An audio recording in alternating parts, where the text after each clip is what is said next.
Mic test, mic test.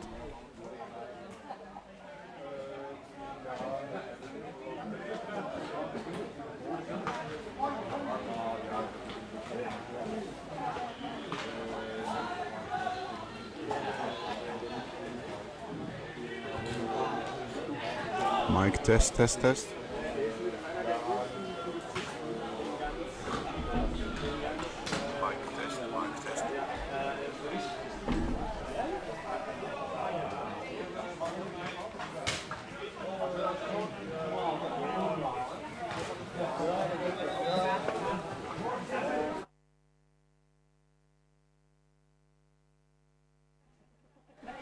Hello and welcome. Good morning. Another day here in the beautiful sunny Brandenburg. We're going to be watching the European Championships Canoe Polo. The first match of today started at 9, so the players could sleep in a bit more than yesterday. We're going to be watching Austria under 21 men versus the Netherlands under 21 men. Both teams are using this time to warm up.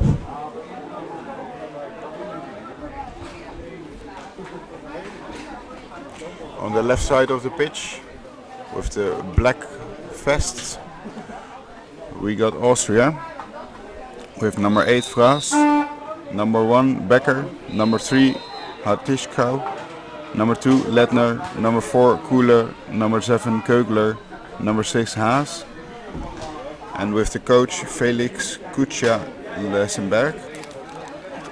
On the right side of the pitch, with the orange boiling 8s, we got number 1 Van Sicklerus, number 2 Berghout, 3 Manders, number 4 Sicklerus, number 5 Oudink, number 6 Verkooyen, number 7 Kuipers, number 8 Hof, and with the coaches Raymond Hof and Johan Moese.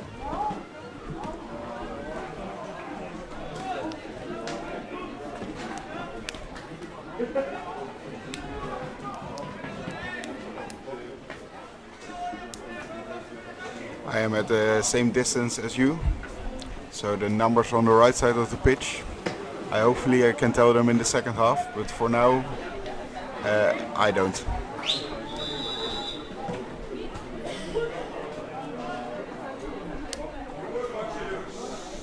The game ball has been placed in the middle, or is going to be placed in the middle of the pitch.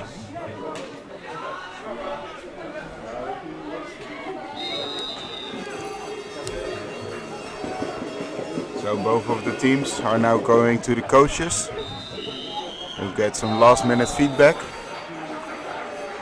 to get the game plan back in their heads after the warming up, and we'll see what happens next.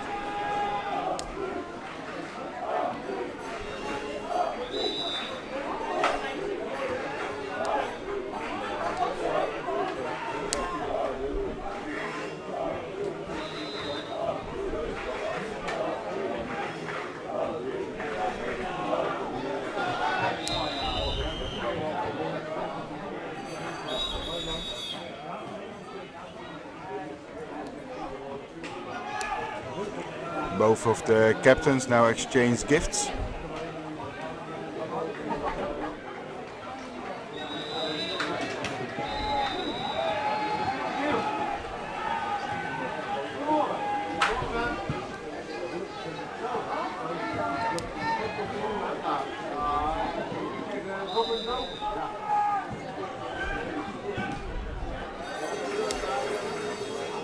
The gift from Austria was a sweet called Manners, and the gift from the Netherlands are stroopwafels.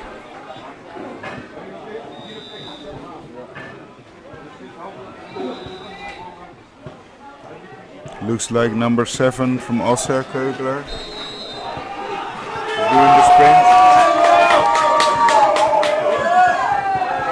And first ball possession is for the Dutch. Oh, sorry, number 1 Becker was doing the sprint for Austria against number 2 Berghout.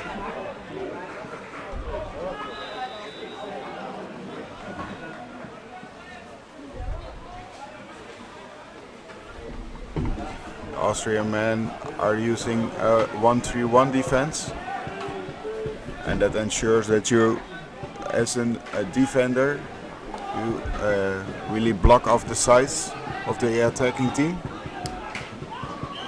You're a bit more vulnerable to the middle. But that's why number 1 backer is in front of them to try and stop the upcoming man. Now with a lot of Dutch players inside the defensive zone with 10 seconds remaining on the shot clock. Should shot be imminent? Oh, with a lefty Kuipers.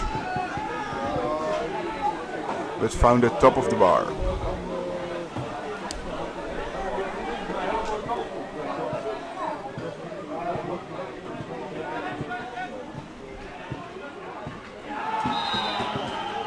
For Austrian men, this is one of the first times that they are actually on a European Championships as a under 21. The 7 players you see on the pitch, that are all the players that wanted to be in this team. And the Dutch, those 8 were also the ones they started with. And that wanted to continue after last year. Or wanted to join.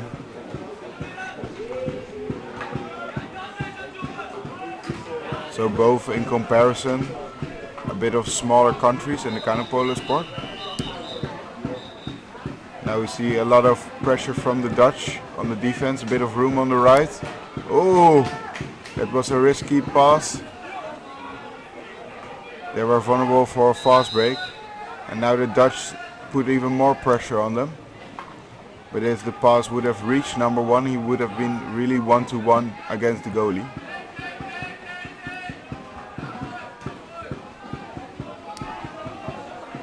There was a little room on the middle, but the Dutch used a real big 1-3-1 defense, trying to pressure the Austrian man.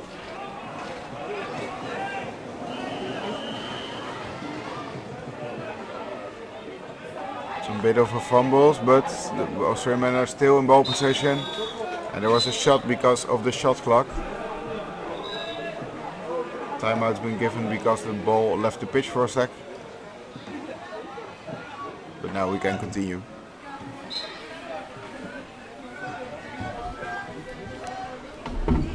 Both of the teams, they were not able to continue in the tournament and fight for the top 8 positions. So both of the teams really want to try and make the best of the situation just now. Well, we see a second line shot. What was stopped and deflected by the Austria defense.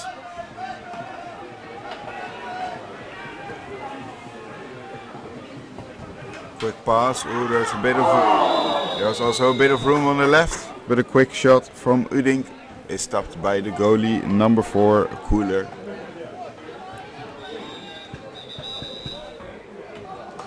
It does mean a new 60 seconds again for the Dutch. Every shot you take or every foul that's played against you, you will receive a new 60 seconds. Ooh, pass to the middle. Can he score now? Oh. Uding shoots over.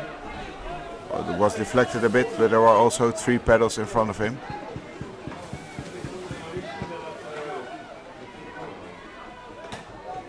And you see that these guys can throw very far, but because there is a net protecting behind the goal, but still they manage to throw over it quite easily.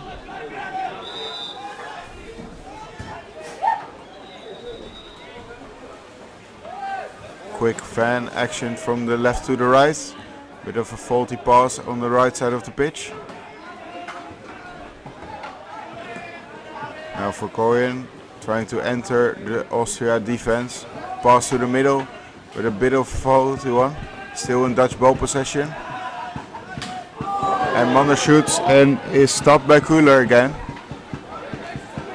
Really the goalie from Austria is on top with his goalkeeping, but a lot of pressure from Uding means that the Dutch now have a corner again. We're already halfway to the first half. Still 0-0. The Dutch came here aiming for the top 8, but they managed to just miss it. An attacking foul made by Udink. The ref signaled his number very quickly to each other. The next foul that he makes, he probably receive a green card.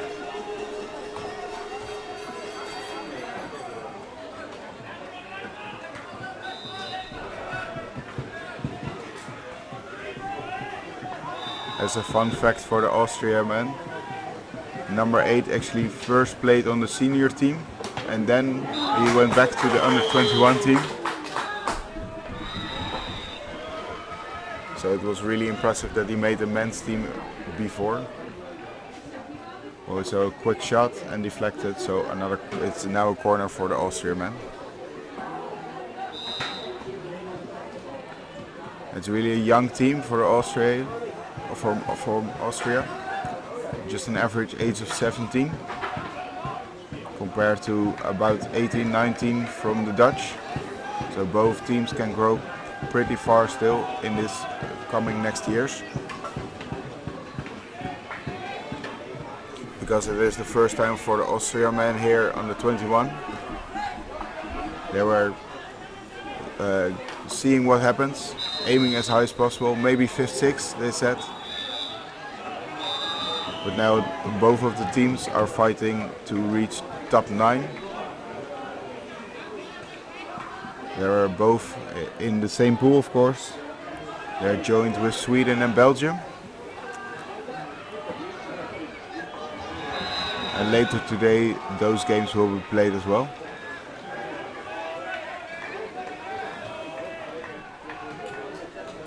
Because if you now get to the top position of this pool, you still will be able to become 9th.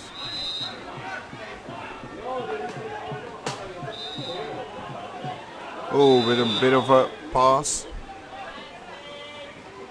which was blocked, and a corner, but because it wasn't a shot on shot clock, the shot clock isn't resetted and it's staying at 29 seconds.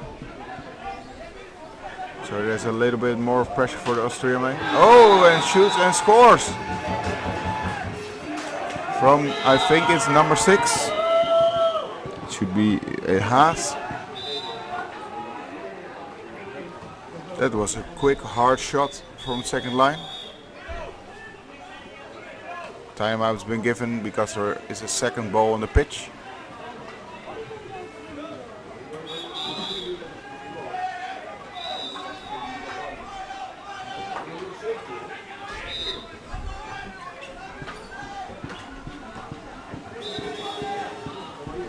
We continue again with just 2 minutes left on this first half. Ball possession now goes to the Austrian man. It was some quick thinking, I think, from number 2, Letner. If you extend your hand over somebody else's boat, you can grab the ball from his hand cleanly, so no fast moves with your hands, but just a bit of a touch, then you are allowed to take the ball, as long as you don't touch the person that's holding the ball.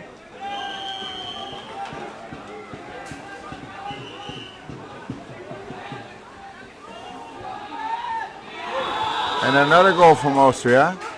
Now it's number 1, Becker.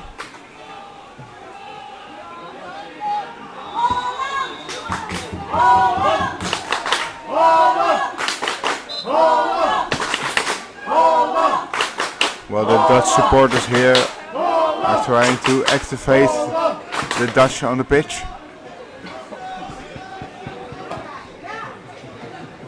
On paper, the Netherlands should win, but that's because they won one game in their pool phase before this. Austria lost everything. So on paper, it should go to the Dutch. But this is Canoe Polo, you never know. Quick pass to the middle. Again, 3 pedals in front of his face. Can he shoot?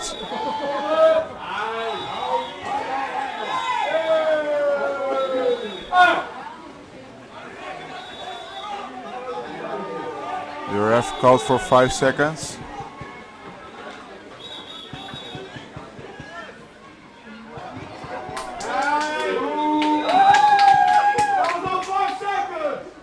Number 6 for Koyen got a green card.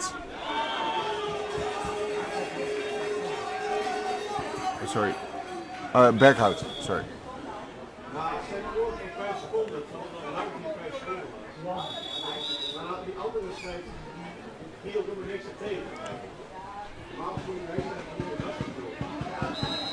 And because Berghout went against the decision of the ref, he got a green card for that.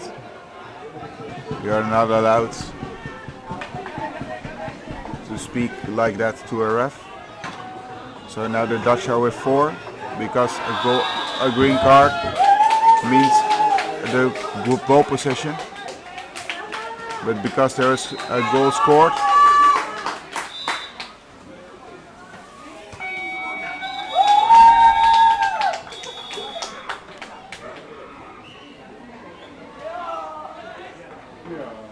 let me just explain the rules for the green card a bit more. If you receive a green card, you have to leave the pitch for 2 minutes unless you have a goal against you. Then you are allowed again with 5 players. While we here go to the break time for 3 minutes. Austria leading with 3-0, which is very nice for them. The coaches now use this time to give some last minute feedback. If you haven't downloaded the app Tournify, you could do that, and you can see your favorite team standings quite easily. If you search for Canoe, you will find this tournament, the European Championships, all the way on the top. Let me thank our sponsors: City of Brandenburg, State of Brandenburg, CPS Colo Equipment, Motorcar Reseller, IMAS Stranglegger, Stuur Deutsche Stadt, Hellweg und Sun Farming.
Welcome back at the second half of this match.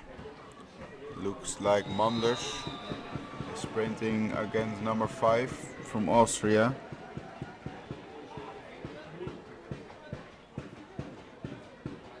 Can't really see that to the right because of the sun.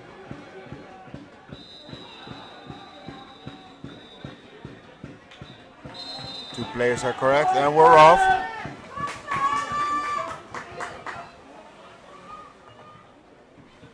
And first ball possession goes, because of a foul, to Becker from Austria.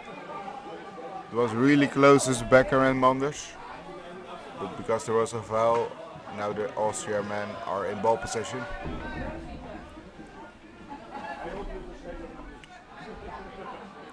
Fraas is inside the defense of the Dutch, while Verkooyen is trying to push him out again.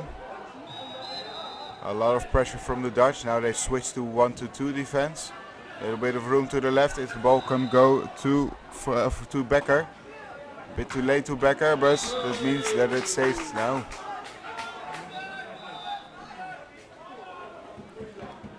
The Dutch are now switching to a 5-out defense. A lot of pressure on the teams. But number 8, Fraas, is really in the middle. Now he's put under pressure from Udik. Only the long pass is a possibility. But because it took so long, now the Dutch are in ball possession. Fast break opportunity to the right. To Manders. Can he score the goal? Yeah! 3 against 1.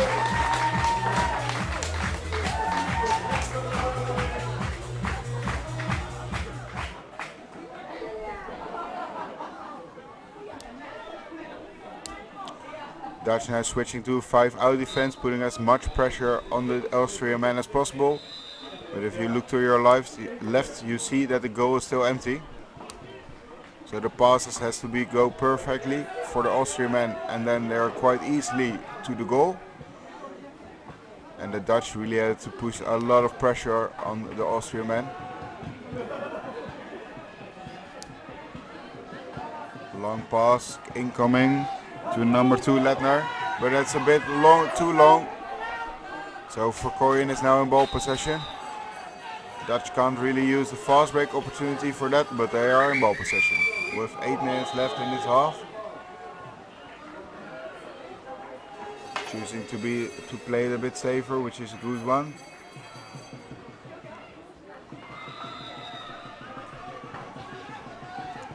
With Udink in the defense of the Austrian man, but he's facing the wrong way.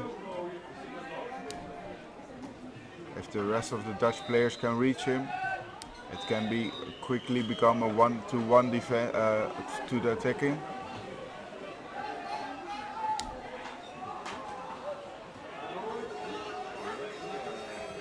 Shot from Seklerus, and it's a penalty. Green card to number 1 Becker from Austria.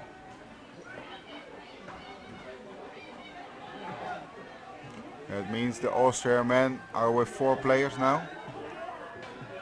And if Manders scores the goal, then the Austrian men are resettled with 5 players.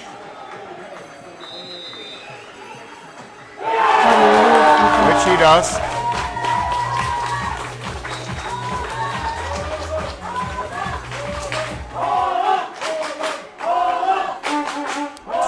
In the second half.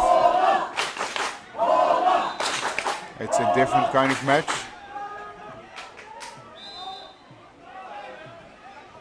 The Dutch putting everything on everything. Oh, a long pass is possible to Fraas, who was clear all the way. Now the Austrian men are getting a lot of pressure again. Udink take the ball. Can he pass to Manders? With the faulty pass. Still in ball possession. Bit of a tumble now for Austria. Still putting a lot of pressure on him. Can he pressure enough that the ball go out of the pitch? Long pass is touched.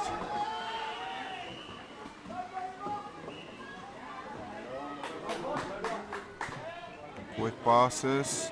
Number 7 Kogler is a bit for free on the left side. Fault made, obstruction. So a new 60 seconds for the Australia. Number 6 Haas is on the left side. If he can receive the long pass, like now, the rest can go and join him.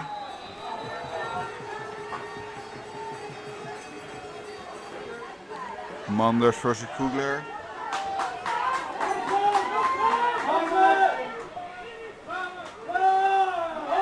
even more pressure.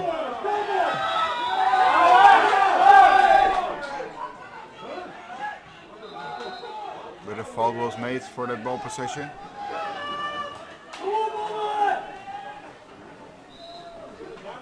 A lot of pressure from the Dutch.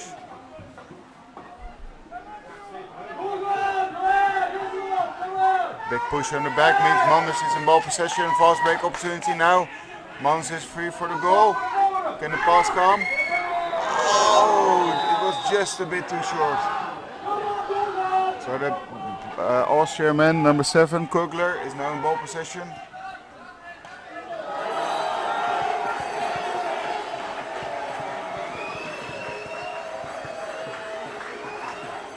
Long pass over the head.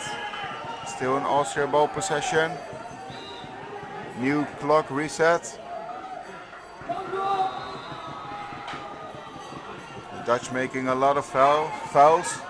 They really should watch it.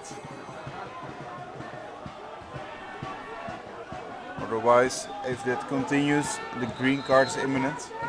A lot of pressure, is a long faulty pass, but still in Austria ball possession. To number 2, Ledner.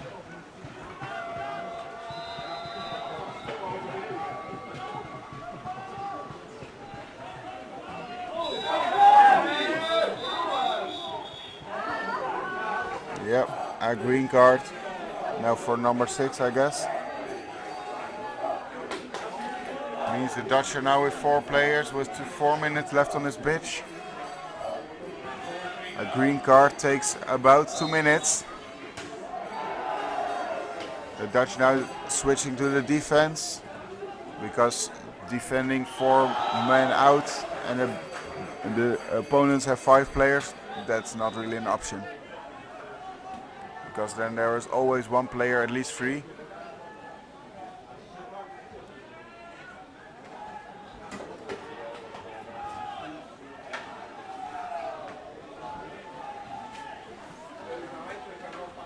Quick passes from left to right with Safan. A little bit of room to the right. Oh, finds the pole of the goal from number 7, Kugler.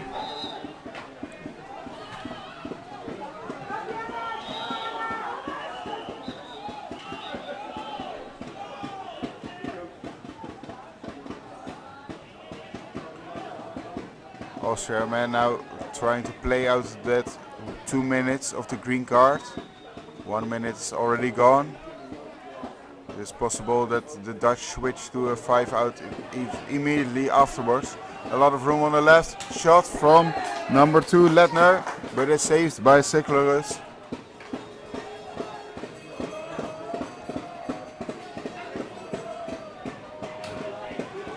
That meant a new shot clock for them as well. 30 seconds remaining.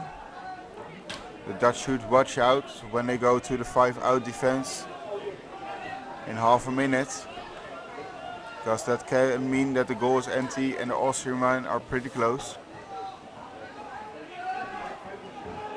Number 2, Ledner, is all the free on the left. Pass over your head, watch out. Oh, blocked.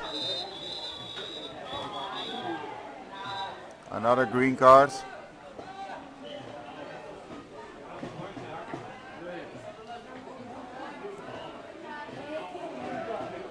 I think that's a yellow card. I can't really be sure against the sun. To number 3.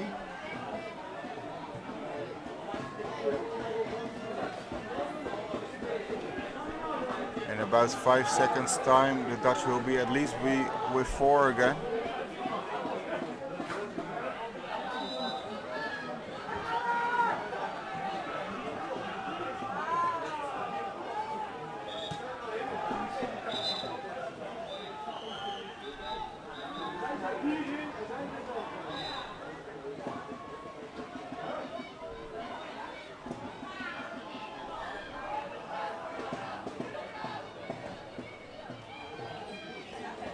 Player now getting into possession where the foul was made. I think the yellow card went to player number 2 because he already had a green card. A yellow card is also a 2-minute penalty.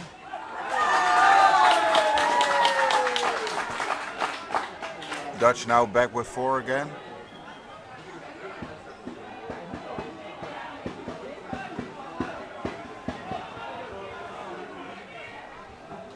They try to push a lot of pressure. Will come down also to Siklerus. Manders is off. Can he be quicker than Lettner? Yes, he can. So it's 3 against 3.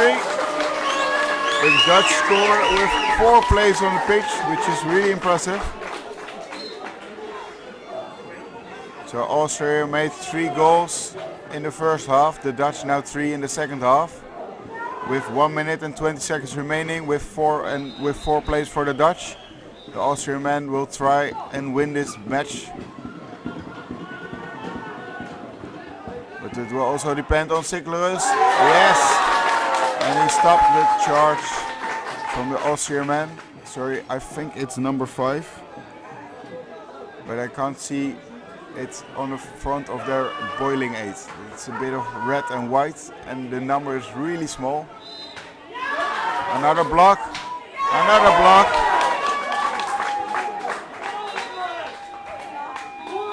40 seconds remaining. Almost ball possession to the Dutch. A lot of pressure on them. Number 2, Leutner, was really free in the Dutch defense.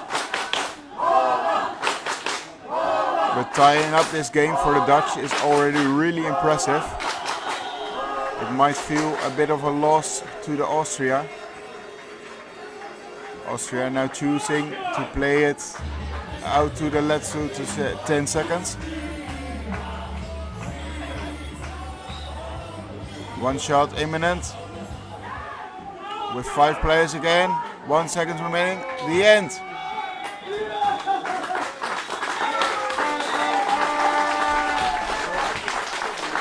Oh, that became really exciting at the last.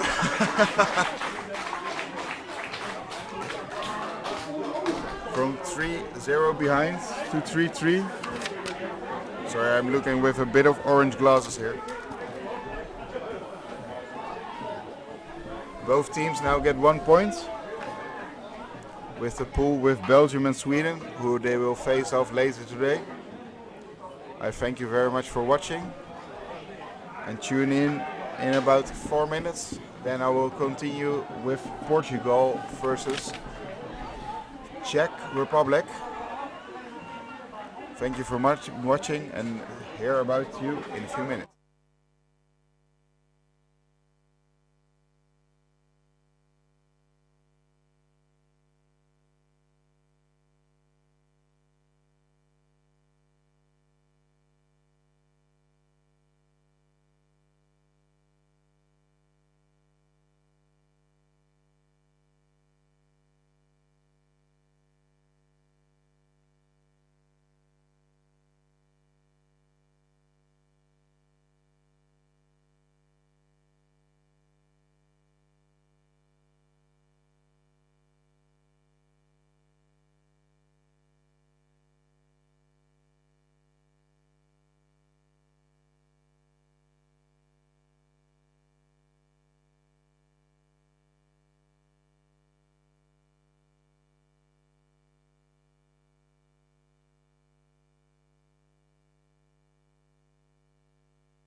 Hello and welcome at the European Championships.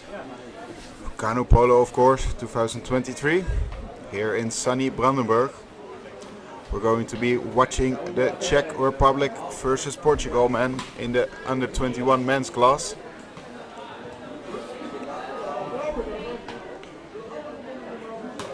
These teams are fighting for the spot 9 position. They both didn't make it to the top 8.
We're already getting started. Sorry, it was a bit quick between games here.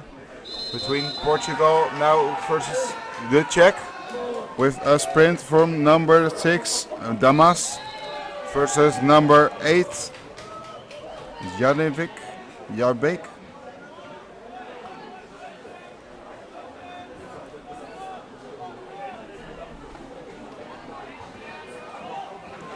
First ball possession was for the Czech Republic, as you can see. The numbers on the right, I might be a bit short with that because of the shining water. I see the same as you at home. I'm sitting at the same position. Far away shot from number 8, Jabek from Czech Republic was over the goal, so now Portuguese men are in ball position. I will quickly introduce you to the players. Now with Portugal on the left, with the black boiling 8s. Number 2 is Abru. Number 8, Marcus. Number 7, Di Ratu. Number 1, Jose. Number 10, Costa. Number 6, Damas. And number 3, Dodo.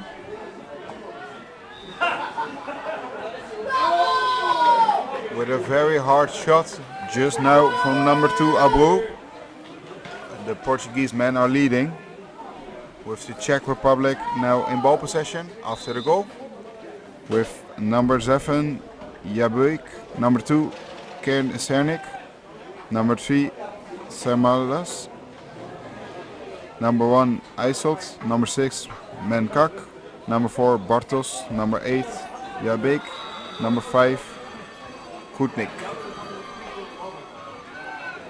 Now with number 2, Senik, passing to 4, Bartus. Hard shot, but deflected, beautifully done by number 1 from Portugal, Jose. It was a bit of a quick shot with 3 pedals in front of your face.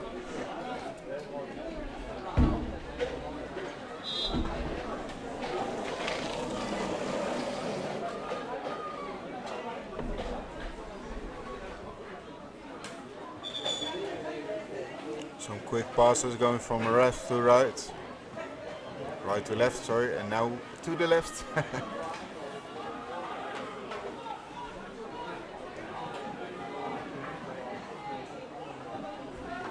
There was a lot of pressure from Dado on the never 7 player Jabuk. Advantage given. There was so much pressure that the pass was intercepted.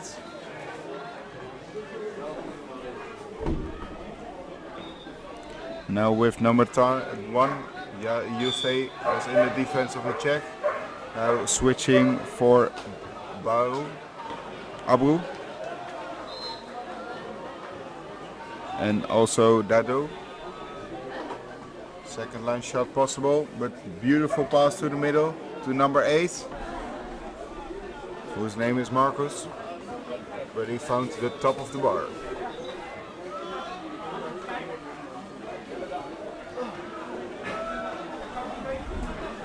Means the Czech are back in ball possession, but because the Portuguese men used it as a little bit of pressure, there are only 20 seconds left or gone from the shot clock, while there was a bit of a quick goalkeeper exchange.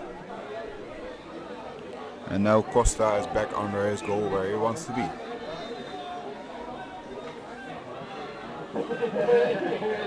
He is using his pedal to stay in position or where to feel where the goal is. As long as you don't use it to push yourself, it's allowed, but might be risky. Second line shot from number 6 from Czech. Menkak was quickly blocked by the Portuguese men.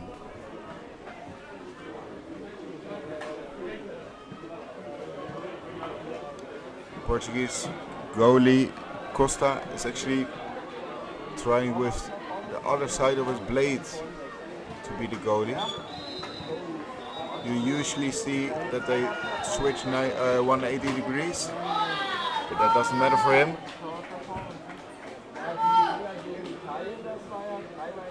Some keepers prefer the other side of their battle, or most.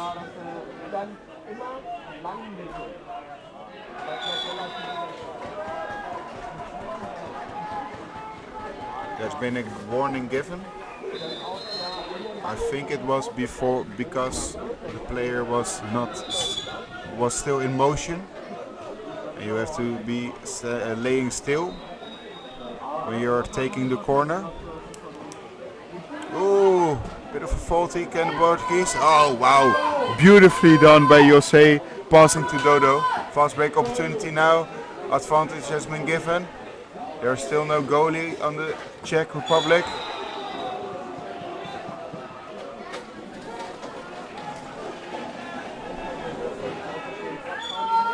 And the Portuguese men using this time wisely to reset and build up their attack. With 2 players inside the defensive zone of the Czech. Another advantage has been given. Timeout also has been given. With a quick goalie switch. Curly Barker from Britain. Curly Barker, come into our competition office upstairs to Frankie. Curly Barker, please. Organization office. Quick passes upstairs. And a second line shot from Jose is stopped by the goalie. Also number 1, Isolt from the Czech. A lot of pressure. And a foul was made by Portuguese number player Dietro, number 7.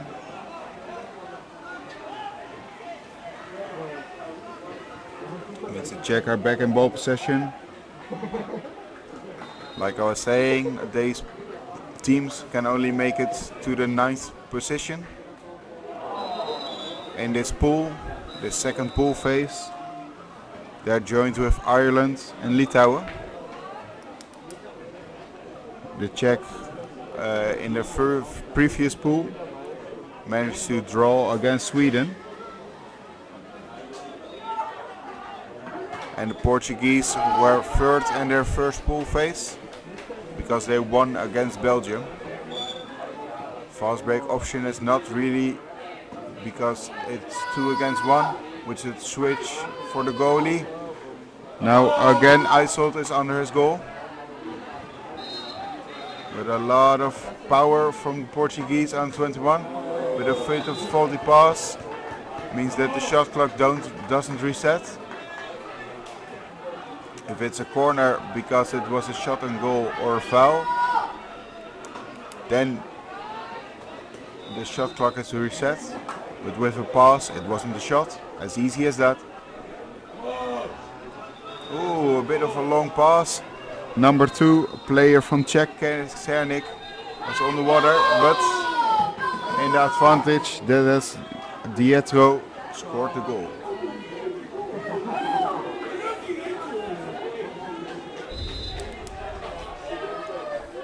In Canoe Polo it's allowed to start the half a bit earlier again, or not the half but the charge. There has to be at least 3 players of the defending team over the line, or when it takes more than 10 seconds then the referee will also whistle, but I've never seen that. They are all so quick. Usually everybody is back before the 10 seconds, but if there are already 3 players back then the ref can all start the charge attack again. But a bit of a faulty pass from Czech means that Portuguese men are now in ball possession. Goal is still empty. Far away shot and it's just under the goal. Just a bit too far for Dietro. He had the time, but he was already getting some pressure from the Czech. He had to shoot kind of quick. But it was a good option. I really enjoyed that. One of the more easier goals to make, but yeah, they count as hard as the others. With just over a minute left on this half. Shot blocked by number 1 Jose. Means fast break opportunity and now really for the Portuguese. They should and could play this out. Oh!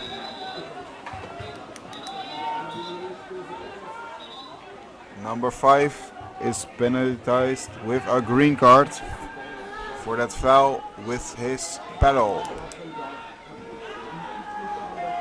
It was a bit too aggressive. That's why he's gotten the green card.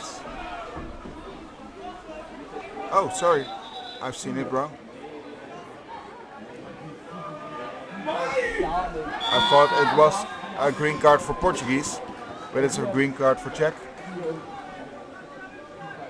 My mistake. So the Czech are now with 4 players.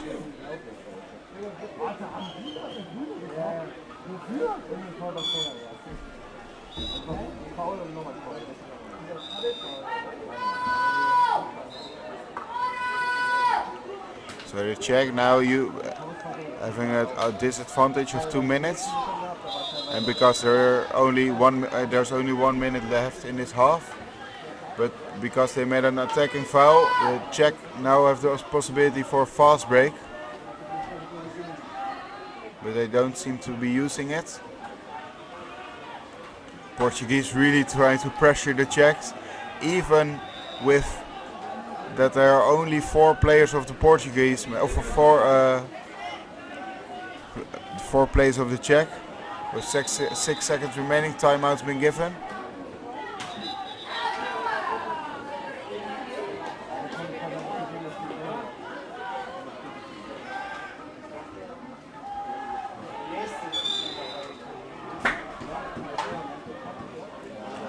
With 4 seconds remaining on the clock. The Czech will get 1 shot, literally. Oh, just over goal. In the last minute of a match, if the shot clock has been reset, then it will take on the main clock time. Well, we'll see a promotion video for 2.5 minutes left, because we have 3 minutes of break time. So the Czech Republic will start this match, or the second half, with 4 players.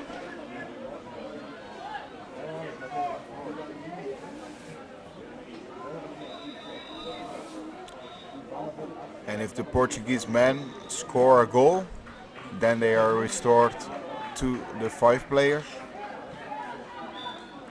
Well, the team's now getting the last minute feedback and game plan resets for the next half. Thank you to our sponsors, City of Brandenburg, State of Brandenburg, Baustorm, Wilhelm, Gebouwservice, Motor Car Reseller, Imas Strangelager und Tepplich Brommer.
We're getting ready for the second half of this match. Like stated previously, 4 players of the Czech will be on this pitch for about 57 seconds, I thought. Just under a minute. Then they are restored with 5 players again, unless the Portuguese men are scoring a goal.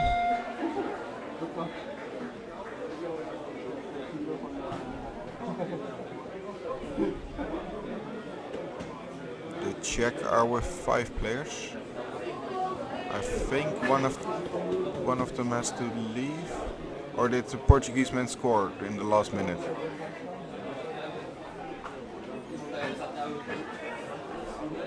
No, the ref is signaling 4 players to them. I see on the scoreboard as well. 1 minute and 4 seconds remaining on the green card of the Czech.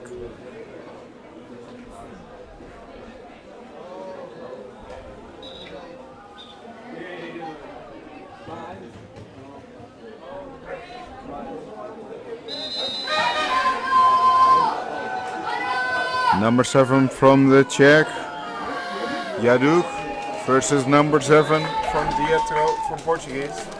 But a foul was made, so the ball possession and now goes for the Portuguese men.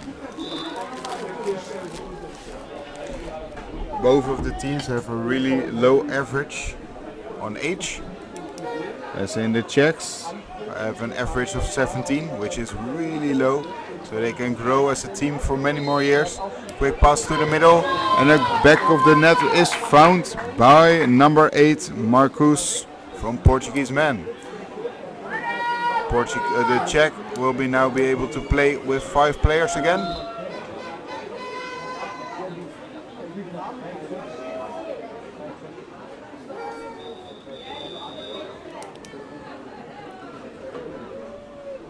So Portugal is now leading 3-0 here.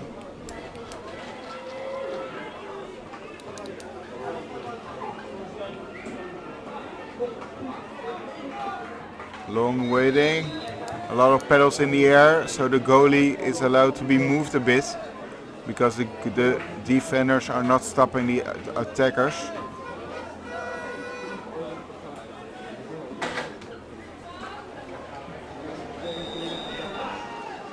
As a defender, you have to do everything in your power to stop the attacker. Quick pass to the left, quick pass to the middle again. But now the Portuguese men are back in ball possession. Now with number 6, Menkak.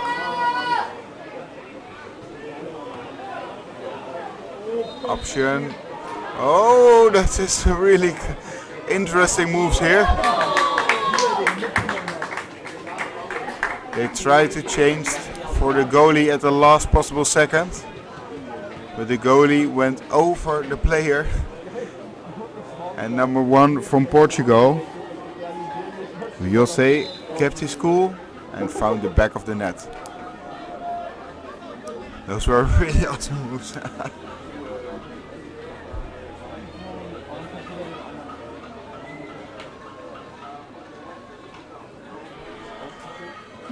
The Czech were here sponsored a little bit funded to get here. And the rest they had to pay themselves. Oh! No goal. There was already a goalkeeper fault made. So the goal from Senik is not allowed. Far away shot from Portuguese man on the other side is over the goal. At our club we have a rule: if you miss for open goal, you have to bake an apple pie. I hope they have something similar for the Portuguese men.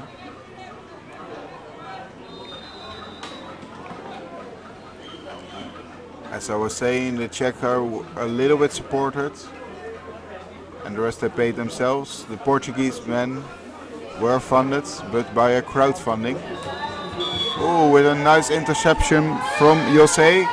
Portuguese now can they make a fast break opportunity? Bit of a faulty pass, big push, but still in Czech ball possession. Fault made. You are not allowed to be pushed there, or to push there. You are allowed to be pushed on your shoulder and on the side of your ribs and on your back, but that's the least effective way to push someone on. Shot clock reset. Shot from second line is touched, so a corner.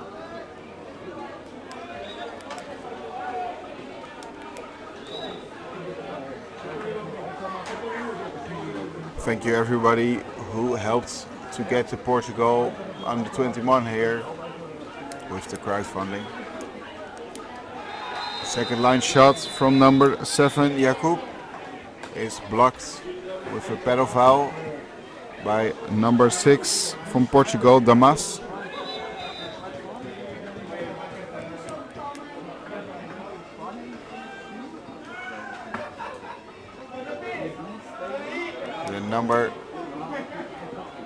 The coach has been given a green card. His first real official warning. If he goes against the ref again, he can be sent off.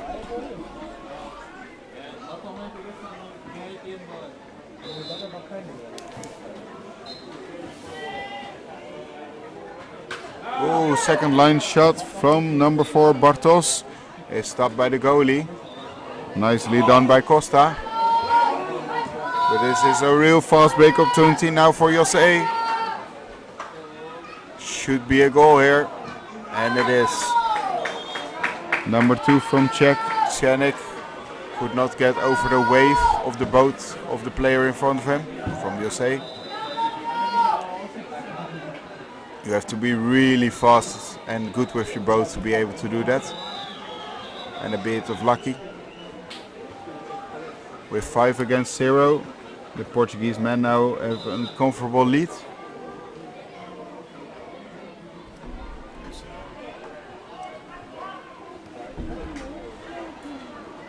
We actually have quite some rookies on this pitch. On the Czech we have 4 players.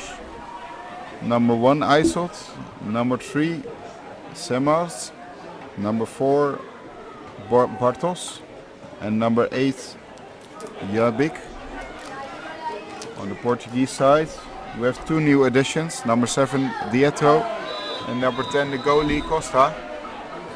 And Costa has helped a lot as a rookie here, which is incredible.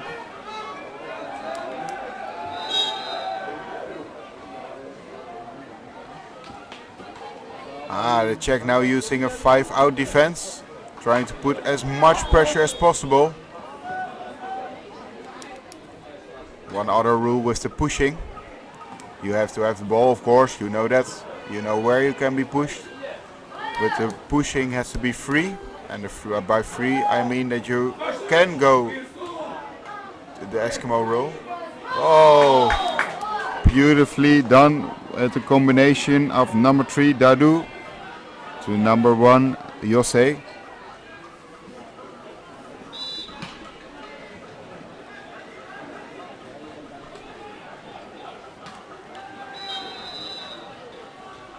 The 5-out defense is a real good defense, as in you put a lot of pressure on the players, but you have a big risk, and that's that your goal is empty.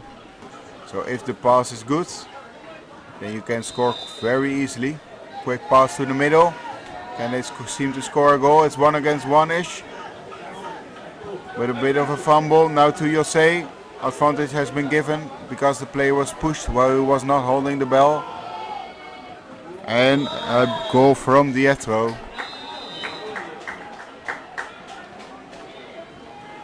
Also one of the new additions on the Portuguese team.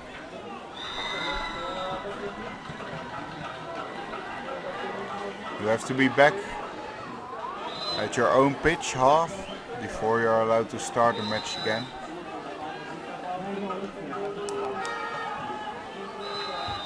With 4 minutes left, Portuguese really leading comfortably. The Czech were actually training together a lot.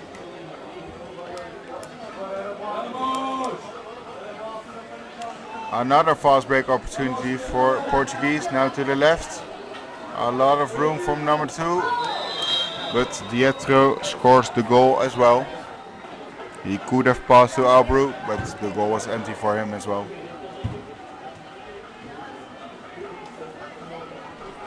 It's always a bit of a viewing position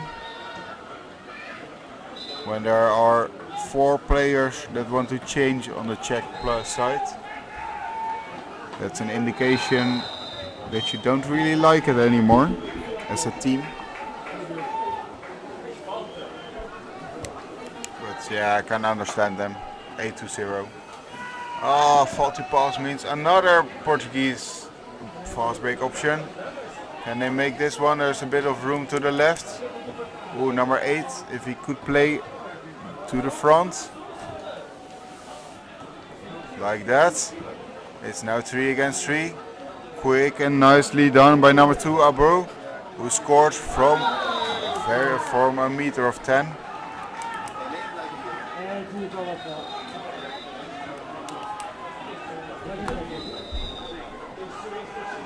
Nine to 0 with 3 minutes left in this half.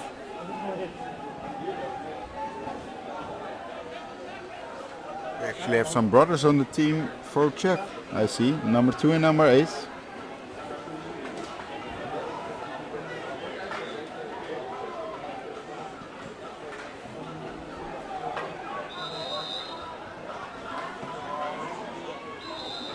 Oh, nicely caught by the goalie. It was just a bit too far.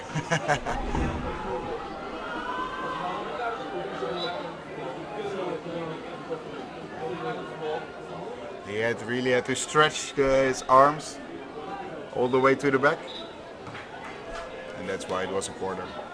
But it was a nice move.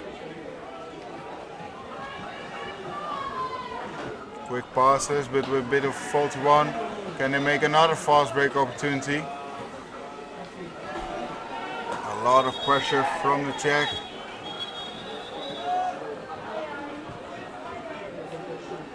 Another green card for the Czech. Number 6 this time. Menek has been sent off for 2 minutes. So the Czech now use their 1-1 defense.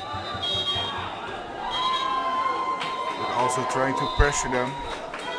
I think it would be wise to think of your goal difference. Okay, you sit down.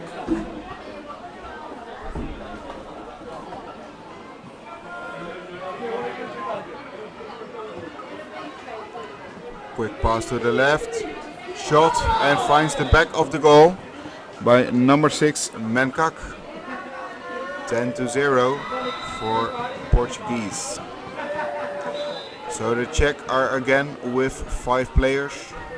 because there is a goal made.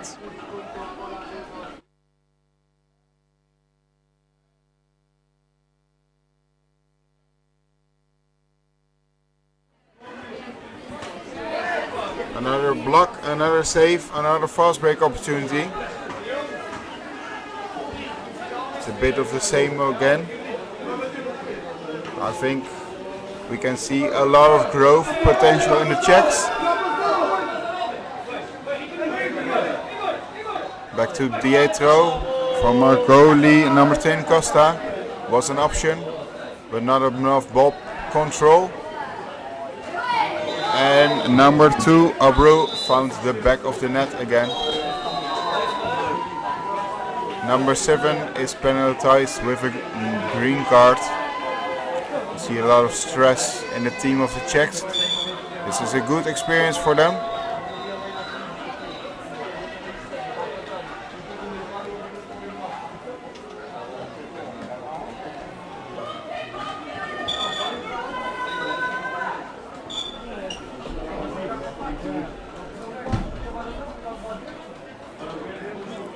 I think in a few years we will see a lot of the Czechs with a young team that can train a lot together.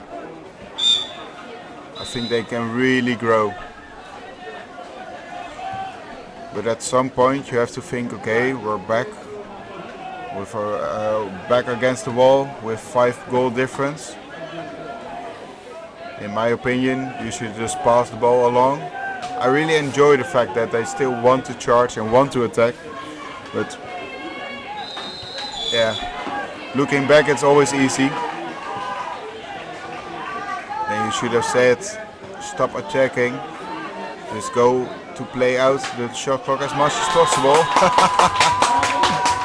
Nicely done by the Czechs. Number 6. Mancox finds the back of the net.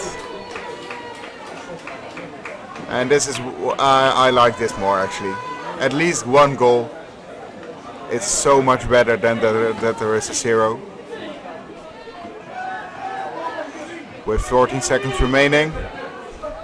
Half is almost done. And a shot and a goal from number 2, Abru.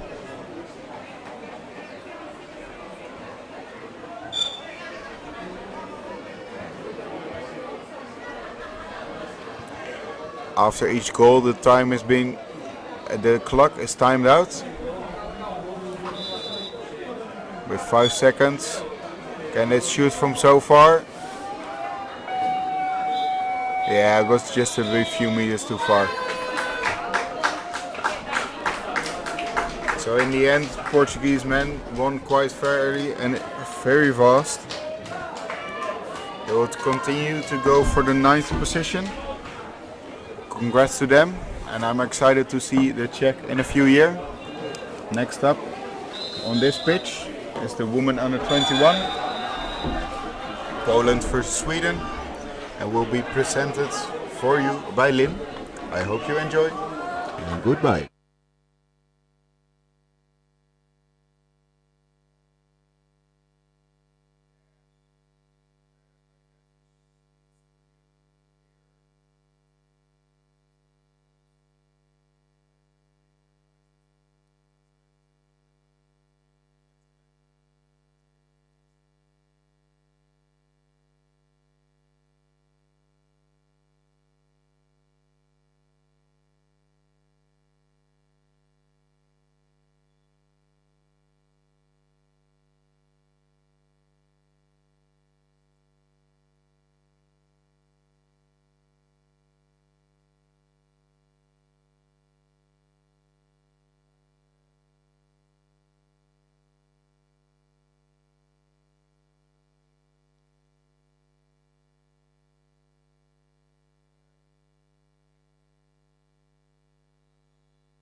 Welcome back to pitch number 2 at the 2023 Canoe Polo European Championships.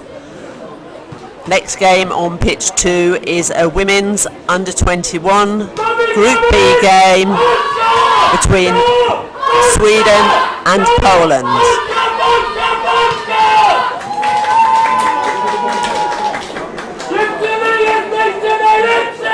These games are still first round games, and the current standings in this group are Italy in first place, France second place, Netherlands third place, Sweden in fourth place, and Poland in fifth place. As the game gets underway, Sweden win that first sprint.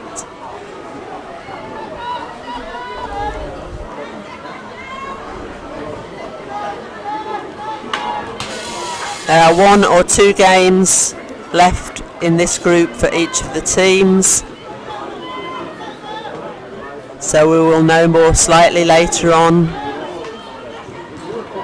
as what they need to do to qualify through to quarterfinals. Great shot there from Sweden, but from a long way out.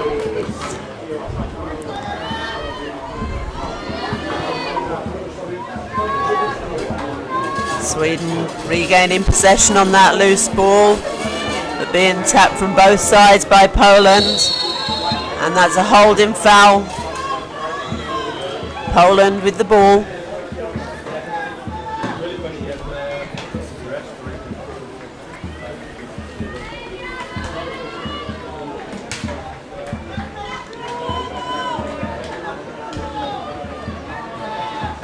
Sweden putting pressure on Poland right from the start, marking man for man.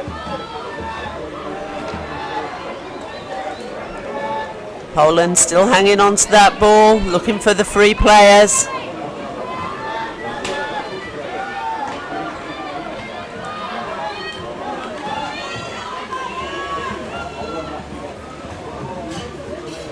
Good work from Poland there. Long shot, and that's the first goal of the game. Okowska with the first goal for Poland.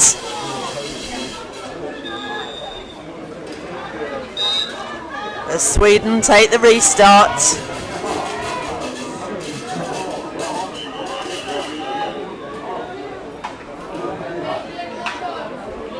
So, Poland 1, Sweden 0. Sweden with their foul on the keeper there.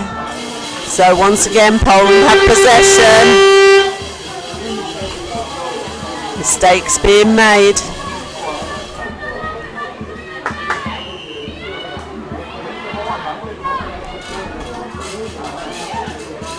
Sweden once again man for man marking.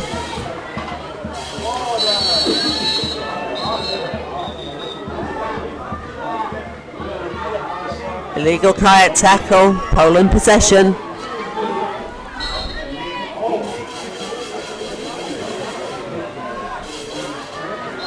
Working round the back, but under their goal, very dangerous territory here for Poland. If the ball should change hands, then they could get into a bit of bother.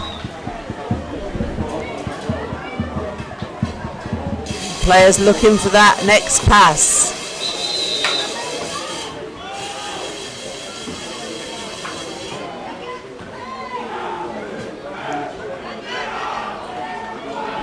Well picked up there.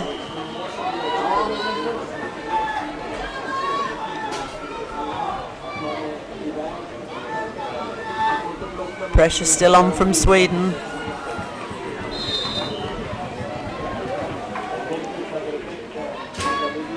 Poland struggling just to pick that one up. Sweden still not dropping into their defence. They're still playing the man-for-man marking. 5 out. But there's a foul there. Shot clock foul it looks like. And Sweden with possession now.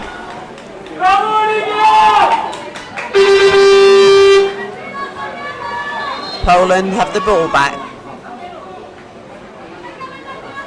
One bad pass turns the possession over. Long ball up. Aviek Just holding onto that ball, can't quite get it across to Payas.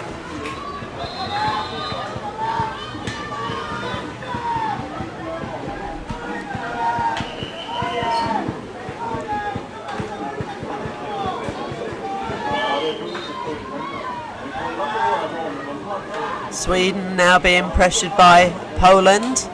Again, both teams choosing to play 5 out here.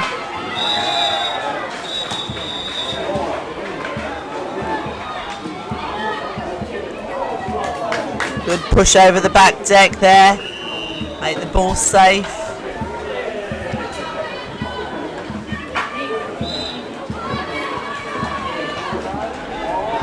Yotul. Oh, great goal. Yotul with the shot for Sweden, making the scores 1-1.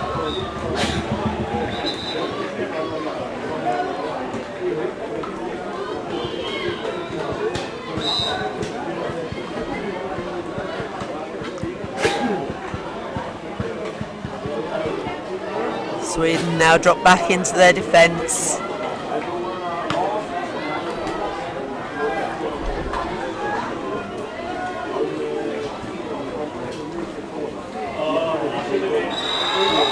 Both these under-21 women's teams quite young, average ages of 17 for Poland and 18 for Sweden. So they've got a long time in this category still.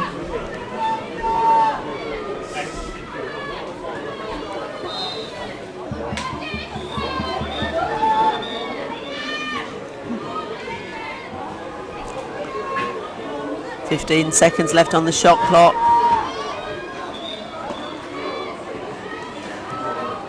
And Poland looking for that shot, and away it goes. Rokowska, number 8, with that goal for Poland.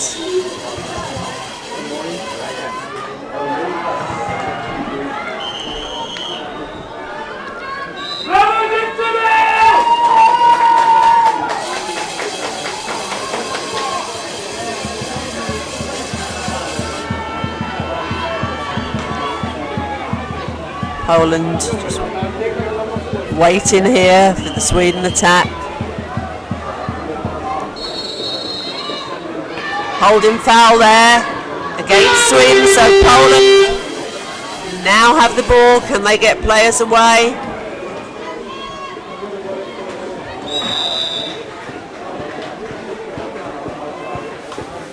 Oh, blocked down there, just into the hands of Sweden. Once again,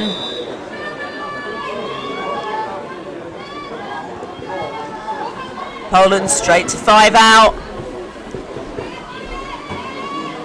Swedish player away. Can she be caught?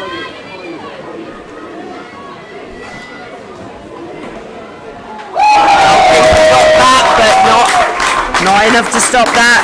Shot from Bloom. So, Bloom from Sweden.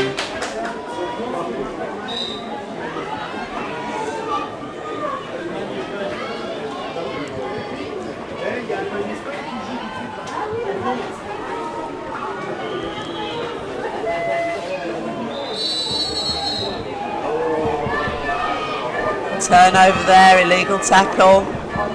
Sweden once again. Locked down by Poland though, that pass. Long ball over the top. Can she get it up the field?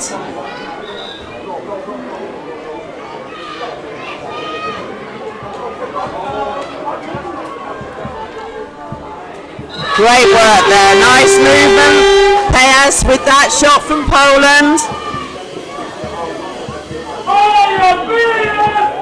Moving into the space just at the right time. Poland 3, Sweden 2.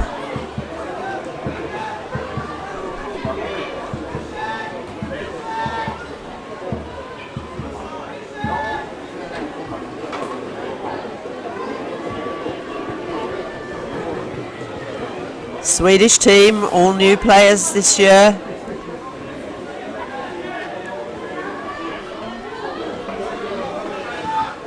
pass over there. Blocked down this time though by Poland. Illegal kayak tackle. Poland keep possession. The Swedish players just picking up their men. Back onto the 5 out.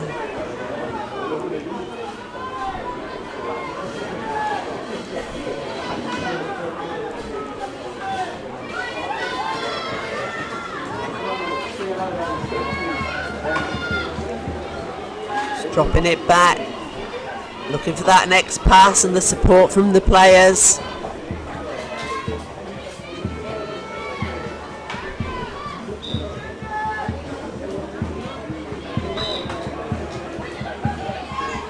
Attacking players need to work off this ball, try and make some space, but a mistake there could be costly here. Sweden with possession. Poland pressing them again.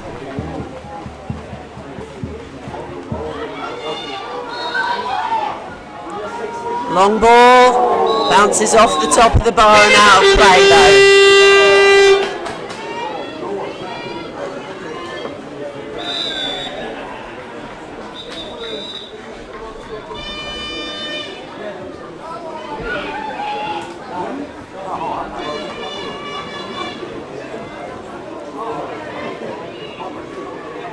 Poland on the attack. Can they get away? No, Sweden picking up that ball, just getting the boat between the player and the ball. Working round.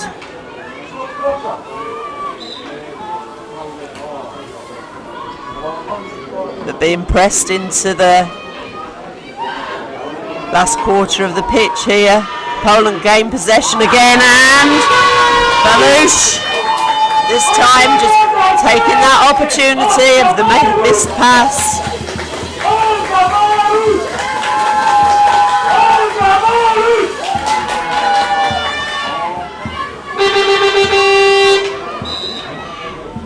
Sweet. And that is a goal. Yositol from Sweden, just on the hooter. Goal given. So as we go into half time, scores are Poland 4, Sweden 3. We'll be back very shortly after the half time team talks.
And we're back on pitch 2. Teams lined up, ready for the second half now. And away they go.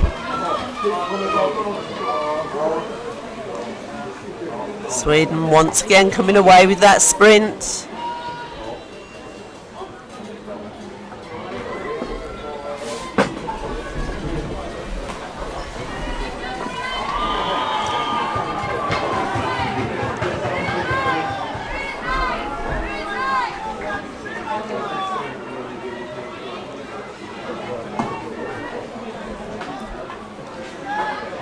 First round game's important. Find your way through the ongoing rounds. 1 or 2 games to play still in this this group. Most teams. So that ball just bounces off the bar.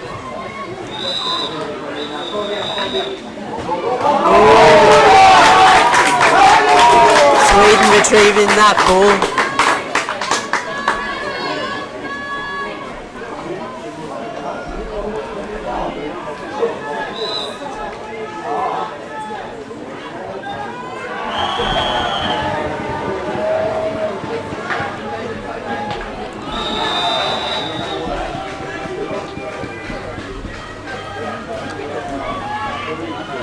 Long ball across for Sweden. Back out. Shot clock was reset there. Any interested photographers and off the bar. That there is still a boat ride. So possession now back with Poland. 20 past 12 to take photos from the other side of the pitch. And a paddle foul there on the Please make your way to Sweden number 3. Just to sign the sheets. Thank you. And long shot, but underneath. Referee's calling back the foul. A timeout. So we'll wait for the ball to come back.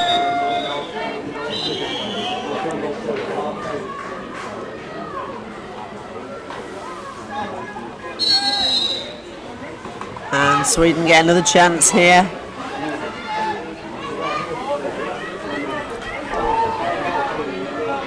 Undrum with the shot, saved though by the keeper.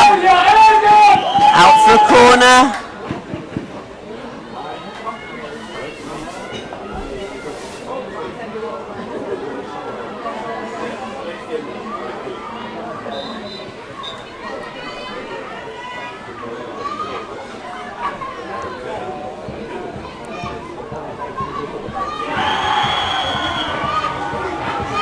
Sweden looking to equalise here.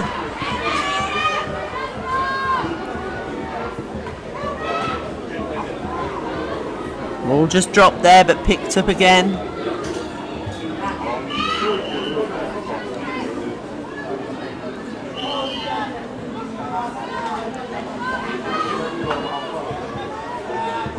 Sweden just taking their time.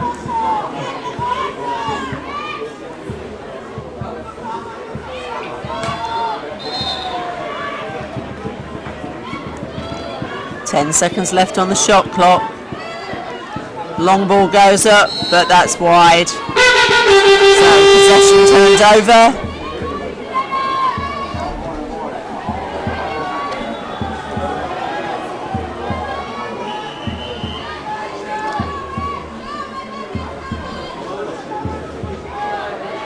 And Poland sends pass. Most of the teams at these championships are mainly self-funded, having to raise the funds to get here. Big commitment to their sport. Turn over there, illegal kayak tackle.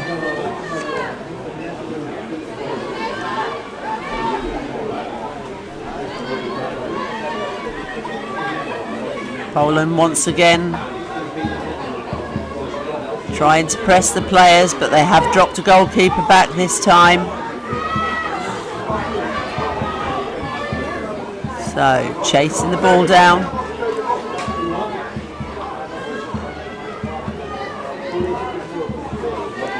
Dropping back to into defence, picking that loose ball up from Sweden.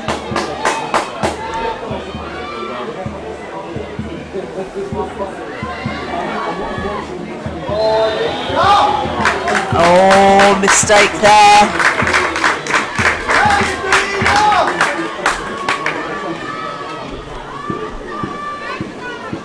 Accuracy is something that would possibly help these young ladies as they develop.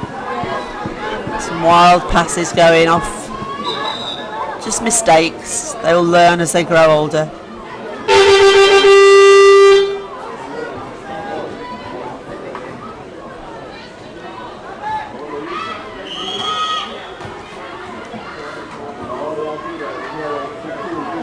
Long ball back. Pressure on there. Henyas really putting the pressure on, but the ball gets away. Good touch there by the Poland player. Bringing it down, but and into the net. Just dropped shy, and yet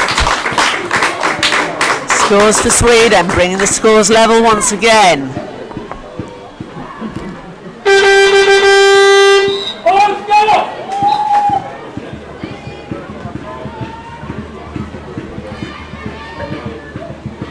Four minutes left. 4 goals each.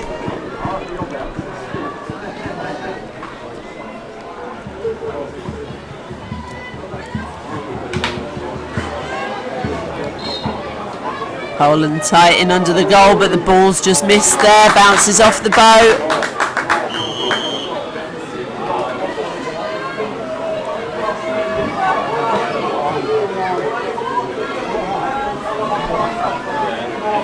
Eviak goes back to goal, but the shot goes up, well saved by Eviak. Shot from Bloom there.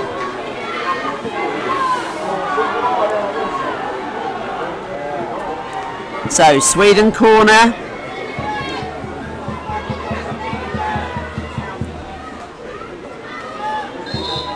Long ball out.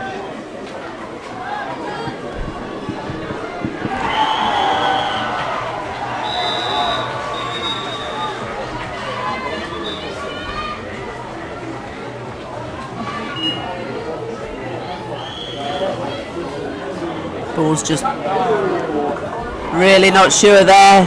Took that shot. Bounces off the bottom bar. Poland have possession. Need to find some space here.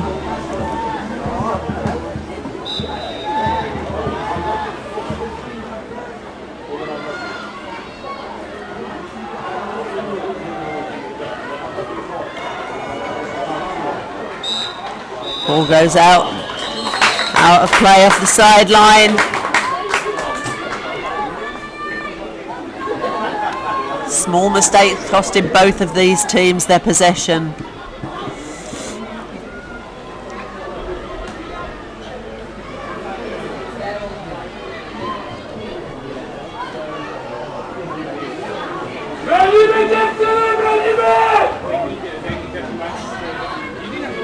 Sweden just taking their time.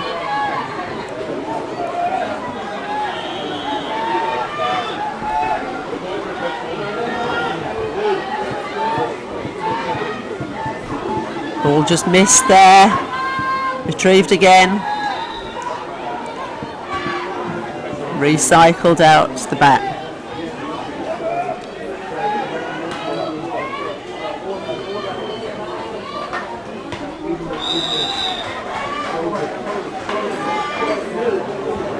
Lundgren driving in, looking for that pass, and she gets that shot away.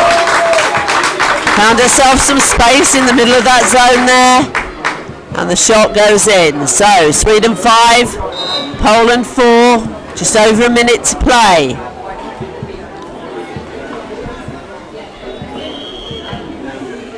Can Poland equalise?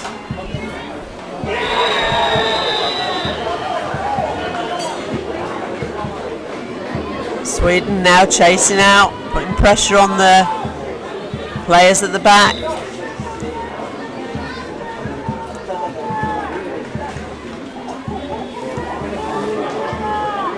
Hayas brings the ball in, but then it goes back. Oh, missed pass again.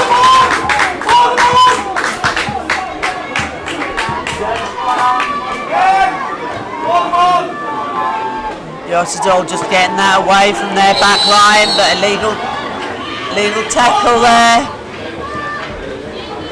from Poland.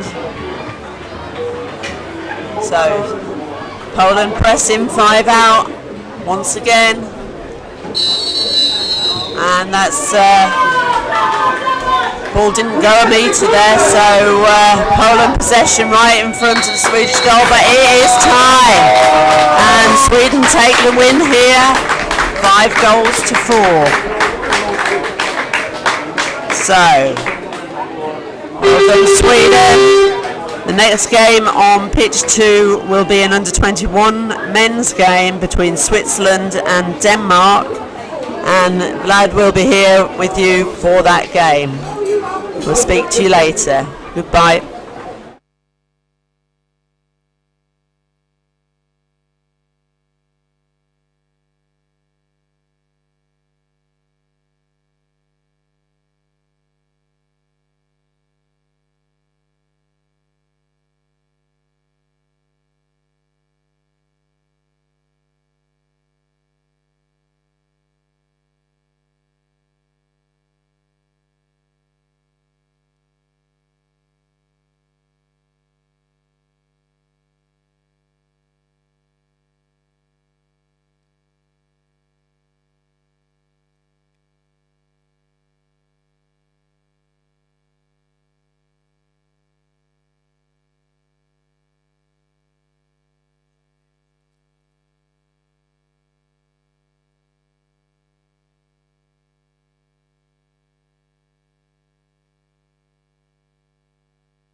Welcome back on the pitch 2.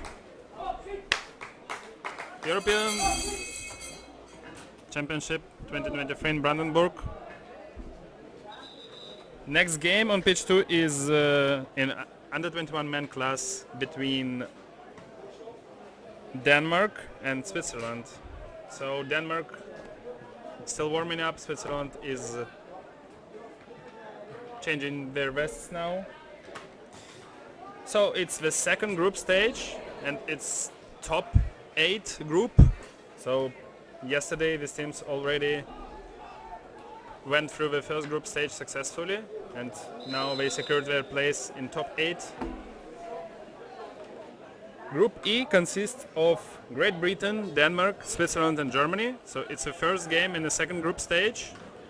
And first 2 teams of this group are going to semi-final and will fight for the medals of this championship.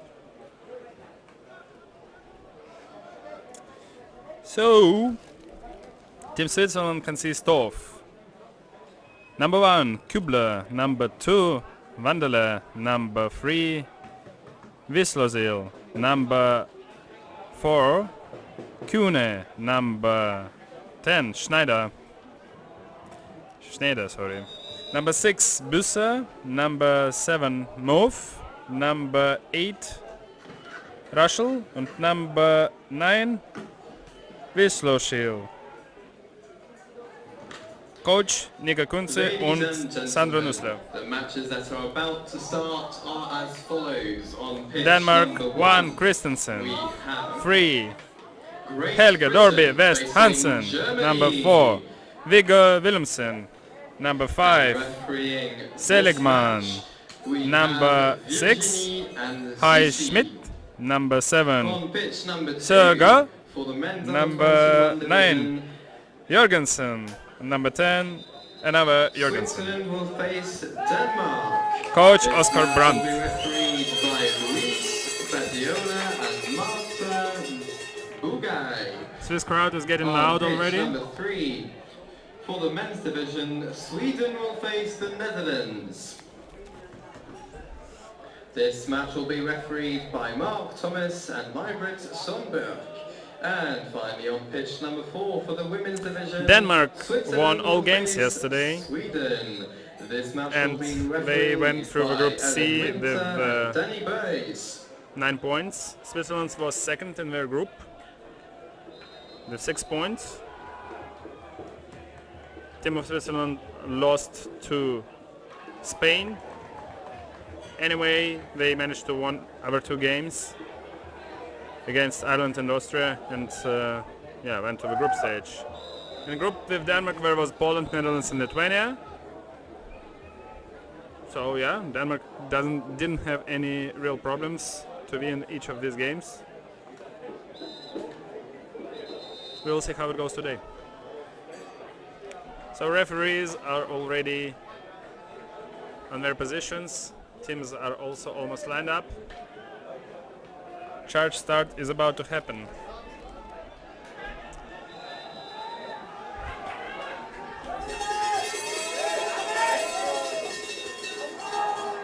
First possession goes to Denmark. Hansen secured the ball.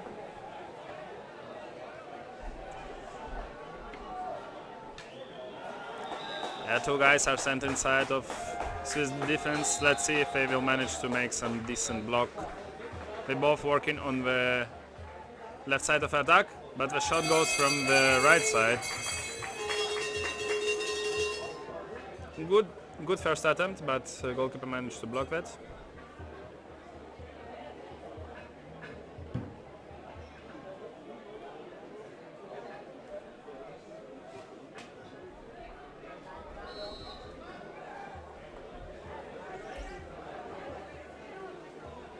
So another attack on the left side now.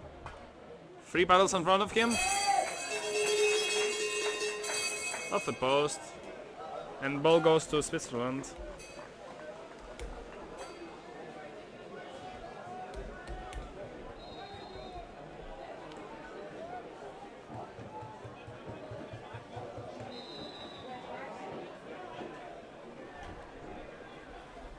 System currently works with 1 player inside. Other 4 are supposed to come with speed. First attempt was not very successful. so they go for another round. They still have 35 seconds on the shot clock. They're all going through the center, trying to smash all the defense. There was some boat fall from team of Denmark.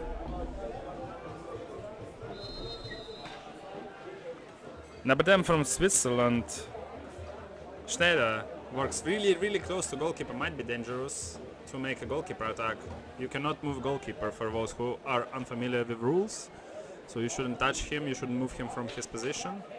And now he's getting pushed out a bit further from the central position. Our four guys are still going really central, so they're not using sides too much.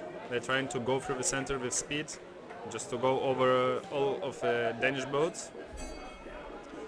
So far it doesn't bring them any results. They didn't even have a good chance to shoot yet. But it's normal. Yeah. Shot. Against 3 paddles it's pretty hard to get through, so just a corner for this time.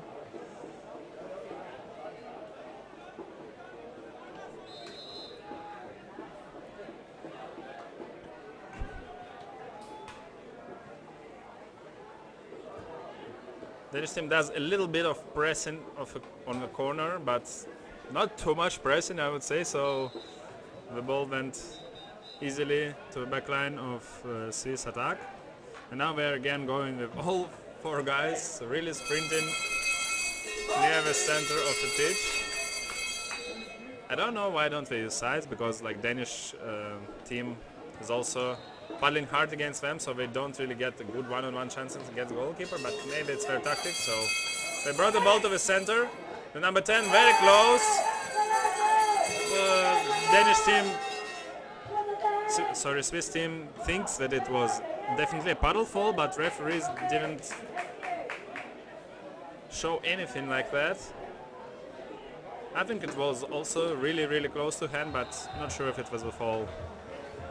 Could have been keeper attack as well. So number 10 from Switzerland really walks super close to the goalkeeper. So he should be aware, not touching goalkeeper. But so far, after first 4 minutes of the game, he didn't do any fouls yet.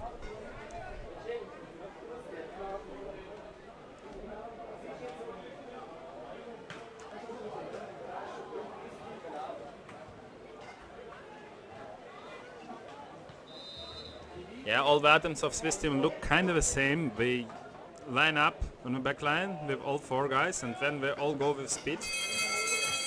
And then passing the ball to somebody who's in a better position for them.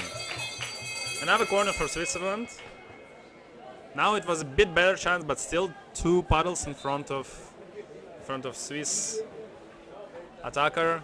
So no really good chance to score. That was an interesting moment. A bit of mistake, but this time they got lucky to secure the ball, not to lose it.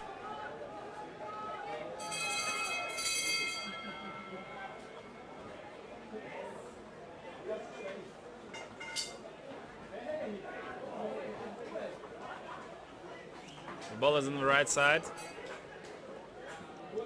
Goes back to the center.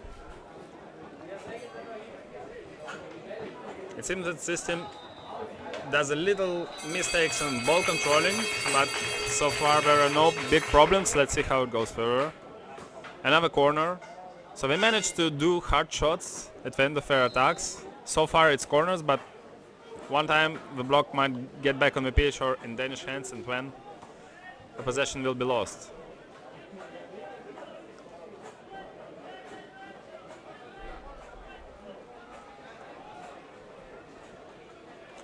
Both teams are pretty young, so Swiss team has average age of 18 years, and they have a lot of new players, so 5 new players this year for this team.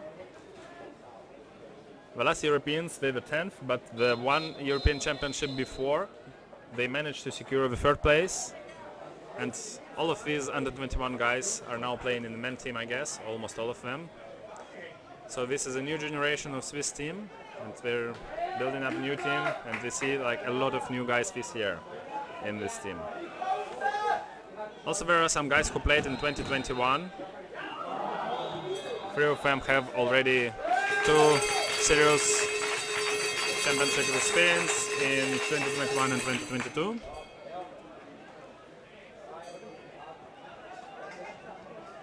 Yeah, so it's half experienced team and half new team.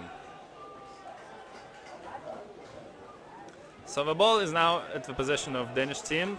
Swiss team missed the shot. And now the ball goes to Denmark.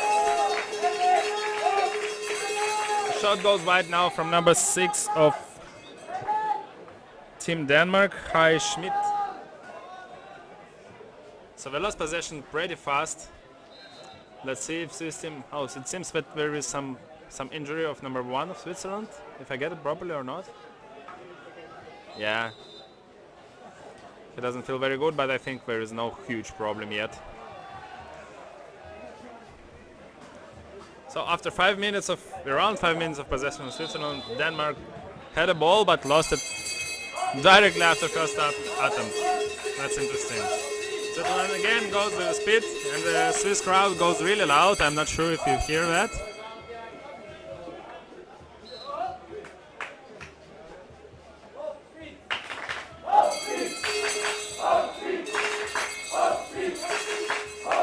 The ball goes directly from right to left to number 3, Yuri Wislosil.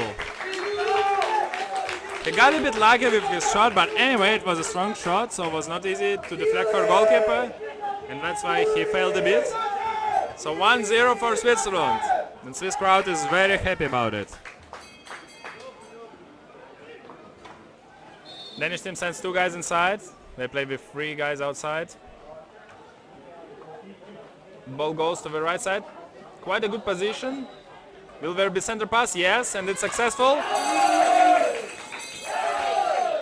Swiss team managed to put 3 paddles in front of his guy right before he did a shot, but he managed to pick up the ball, and after that there was a fall from Swiss defenders. Could have been a penalty, but this time it's just a free shot. But with green card means that Danish team have 2 minutes of power play. If you don't know how it works, I will explain. So if you get a green card, there is a power play, something like in hockey, but when Danish team scores, the 5th player can go back on the pitch, even if 2 minutes were not finished. But if you get a yellow card, you have to wait till the end of 2 minutes, regardless, goals or whatever. So this time it's a green card for a paddle fall, and a really dangerous free shot from the center, but 4 paddles in front of him. Will he shoot? No, pass to the left. And good block. Pretty hard shot. Danish guys showing that there was a bit of fall. So number 9 was a bit unsuccessful with the paddle touch. Still corner.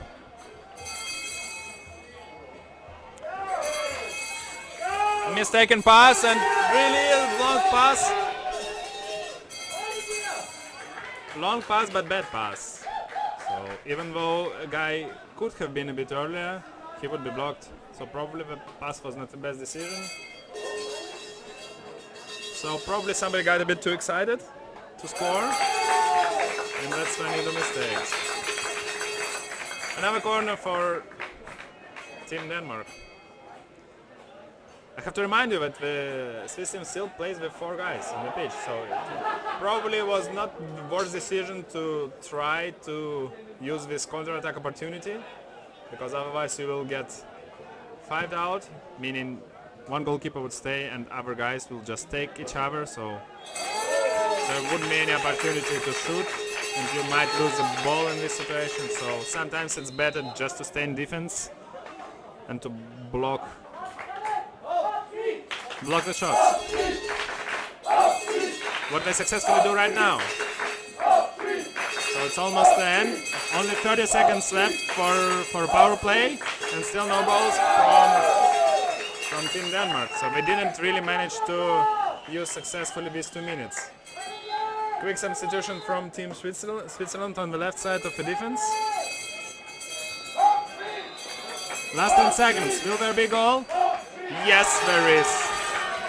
At the end of a power play, just 10 seconds before, I guess, or 13, something like that, Denmark scored, and it's also the end of a half. Just 3 seconds left on the clock. I didn't even see it. So there will be just one shot. Whistle. Could have been harder, but anyways. 1-1 after the first half on the pitch 2. For those who just arrived, this is Canoe Polo European Championship 2023 in Brandenburg, which is near Berlin.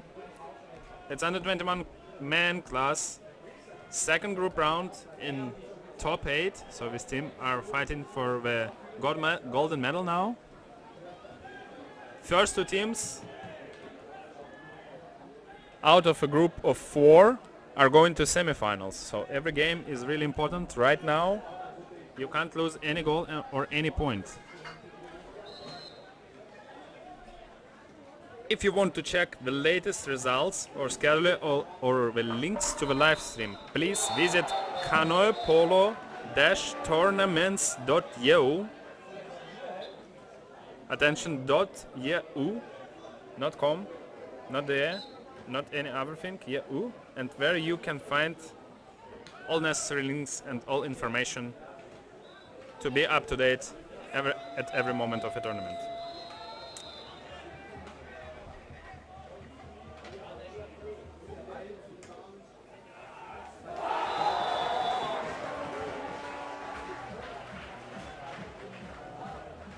So the best result for the team of Denmark was back in the days in 2015. They had a really strong team at that time. I think a lot of these guys are playing now in the senior men team and also showed yesterday and today pretty good results. So we went through their group stage also to top 8.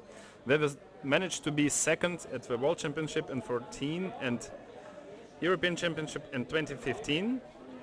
And since then, the results were not that successful, so we were around 10th or 12th place at every championship since then, since these successful years. Switzerland also had just one successful year in Coimbra 2019. Apart from that, the results were different, sometimes 10th, sometimes 7th, sometimes 6th, something like that. So no real medals apart from that. And these are 2 new fresh teams. Once again, 5 new players for Switzerland, 2 new players for Denmark. Let's see what we show in this tournament. Ball goes back to the center. Teams are lining up. 1-1 after the first half. 10 seconds after power play. Does this team remember that they shouldn't have five guys lined up? I think they don't.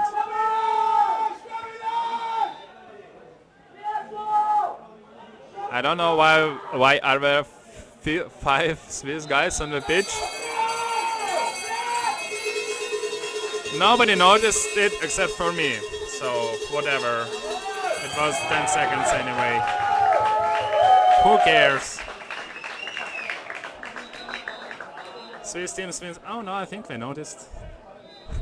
They might get yellow card for that right now, and that would be really dumb. Not dumb, but like kind of funny. They should have started with 4 players for 10 seconds, and they simply forgot about it, but also referees didn't point it out, which is, I'm not sure if they had to. If they could start before that. No, nobody cares. Literally nobody cares. They just removed it. Let's assume it didn't happen.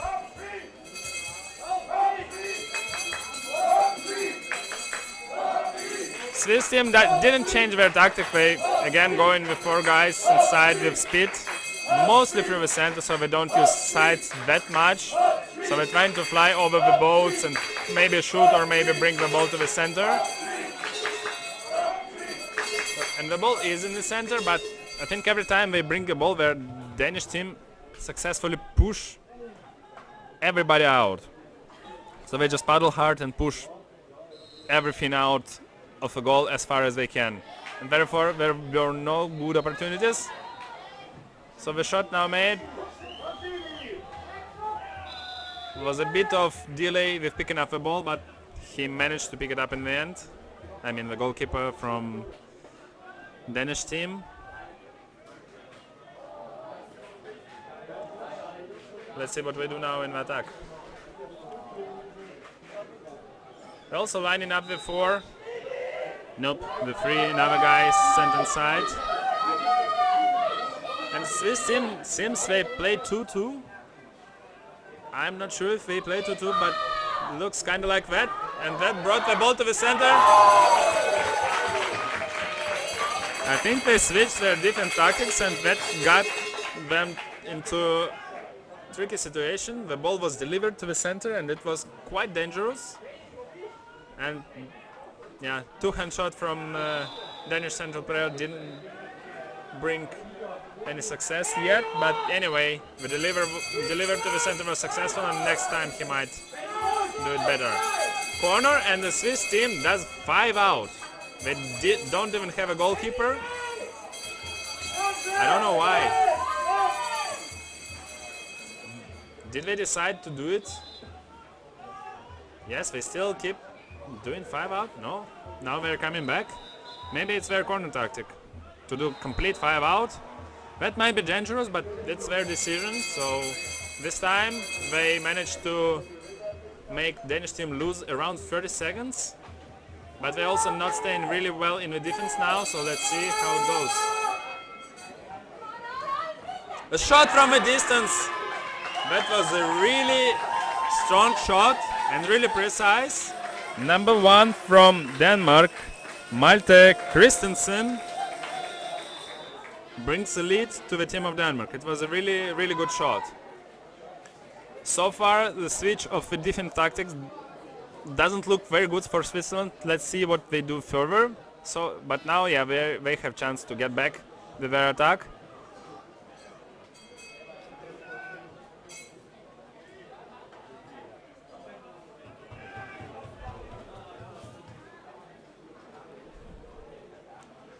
Standard, lining up with 4, nothing changed here. Going with speed. The speed of which we're going inside is pretty okay, but still Danish team manages to push everybody out. They look pretty big for under 21 men class, so they look muscular and physically capable to push entire 20 minutes out everybody from their zone. And another corner for Switzerland.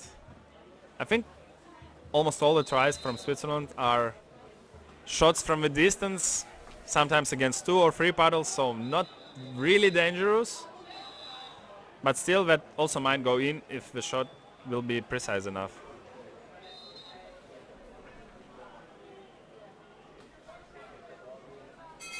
I think Danish team feels pretty good in the defense, so I think they managed to deflect all the attempts to remove everything, but now the guy slided inside, so finally the guy just flew over all of the boats and managed to make a shot. Now the goalkeeper saved that. It's again Malte Christensen. Now he saves his team from a goal. The ball goes to the left side. Yes, one more time. The guy in the center gets the ball, but he sees 3 paddles in front of him and he is being pushed directly. So even when he stays in the best position, in the moment he gets the ball, he's already pushed out. And that's very good, very well done from Danish defense. A bit of pressure from Danish team on the corner. It's a bit uncomfortable to make a pass and a mistake. Yeah, the guy in the corner put himself not in the best position. He could use the time to turn his boat, but now we see another mistake now from team of Denmark in the counter-attack. They were 2 against 2, but yeah. Failure in pass and Benjamin move managed to pick up the ball. So now we try for Switzerland. There is just 4 minutes and 30 seconds left. Time flies, and it's getting more and more dangerous. So Swiss team probably would like to score in the next 1-2 minutes, otherwise it will get tricky. Central pass.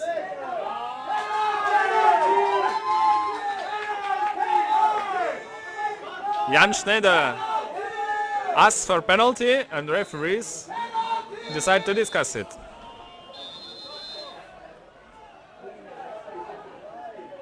Run, run, run, run, run, run.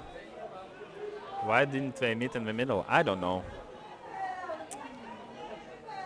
No equality here. So they discuss if there was a penalty or not. I personally don't really know. I think it was not that dangerous, I mean the position. Yeah, we'll see. That might be the same situation as in the first half with the Swiss team when there was a free shot and a green card.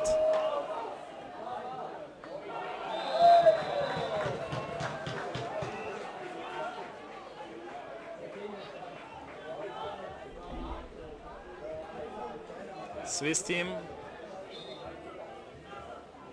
decide to make a substitution, not like the team, but Kubler decide to sub himself, and now Vandele goes on the pitch.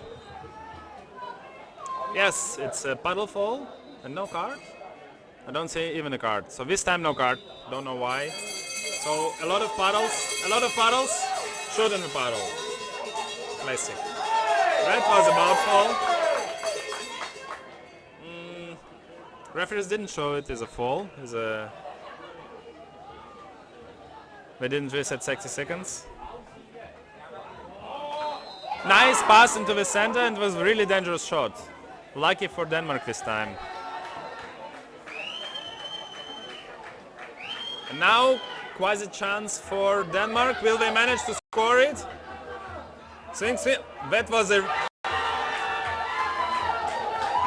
That was a really good play from Team Denmark. So he swinged the ball, everybody paid attention only to him, and then he made a really precise pass to the right side to August Sergo.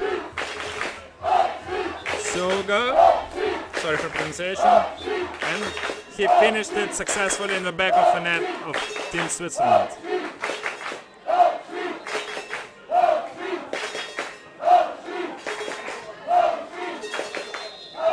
Now Switzerland has only 3 minutes, and they also made a fall. Now it's getting really complicated for them to get back.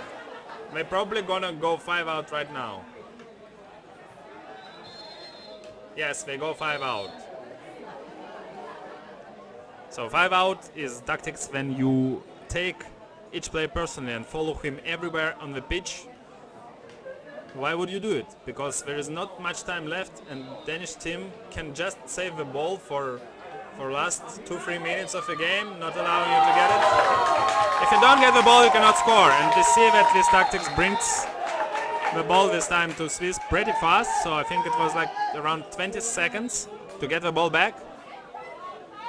Now a bit of pressure for Team Denmark, and they also do 5 out, which is not very standard. Normally if you're in the lead, you'll just stay back, but they also decide to do 5 out for a bit of revenge, and their pressure is pretty strong. So now they managed to put the Swiss guys really in the side of the pitch, almost push them back. Will they save the ball? Yes, the ball is sent back to the center. Nice fight there, still secured by Swiss guy. No, now he loses the ball. That dribble was not necessary. 2 minutes left, 3-1. Swiss crowds really supports their guys to do the best possible, but Danish guys feel also pretty confident. They're sprinting. 2 of the guys of Danish try to sprint close to the goal. Shot from a distance. shot from the distance might give chances for team from Switzerland. 1:20 on the clock. Still 5 out from Denmark. Still 5 out. Maybe it is a good decision, I don't know yet, we'll see. But they have to make a shot really soon, maybe a risky shot. That was a nice play. That's a nice shot. He should have done it in order to save his game. Milos Wislozil. Sorry. It's complicated. Anyway, didn't manage to put it in the net, and therefore still 3-1, 40 seconds now. And now all Denmark has to do is just to save a ball. They are pretty happy with the result, I guess. They might try to make one last shot to get a little bit better goal difference, just in case. Nope, the shot is done 25 seconds before. Also not precise enough to get in the net. And now 20 seconds for Switzerland, 15. They also would need to score at least for goal difference. Even if they don't get points, goal difference might be crucial at the end of the group stage. But the pass is not successful, 5 seconds.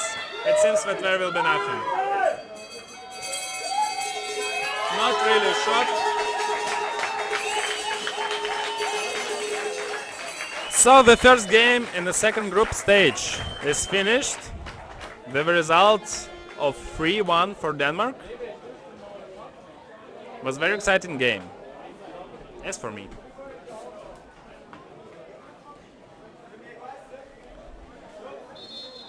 Next game on the pitch 2.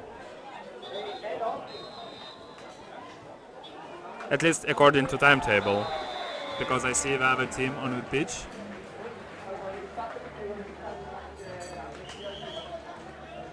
Must be under 21. Oh no, it's correct. Under 21 men. France against Italy. It's another group, it's group F. We just have seen the group E and now it's group F. So it's the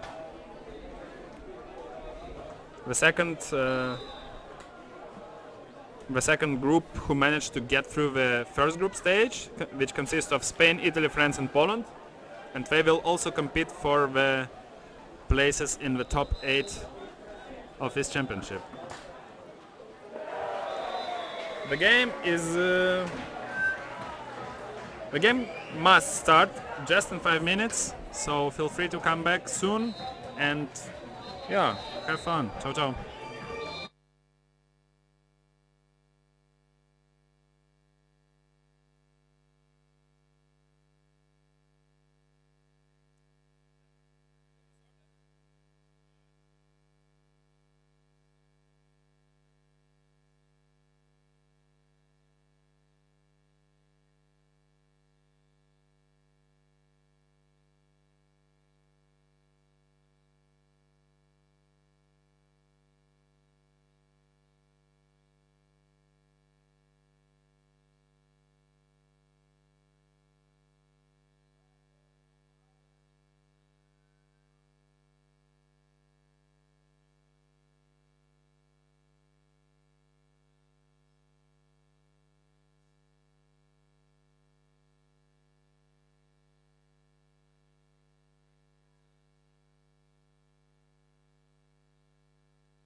Alright, ladies and gentlemen, welcome back to pitch 2, where we have the 11-20 game between the France under 21 men and the Italy under 21 men. I'll name the players are getting lined up now for the charge start. For the French team it will Elijah Dendaye go, and for Italy it will be Paolo Messina. Oh no, wait, Pietro Luvara. Oh, and it's Ndaya with a big contact by Luvara, but he seems to be okay. And now it is obviously a foul, so French possession.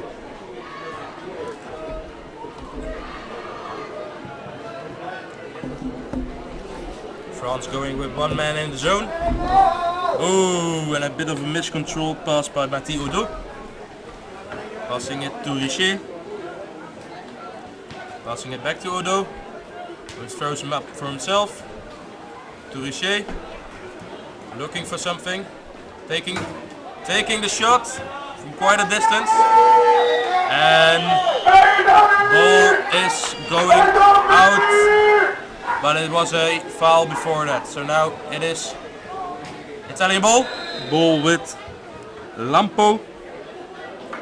Dribbling past Ndaye. Oh, but in doing so he made a foul on the French player. So now it's possession turned over once again. For Italy we have Giuseppe Ruggiero on the goal. He'll be trying to keep as many of those French balls out of his goal. For French we have Maxime Legendre going into the zone, trying to force a gap for his teammates to pass to him or to shoot themselves. Whilst moving around now. So Odo passing it back to Richer. Richer passing it to Ndaye. Back to Richer. Now they've added a second player, Shani Bakati is also in the zone. Ball to Richer. Back to Odo. Faking. Passing it over the zone. Ndaye taking the shot. Ooh, and a really nice goal.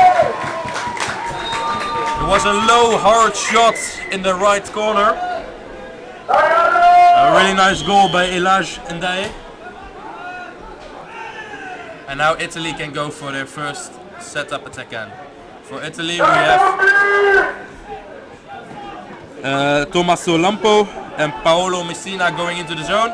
Passing it around. Looking for a feed in to Messina. Nothing on it, so decides against it. It's now Ruggiero with the ball. Passing it back to Iba. Oh, and again a foul on the offense for the Italians. So French will take the ball. Looking for some chances. But Italy have managed to cover the counter-offensive of the French. So it will be Legendre and Bancati going into the zone again. Legendre diving under the boat of Pietro Luvara. Passing it around. It's now with Richer. Passing it to Bancati. Sorry, that was Odo. Now back to Odo. From Boucher. Back to Boucher. Looking for a chance. Feed in. Oh, and another nice goal. Maxime Legendre. A nice wave around the attack. And then Boucher fed it in to Legendre, who finished it as well. Really nice. So 2-0 for French team. Okay, now Italy can go in the attack again. I think they have a lot of good players, but they need to keep preventing making the fouls. It's cost them 2 attacks already. So again, Lampo going into the zone with Messina. We have Iba, Ruggiero and Luvara going around. Ball with Luvara now. To Ruggiero. Back to Luvara. And to Iba, the captain of this Italian team.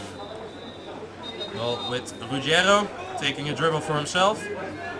Passing it to Luvara. To Ruggiero. To Iba. Working, faking. Tries to get into the zone. French working back out. Oh, and an advantage given. They paddled on his body. with the boat, which is not allowed. So now ball with Ruggiero again. Passing it to Iba. Feeding it in to Messina, who recycles the ball back out. To Luvara. To Ruggiero. Fakes it. Passes it back to Luvara. 30 seconds left on the shot clock. Once again, advantage given. He was pushed on the side of his back. You only can push on the shoulder. So, advantage given. Ball again to Ruggiero. Passing it back. So really having a tough time with the French defense. Passing it back to Luvara. Italy really not finding something. French players really keep their zone tight and closed. Now to Luvara. Really nice defensive work by Omo. Taking the hit from Luvara. Ruggiero passing it into the zone. Ooh, really nice feed in to Paolo Messina. And the ball got back, picked up by Luvara, but he bumped the goalkeeper.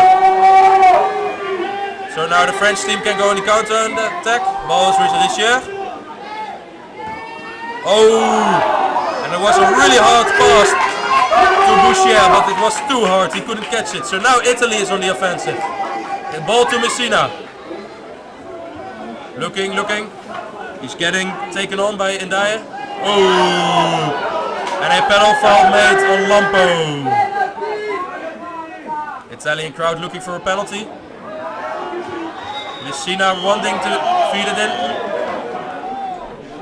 So this game has really gotten a lot of fouls already, resulting into a green card for number 6 of the French team, Luvara. Odo, sorry.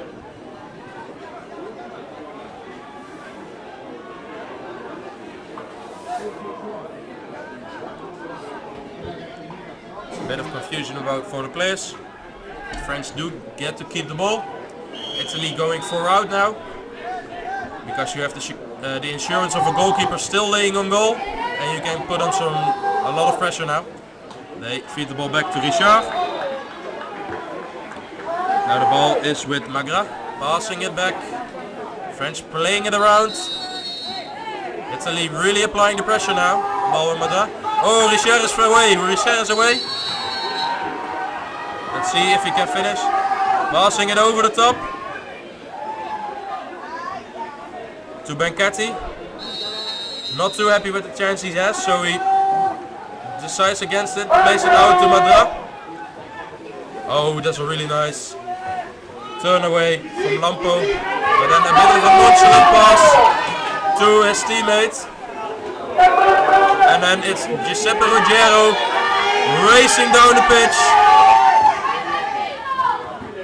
Oh! And an immediately decision by Ricardo White. He decides it's going to be a penalty.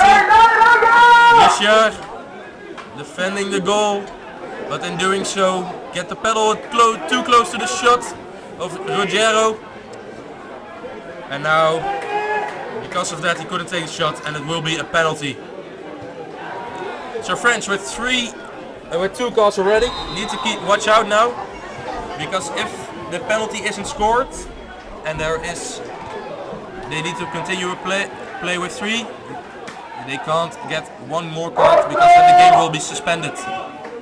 It will be Giuseppe Ruggiero taking the penalty against Magra. Oh, and burying it top right hand side corner. Really powerful penalty, no hesitation or doubt. So now, because of the power play on the cards, French can come back with 1 player. We were waiting for the indication of the jury or referee. And Italy still can put on the pressure. Advantage for France. Ball gets up to Benkati, but Lampo almost got to it. And in doing so, they almost got the way free, but there wasn't a pass on.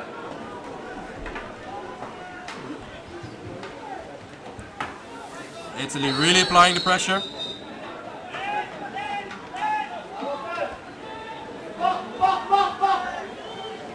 Lampo. Again play on.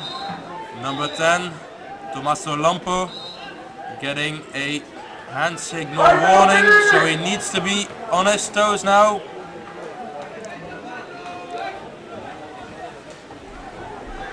Maybe this is going to be a game about discipline, which is sometimes a bit of a tricky thing in the under 21 games, because they're all young, really want to win and give it their all, but in doing so they sometimes take risky shots, make some fouls, and doing rash things just like that.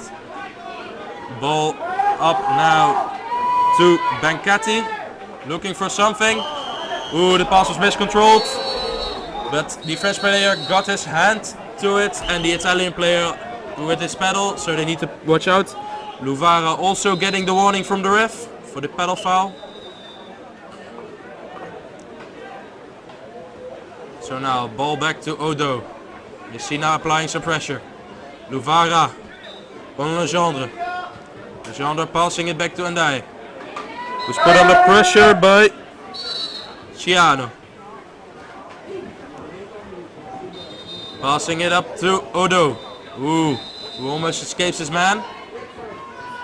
Lampo can close the gap. And now it was Legendre trying to play past Pietro Luvara, but made a foul. Also for him, that's a warning now. Ball to Giuseppe Ruggiero. Passing it back to Luvara.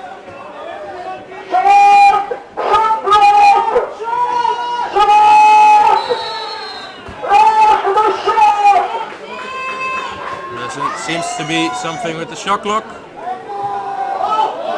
Ruggiero taking the ball. And now it's the end of the first half. Italy and the French team playing on pitch 2 currently.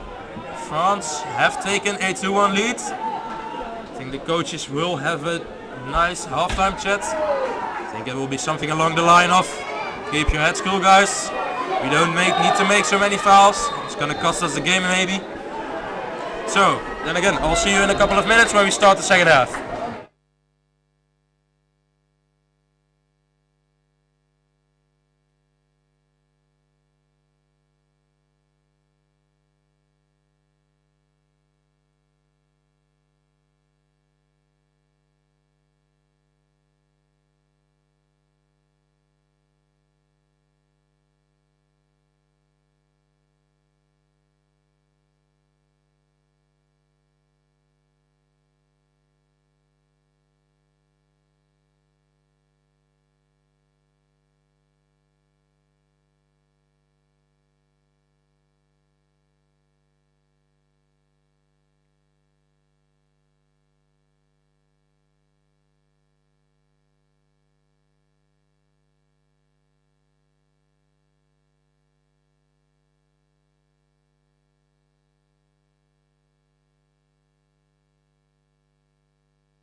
Alright everybody, welcome back to pitch 2 where we have the French-Italy match underway. Both players are lined up.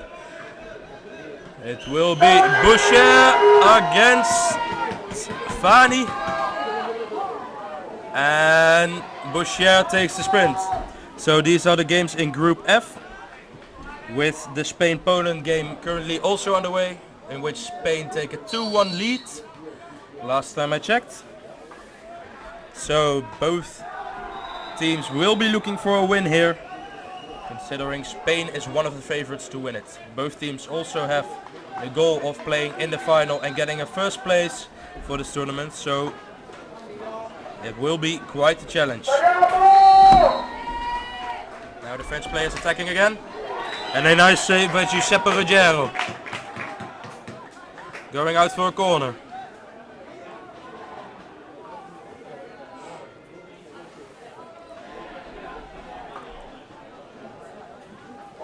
The Italian trying to play the corner trap, where you put one guy on the player taking the corner and one guy to the best pass option. But in these categories, the players can pass over the paddle really easily and really far.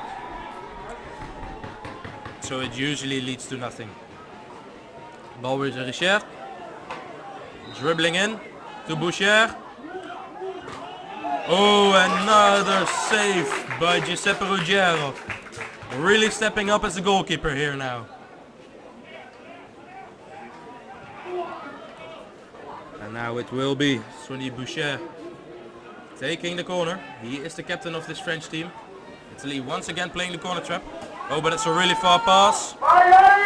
And now it will be Ciano putting on some pressure, followed up by Fani. Passing it, Richard passing it to Benkati. So French got away from the pressure. Ball with Odo to Richard. Ooh, miscontrols it. But it gets picked up by Odo again. About 30 seconds left on the shot clock. So both players have a lot of time. Oh!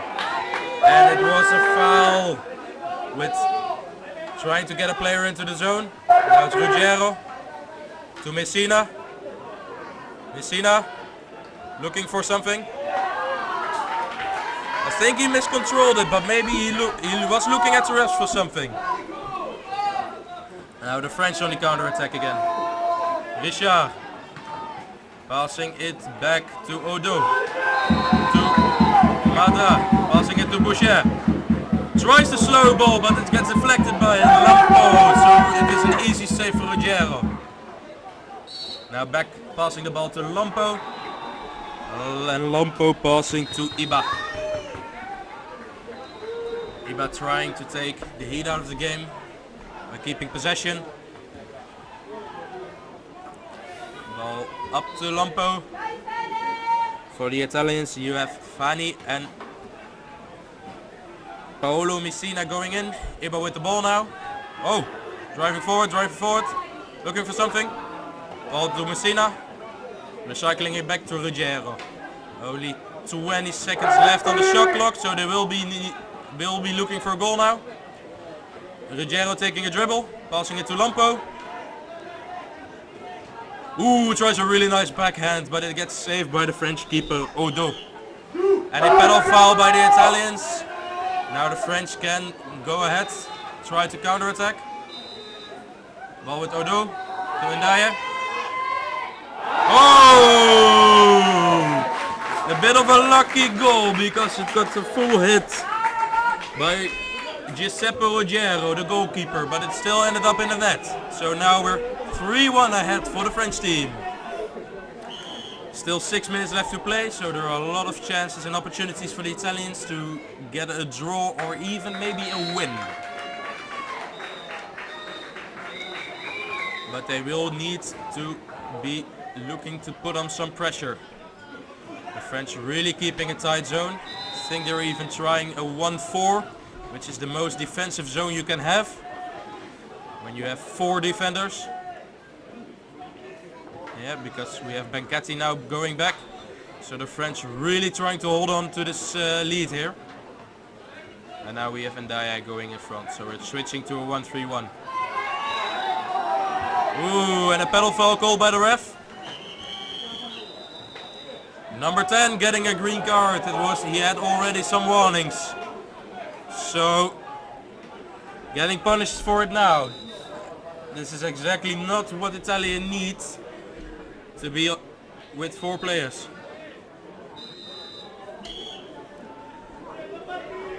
So now Italy with 4 players. I think maybe discipline is letting them down a bit. Ref's calling a timeout. Not too sure what it's about. Making sure the time on the penalty for number 10, Tommaso Lampo, is correct. So now we can continue playing. Italy will be needing to look for something, but it's really difficult with 4 players against 5. It's Odo going in. Boucher crossing behind him. Ball with Madra.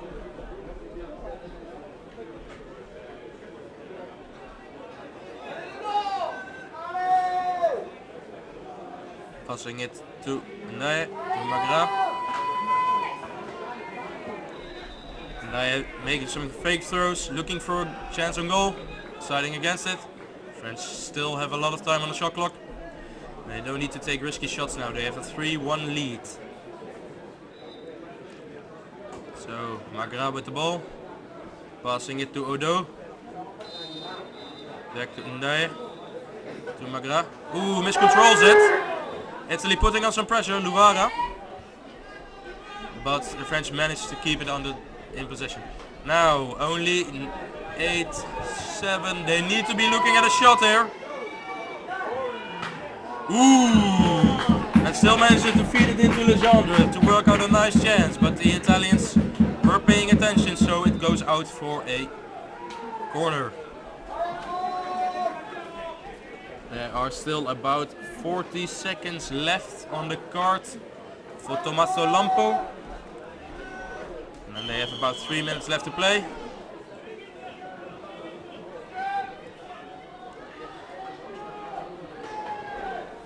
Ref's calling a foul. Italians not really happy about that. And it will be Sonny Boucher taking the free throw. Usually they just pass it back because it's a chance with a lot of paddles. So it's a difficult shot to take.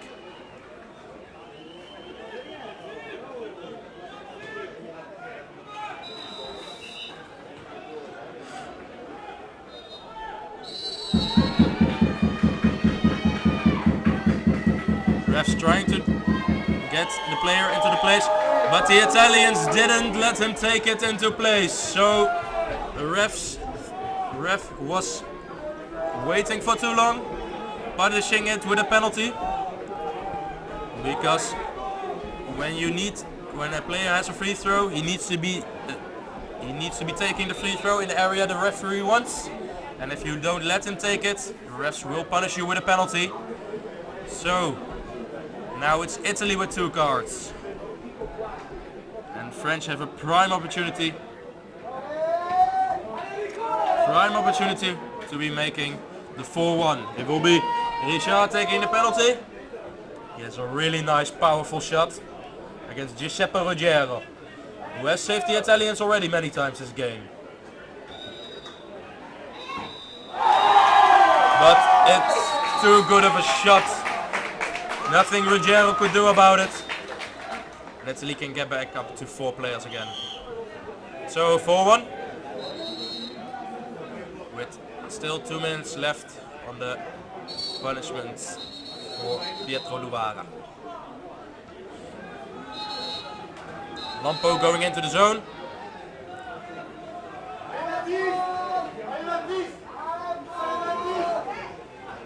Giuseppe Ruggiero with the ball. Back to Lampo.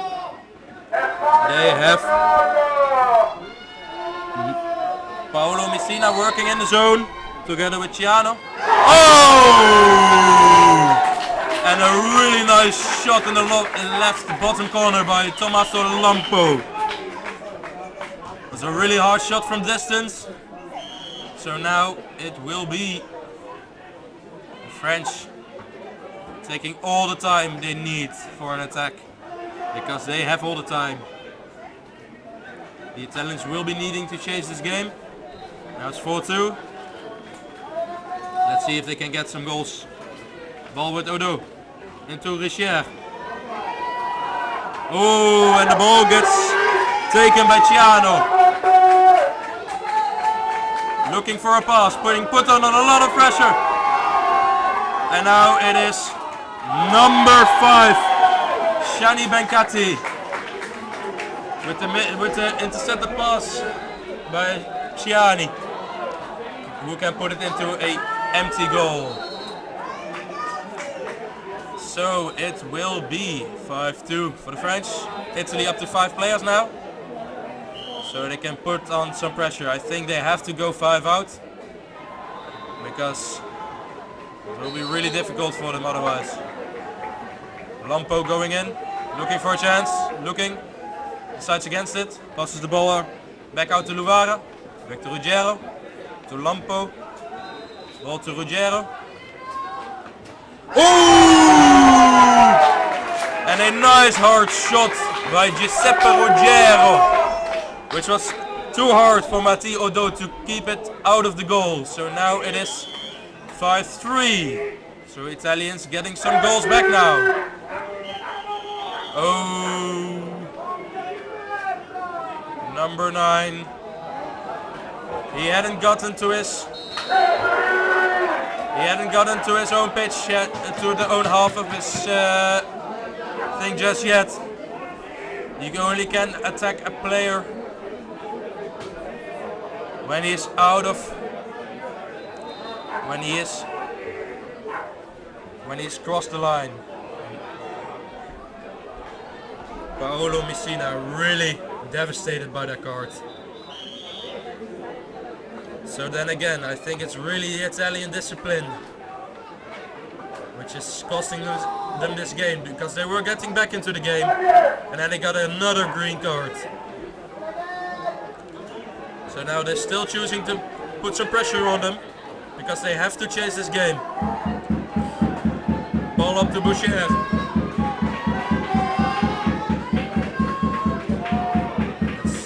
Benkati, who's free. Closed down by Luvara with a leading foul. Oh! And number 2 getting a green card as well for pressing the player on the elbow. The only part where you can press a player is on the upper part of his arm, not on the elbow. And he already had a green card, so it's a yellow card now. So Italy have an impossible task here. Pretty much impossible. A lot of can still happen. Ooh, nice steal! Gets pushed. Lampo trying to find the gap. Lampo with the goal! So even with 3 players, Italy managed to get a goal. 5-4, Italy only need 1 more goal to get a draw. But I don't think the French will take any shots anymore, they will just pass around. Pass to Boucher, to Magra. Oh!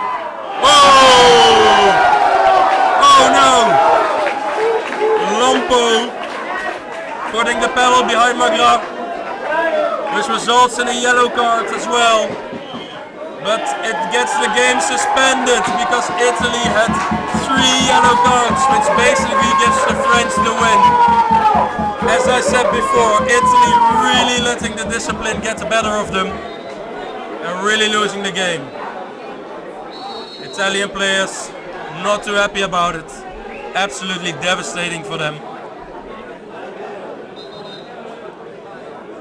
French players ecstatic with this game. That means that the French will get the 3 points in Group F. I will have a check real quick which Poland, Spain did. Can't see, they already erased it from the scoreboard. So It's Spain, Poland, still not on it. So, Italian coach also going to get some... Italian players not too happy about it. But the game, 5-4 for the French, which eventually got suspended because of Italy's third yellow card. And when you have two players on the pitch, you can't play and you automatically lose. So that was this game. Next game will be the Czech under-21 women versus the Spain under-21 women on this pitch in a couple of minutes. Hope you're there to watch it with me and or watch some other games. Have fun all.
Alright everybody, welcome back to pitch 2 where we have the Czech Republic versus Spain match lined up. This is a match in Group A. Currently Germany are first with 9 points out of 3 games, Spain second with 6 points out of 3 games, Great Britain with 6 points out of 3 games, Czech with 3 points out of 3 games, and Switzerland with 0 points out of 24 games, out of 4 games, sorry. The referees for this game will be Martin Rol and Emma Siagura. Spain will face the Czech Republic. Martin Rol and Sisi will be refereeing this match. So the Czech will be looking for a win, but it will be a tough challenge against the Spanish team. On pitch number 3, players in the middle of the pitch, both captains exchanging gifts. And I will name check the teams for you, starting with the Czech team. Number 1, Anna Dashik. Number 2, Matilda Valtrova. Number 3, Beata Valtrova. Number 4, Magdalena Sakalova. Number 5, Karolina Talanavova. Number 6, Anna Marie Pasi. Number 7, Marketa Sakalova. And number 8, Aneska Chernikova. For this, and the coach is Jade Kerber, who I have been told is a Australian coach. So still players from or people from all over the world are represented here. For the Spanish team we have number 1, Carmen Almela. Number 2, Marta Canosa. Number 3, Ana San Juan. Number 5, Valentina Noguera. Number 6, Raquel Calvente. Number 7, Ines Arrozo. Number 8, Sara Calvente. And number 9, Sara Barba. So, refs indicated the players need to line up for the charge start. The ball has been placed into the ball release mechanism, which will be operated by the scorekeeper. For the Czech team will have Matilda Valtrova lining up for the charge start, and for Spain will have Valentina Noguera. It will be Noguera early with the ball, but the ball placement of Valtrova was better, so she won the ball. So the Czech Republic will start with the ball on the attack.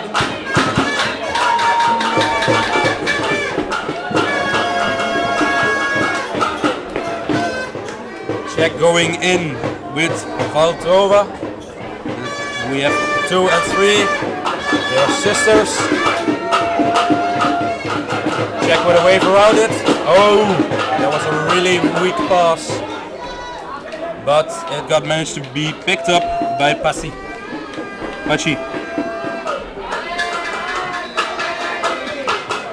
So it is Sakalova passing it back to her. That was a nice shot by Matilda Valtrova, which got deflected out by the Spanish goalkeeper Carmen Almela. So Spain will be going for a corner trap here, trying to put a lot of pressure on it. Last game I also talked about it, but in some categories it doesn't really work, but in these it does, because players can't throw as far as the men, still they can throw really far balls. You will be surprised from where they score sometimes. So, foul by the Spanish, Valtrova with the ball. Looking, faking a shot, passing it back to Sakalova. Sakalova passing it to Dashik. Dashik passing to Valtrova, and Valtrova passing it to Sakalova. So we have 4 and 7, who are sisters as well. 2 and 3, funny thing. There's twin sisters as well. If you even can hear me over the drums. It's the Spanish team supporters really hyping up their team. Now it will be a shot and a nice goal by Valentina Noguera. Spain really happy with the goal. So Spain will take a 1-0 lead into this game.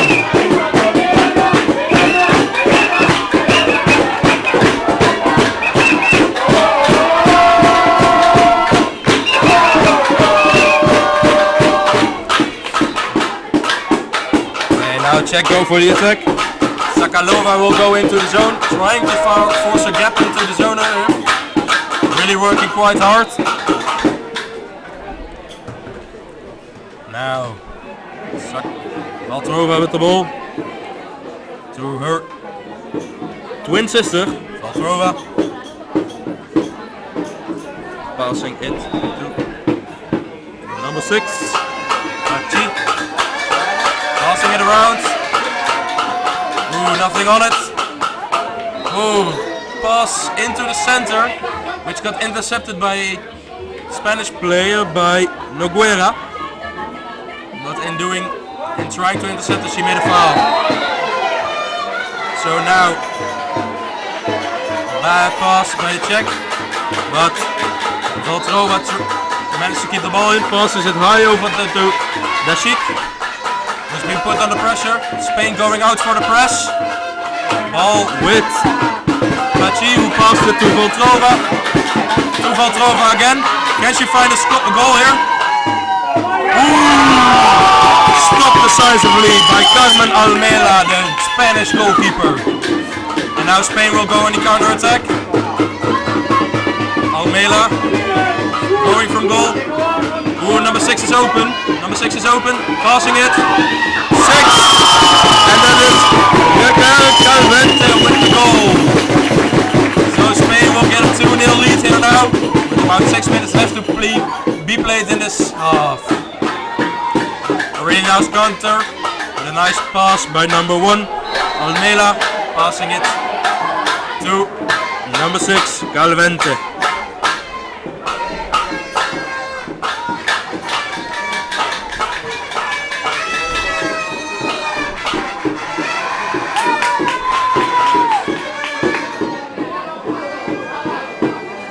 Czech player passing around while number 4, which is Sakalova, tries to screen for a gap here.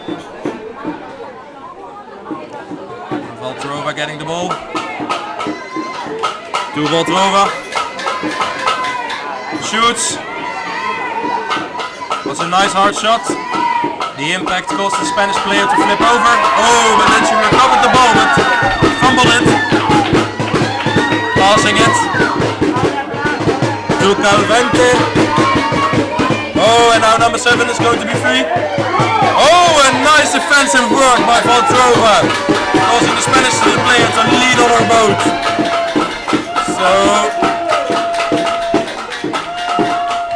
now Spain going 5 out, really wanting a high goal difference here in this match. They are the favorites. They are looking for a first place or a final in this tournament. And a nice goal by Calvente already.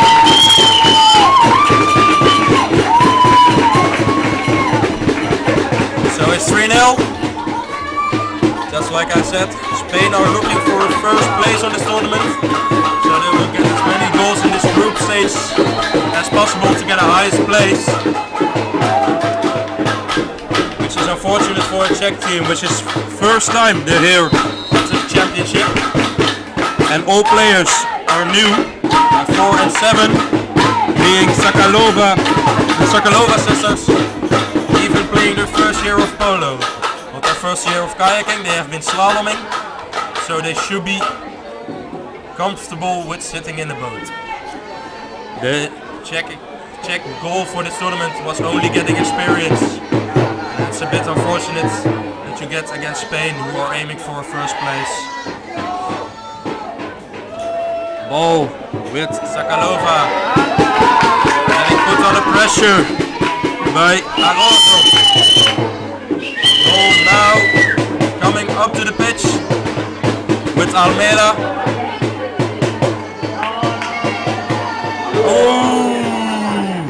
Taking a shot, just like I said, it can surprise you from how far they can shoot. hitting the bar unfortunately. I think her teammates might be a bit unhappy with her about taking the shot. There was a lot of space and time for a proper attack. Now the ball with Dachik. Taking a dribble for herself. Passing it to Pachi. Dachik. Pachi. Passing it around. Giving Valtrova some time to work into the zone. But she made a mistake. A foul is being committed, so now Spain can go on the offensive again. It's Calvento with the ball, passing it up to Arosa, but intercepted by the Czech players. Really nice defensive work by the Czech. I think the Czech are really working on the defense, but they don't have the, looks like, muscle to build the attack, to create a gap. Now ball has been intercepted. It has been taken up by Valtrova. Oh! Czech player is free! Czech player is free! Takes the shot! Just shearing under the bar. That was a nice chance by Matilda Valtrova.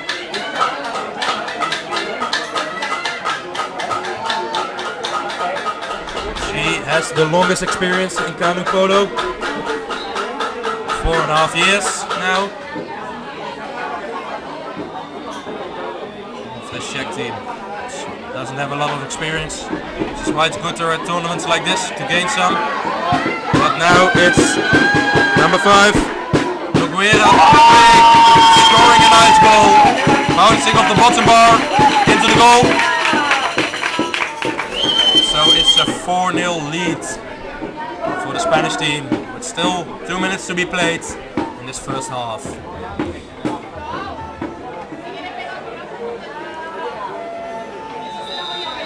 Valtrova showing the ball.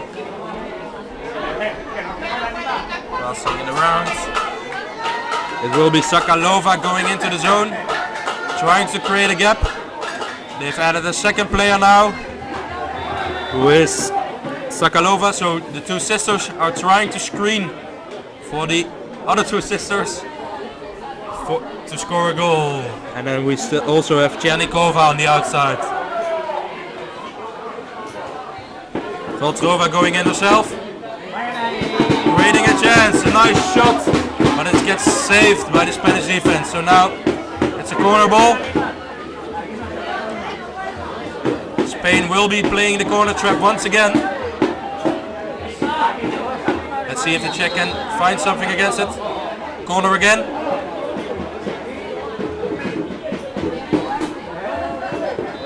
And passing it onto the water to her sister. And oh, the ball back was a bit too short. Both players were going with the pedals to it. And maybe a bit of an early push. Spain going for a goal, looking for something. Barroso looking to goal, looking for some chance to shoot. Nothing on it, decides to pass it back. Now the ball is with Calvente. Passing it to Barroso. Tries to find somebody, nothing on it as well. So Czech players really keeping a nice pressure on them here. Now the ball is with Calvente. Oh, and now it's been passed to Barroso. Oh, and a nice interception by Valtrova. Really nice interception. So now it will be a corner. Oh, and it will be half time. So the Spanish take a lead, a 4-0 lead into this game. And now I'll see you back again in a couple of minutes for the second half of this game.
Alright everybody, welcome back to pitch 2, where we have the Czech Republic versus the Spanish under 21 women team playing each other.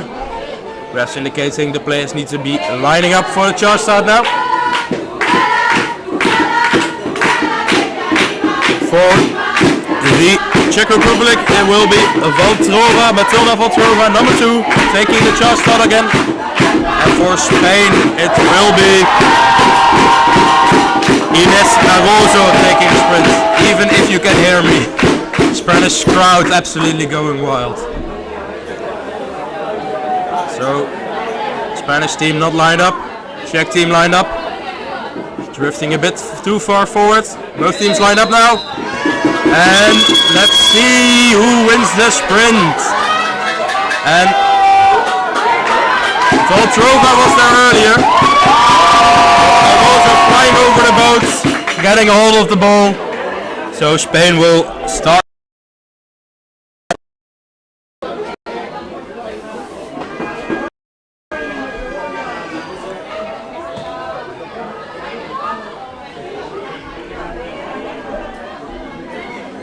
Now Spain with the attack. Ooh, ball comes off the boat. And then it's Almela recovering it for her team. Ball to Canosa, passes it to Almela. Almela takes a dribble for herself. Starting the wave.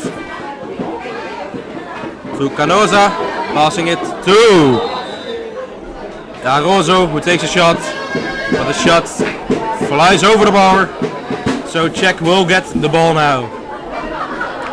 Of course the Czech are down 4 goals, but all things considered I think they're playing quite well actually.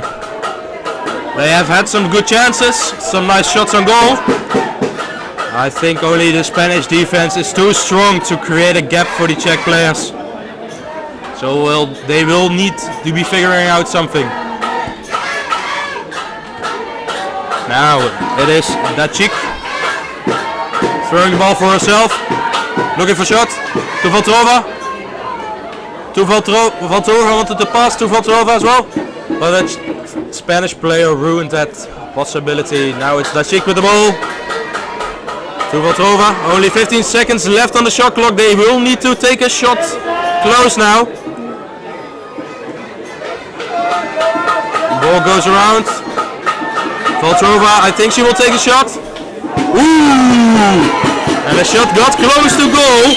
It got to the goal actually.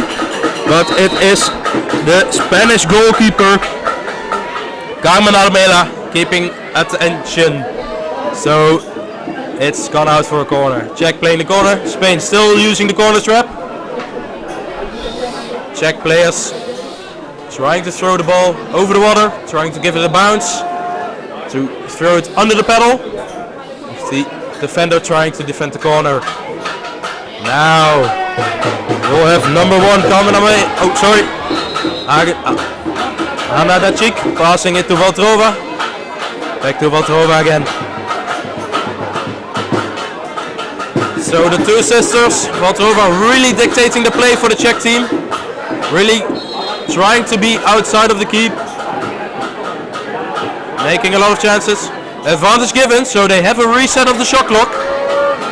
I do remind you, we're still playing 3 minutes already in this match, in this half, and no goal scored just yet. So Czech really doing a good job. Now they pass the ball to Pachi, passing it back to Valtrova, who gets put under pressure by Arrozo. Passing it to Dachik. To Valtrova again. Let's see. Her sister is coming in. Ooh!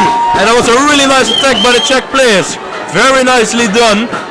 But the Spanish keeper, Carmen Almela, is having a really nice game.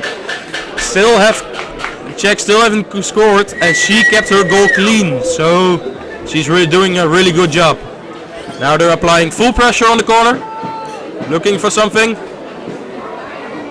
Ball gets up to Dachik. Oh, nice control with the pedal. Oh, and then the Spanish players try to intercept it, But it was a pedal foul. Getting too close with the pedal. And then Calvente didn't really... Oh, sorry. That was also Calvente.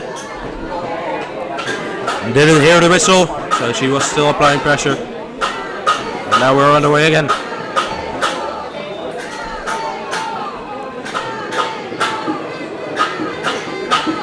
And it's Valtrova looking for something, passing it back out.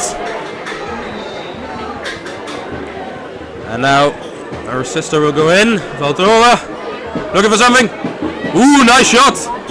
But it gets saved by the defense. So the Czech team have been in possession for a really long time. Really making a couple of nice attacks. Now, ball to Dacic. Let's see. Oh, and a really nice goal coming off the top and Brandenburg into the goal. So the Czech player, Hanna Dacic, getting a really nice goal. The Czech crowd's really happy with that. There are a lot of Czech teams, 3 this year. And they're playing some nice polo actually. They're doing quite well. So it's 4-1 with a really beautiful goal by Hanna Dacic. Now you have the Spanish crowd trying to cheer up their own team. Ball goes back to Armela. To Canosa, back to Armela. To Calvente. To Armela again. I think this might be one of the, maybe the second attack even the Spanish players have in this half. Czech really having a couple of nice attacks. Oh, and a shot by Almela, but it goes over the bar again. Spain having some difficulty keeping the ball at the goal level now. So Czech can go for the attack again. With 4 minutes left to play, maybe they can even get a couple of more goals in it.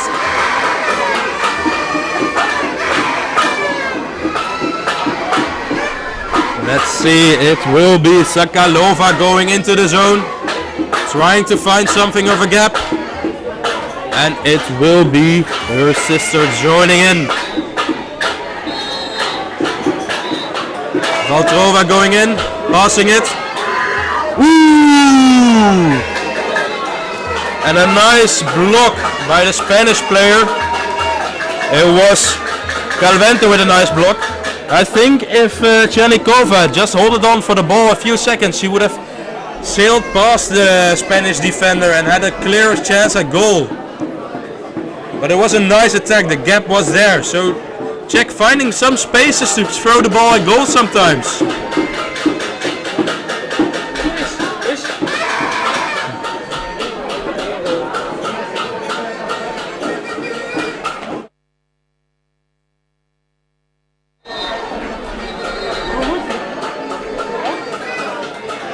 So now Czech players are passing the ball around to Valtrova again. Some fake throws, passing it over the defense to Chernikova. And Spain going out for a press. 20 seconds on the shot clock. So they will be needing to look something. Valtrova under pressure. Ooh, and that paddle was too close. Spanish players are really really nice, always giving the ball back. Great to see sportsmanship like that. Now it will be Valtrova taking a dribble for herself. Looking.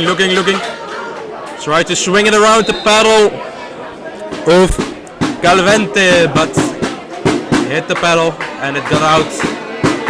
Didn't get out even.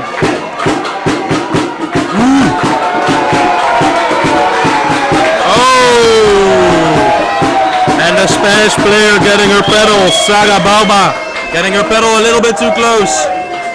So now she'll have a green card. A bit unlucky, got the pedal too close the first time and then on the pass the second time. So now this is a really good opportunity for the Czech players to make a goal. About 1 minute 40 left to play.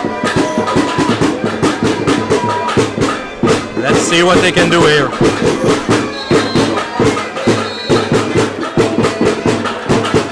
It will be Sokolova and Sokolova going in. Ooh, and it was Chernikova looking, faking, and taking the shot, which got saved. So Czech really growing in this game, and maybe, I don't know what they did in the other games, but I think they're really growing into this tournament. Valterova with the ball. Looking, faking. Takes the shot. Ooh! Hitting the bar behind the goal, which holds the goal up. Bit unfortunate. And now they're going for a 4-man press with a goalkeeper on goal. Oh, and Spain threw the ball all to the sideline. So 40 seconds left. Let's see, maybe they can even get a second goal here. So 30 seconds left. Ball to Valterova. And to Chernikova again. Oh, really good work. Really good work into the zone. There was some amazing work by Sokolova, number 7. Really giving number 6, Alvente from Spain, a hard time. 10 seconds left to be played. I think Spain might keep possession here. Throwing the ball. Oh, what a pass. Oh my, that was a really nice pass. Was a really good pass by number 6 Calvente to number 2 Canosa with the game. So 5-1 in the end for the Spanish with Czech Republic. Really getting a good second half. The second half they drew 1-1. So the Czech Republic, credits to them for that, playing in the second half. They really grew in this game. So next game on this pitch will be the Netherlands under 21 men versus Swedish under 21 men, which your commentator will be Johan Vergein at 12:35. Have a nice day further with a lot of nice polo. This is Thijs Bruging signing out.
Hello and welcome to the European Championships here in Brandenburg. Of course, Canoe Polo 2023. We're going to be watching the Netherlands versus the Swedish in the under 21 men's class. This last minute of preparation time is being used by the coaches to talk about the last minute game plans. And both of the teams to focus up. Let me introduce the teams. On the left with the orange we have number 1 Van Sikkelrus, number 2 Berghout, number 3 Manders, number 4 Sikkelrus, number 5 Udink, number 6 Verkooyen, number 7 Kuipers, number 8 Hof, and with the coaches Raymond Hof and Jeroen Moese. On the right with the yellow we have the Swedish with number 1 Johansson, number 2 Slavhanger, number 3 Lindström, number 4 Lindmark, number 7 Lindholm, number 8 Lindholm, number 9 Molander, number 10 Haileke, and the coach is also Lindmark.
With some last minute changes to the scoreboard. Now it's the Netherlands against Sweden.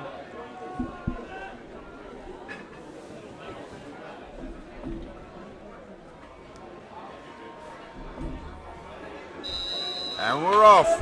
It is Manders versus Johansson. And first ball possession is for the Swedish. Johansson won the sprint.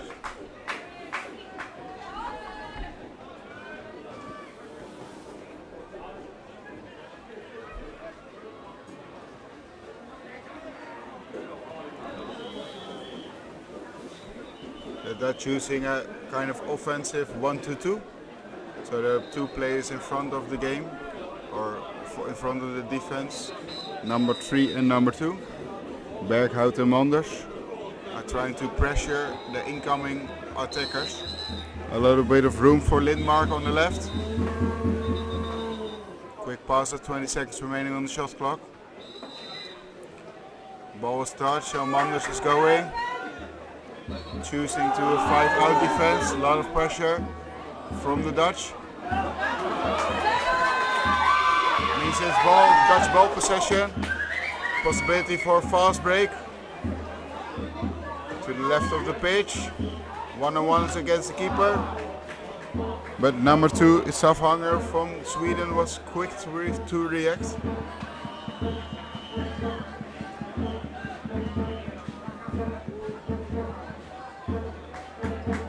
The fast break of the Swedish is stopped, while we see a quick goalkeeper exchange on the left, because you want your best goalie on the goal. Nicely blocked by Berghout of Udink.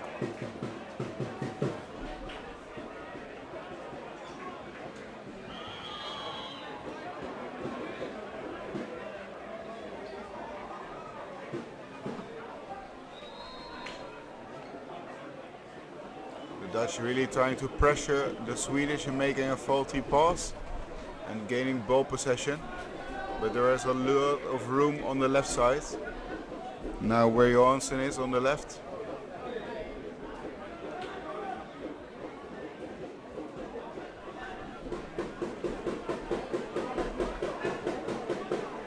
Both of the teams. Oh, nice pass to the middle.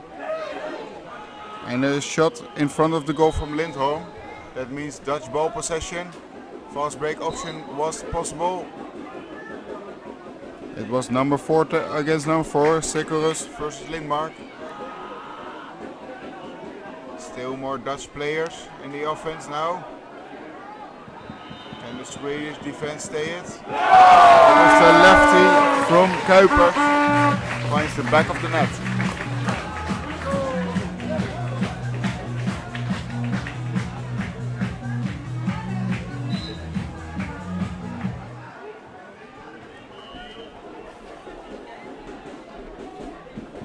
It's always interesting to note how many different new players there are in comparison to last year's. Well, we see a real hard shot from Molander, number 9 from Swedish. It's actually send off to the other pitch.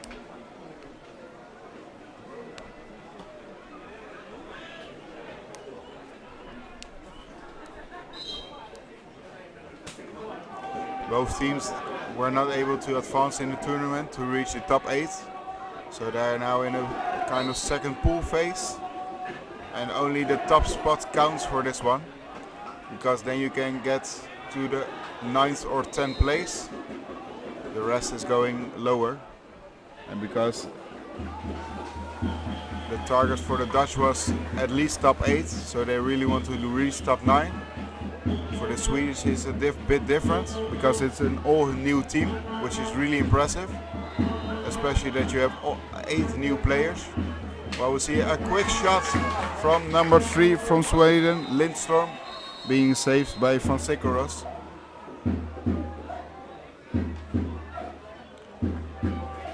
Would mean a new 60 seconds for the time, for the shot clock.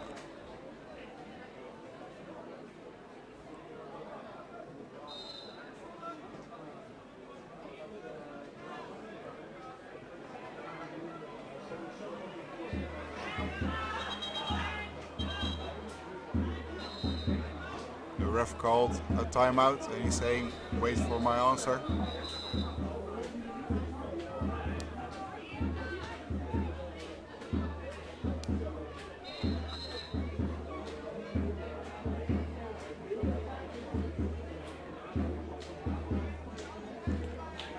Because it's an all new team for the Swedish.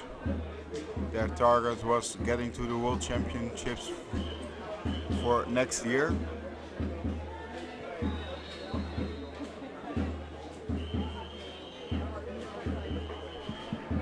Who are held in China next year.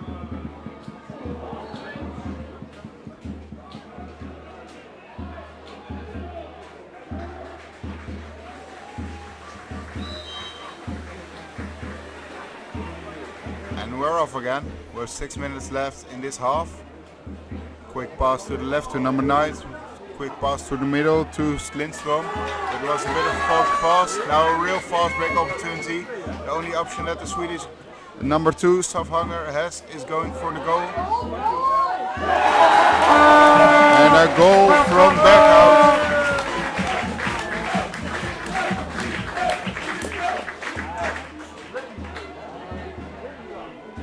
If you're 3 against 1, as in the 1 is the defender, yeah, it's a hard call to make. Or you want to really to try and stop the pass, or you have to go to the goal. But if you're already quite close to the goal, these players can easily reach the goal from the middle of the field, middle of the pitch. Oh, nice intercept by Manders, means another fast break opportunity for the Dutch now. It's again 3 against now 3.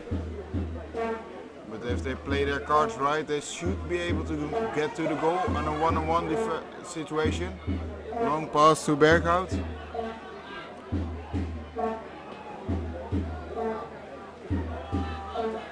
Now Swedish number 2 Safhanger is really trying to pressure the Dutch. With the result that 30 seconds already has passed on the shot clock. Sekeros still in ball possession, going to Berghout. Going back to Sekeros. Those two are actually twins. Quick shot from Manders, but beautifully saved by Johansson, the goalie.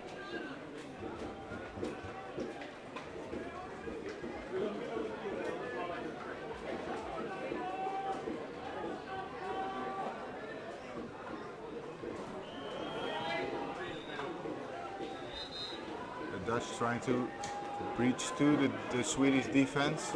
A lot of players are actually inside the defense of the Swedish and really close, so that means if they make a faulty pass, it would be an option for the Swedish to do a fast break. Now they reset the attack again with a second line shot easily saved by number 7 Lindholm. Number 7 is also the goalie of the Swedish team, so it's not surprising that he can stop those kinds of balls.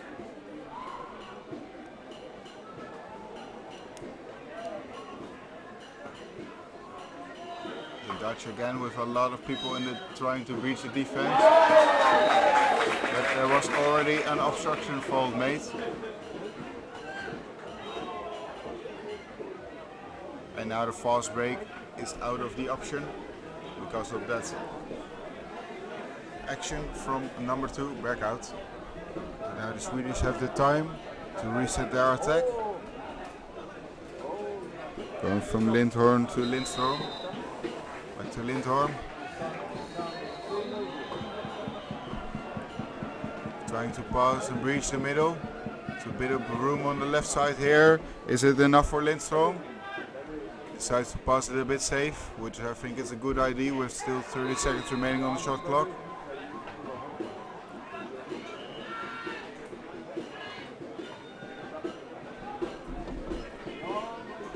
Now on the right side with Molander. Pass to the middle, but stopped 1 against 1. The moment the ball goes over the line, and you may think that the floating line is the back of the field, but it's actually the goal line.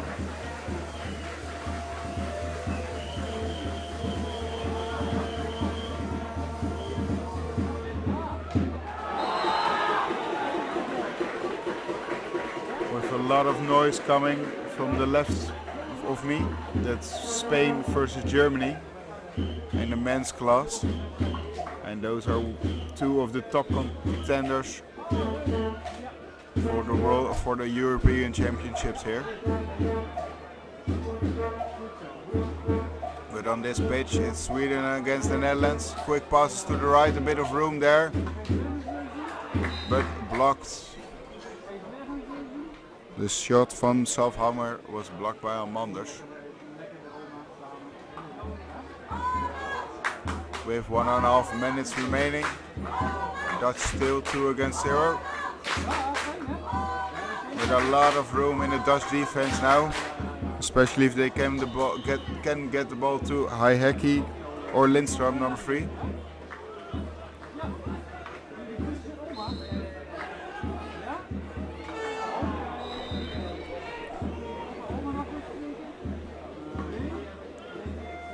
A lot of room now to the left. Can they get the pass and the shot going? Ooh, shot is just over the goal.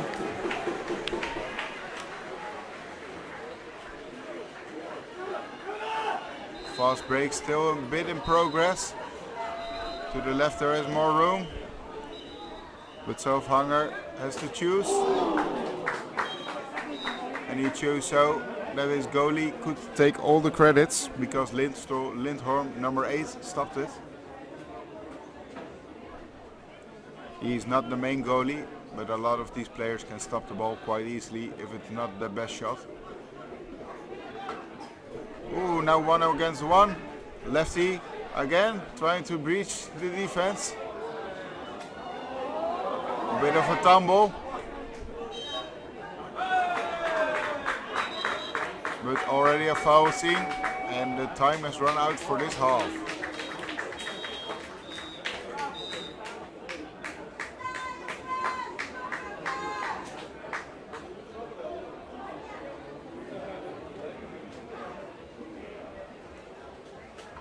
So we now have a 3-minute break in which the coaches give some last-minute feedback and maybe some changes to the game plan.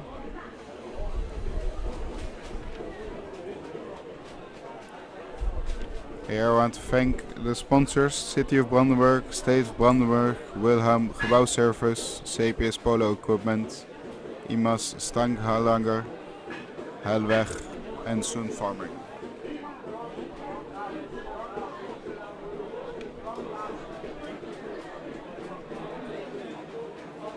One of the players, Uding, apparently has to buy a new spray deck or something, because getting that much water in half of a match is quite impressive.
We're about to get started again. Both of the teams lining up for the second half.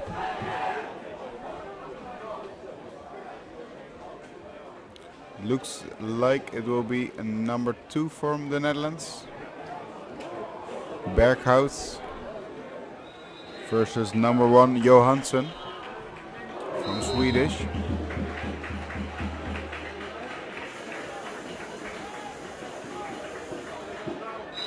And we're off.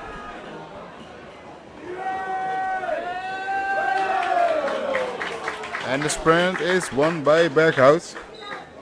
That means the Dutch are starting this second half with ball possession. The Swedes have an average age of 18, while the average age of the Dutch is 19. The 19 of the Dutch have more of a composition of what older guys. Four guys are 21 and the rest is younger. You might think, but this is called men under 21 and they are already 21. What happened there? It's the year you are your birthday for your 21. Then you're still allowed to play in this category. Quick passes trying to breach the Swedish defense, but that's really staying strong now.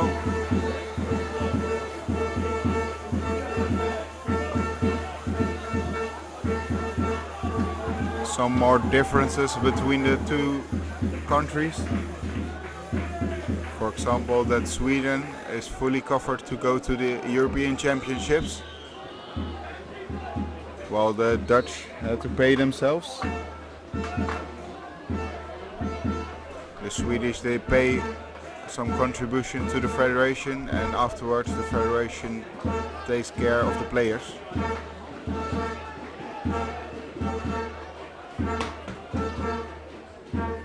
While Well, the Dutch use the offensive 1-2 again as a defense.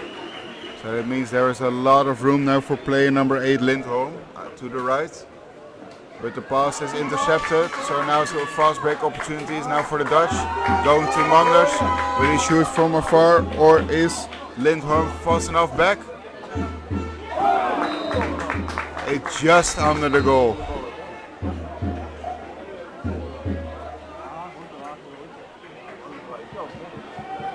The Dutch keep to signal that they really want to keep the pressure high.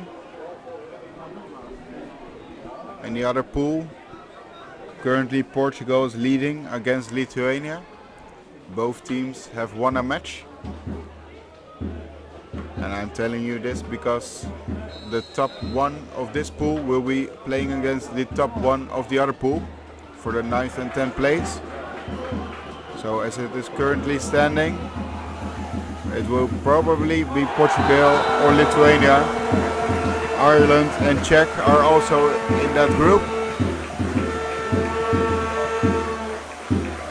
And in this pool, Belgium and Austria are also in this pool to make up the positions. Second line shot deflected from Lindstrom. But a quick ball possession for the Swedish. And a quick shot from number player 8 Lindholm. Just over the goal. Long pass, really long pass. 1-on-1 against the goalie. Oh, and finds the pole of the goal.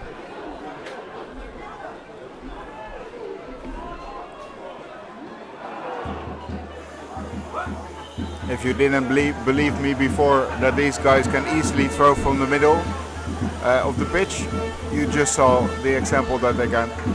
Quick pass to the middle of the pitch, and with a bit of a trick shot from Berghout, it is getting past the goalie. With 6 minutes left in this push, that was a bit of an unlucky choice for the number 6 player, or for the player of the Swedish. I didn't see who it was, but you have to present the ball, then play it a meter, and then you're allowed to shoot on goal. You can't present the ball and then directly shoot, or you have to receive a pass from someone, then it's allowed as well. So if it was a goal, it would not have counted. A lot of Dutch again in the Swedish defense with a push on the breast of the player, which is not allowed.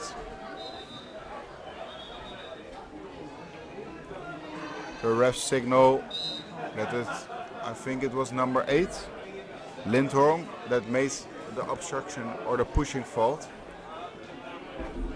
The next fault he makes, he has to be careful, because the next one is probably a green card.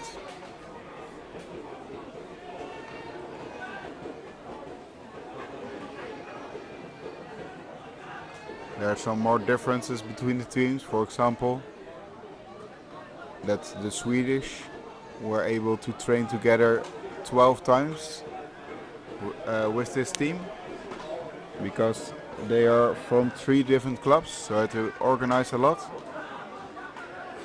The Dutch, because it's relatively a small country, well, we'll see a fast break now from Anders. One against Southhanger. Can he score the goal?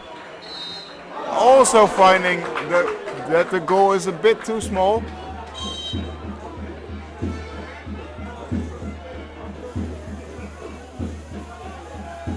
But they were able to train 12 times together.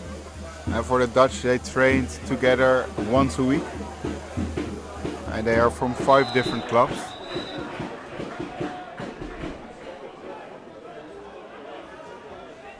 Now the Swedish breaching the Dutch defense. A lot of players are inside the defense. Ooh, I think number 8 Lindholm could have made that shot.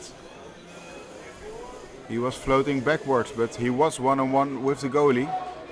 Now again, this is better. with a pedal from number 5. But it was blocked by the goalie.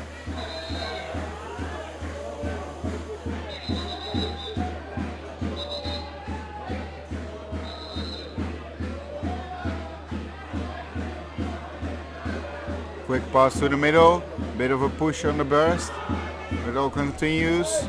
Now an option for maybe a fast break for the Dutch. Goal still empty. But number 7, Lindholm, is already under his goal. Oh, nicely blocked, done by Lindholm, number 8. Means Swedish are now in ball possession. With a fault means that it's now Swedish ball possession. Oh, that's a bit of a tumble by Bolander. And a shot and a score from Verkooyen. Means the Dutch now lead 4-0.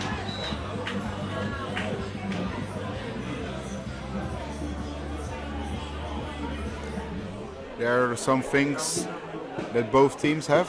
For example, they all have students on board. Some do work part-time, but all of them have their main focus on the study.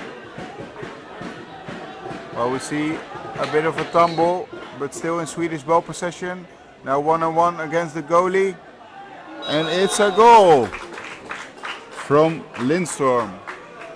I think actually all the players of Sweden touched that ball before it went in, so really nice teamwork. Swedish now switching to 5-out defense. That means there is a lot of room, but you have to pass perfectly. Oh, with a bit of a luck for the Dutch, I must add. But now it's a Swedish ball possession for number 10, Halaka.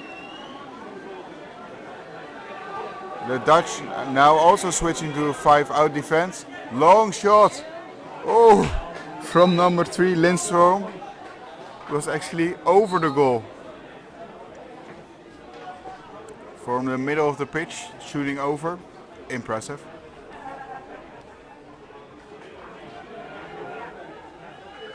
Now to Hof, who's actually the son of the coach.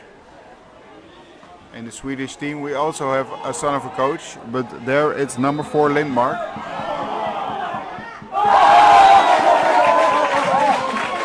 Bit of luck. Sometimes you need it. Now Manda scores. 5 against 1.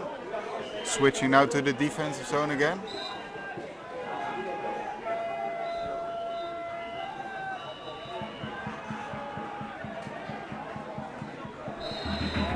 Quick pass to the right to Safhammer. Back. Shot quite easily blocked, but now 1 against 1 against the goalie.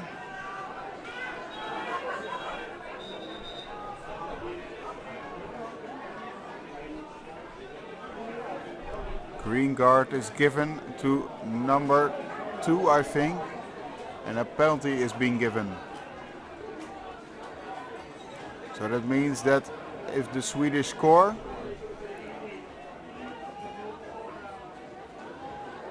then the Dutch are restored with 5 players because it's a power play. Otherwise the Dutch will have to do the last remaining minute with 4 players. And it's a goal from number 3 from Lindström. He passes Siklus. I mean the Dutch are now with 5 players again.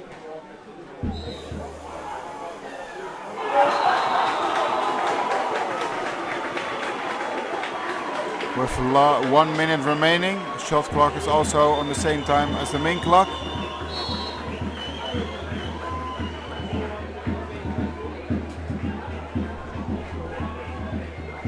Impressive. The Spanish have taken a lead against Germany here in Germany. 3 against 1 in the men's division. Well, we are still looking at the last half minute of this match. Can the Swedish defense hold like they did in the first half of this match? They were really strong together. And with an average age of 18. I think we can see many fun things from the Swedish in the coming years as well. Bit of a tumble, 8 seconds remaining. Another shot. Oh, trying to trick the goalie by a bit of a soft shot, but that is the end.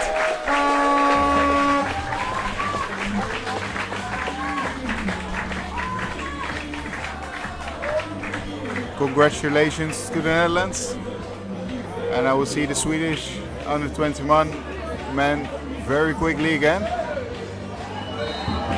Thank you for watching. The next match on this pitch will be Portugal against Ireland. So that is to decide there who's going to be playing also for the 9th or 10th place. Hope you stay on. It should start in about 4 minutes. See you then.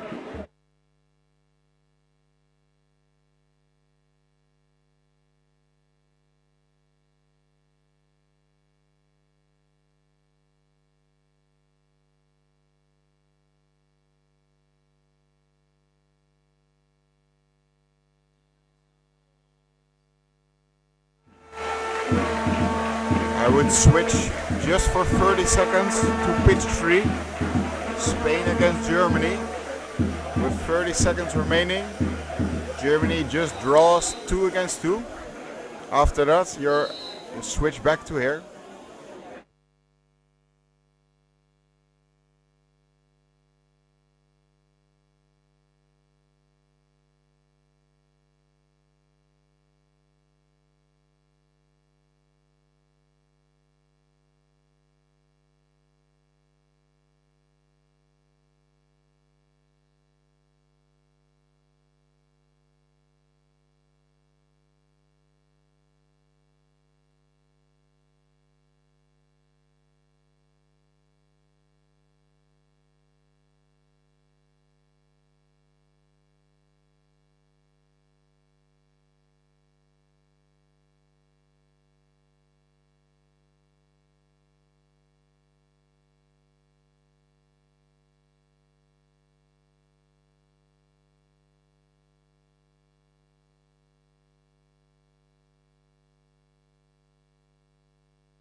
Hello and welcome to Pitch 2, European Championships, here in sunny Brandenburg. Of course we're watching Canoe Polo 2023. This match will between Ireland and Portugal. Ireland to the left in the green and Portugal in the right with the black boiling eights and with the red and green boats. On paper this should be a very exciting match. Both of the teams were third in their first pool here.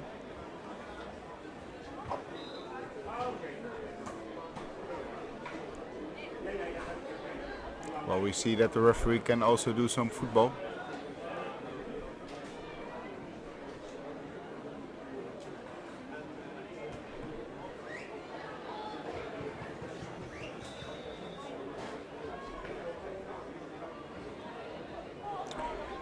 The captains start this match by shaking hands and exchanging gifts. The Irish are giving sweets of Ireland.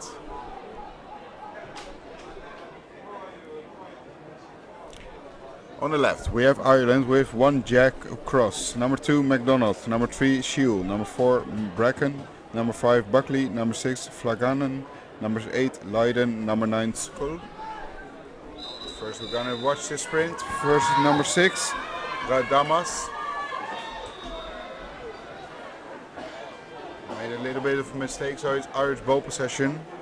On the right side of the pitch with Portugal we have number 2 Aubrey, number 8 Marcus, number 7 Dietro, number 1 Jose, number 10 Costa, number 6 Damas, and number 3 Dodo.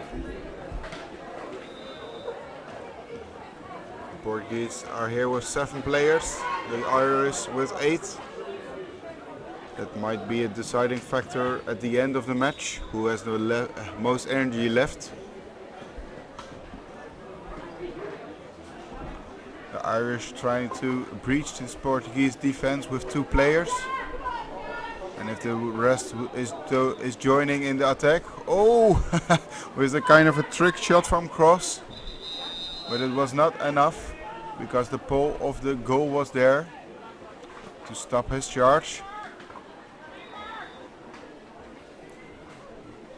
Good wake-up call for the Portuguese.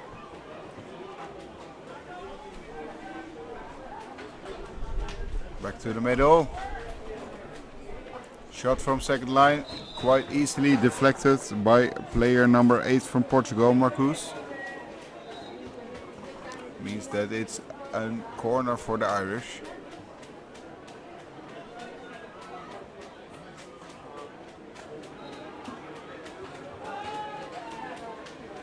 Pass over the whole defense. Now getting some pressure from 6 Damas, but it looks like Cross can handle that pressure. Now from MacDonald to Buckley. Again deflected by the Portuguese defense. Ooh, these guys are really good with their pedals. Very quickly.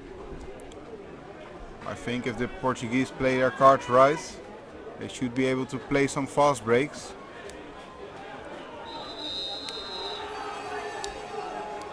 Defensive foul is made, so a new 60 seconds for the Irish, who are still using number 4 and number 9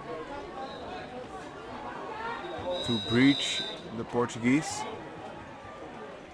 Another defensive foul has been made.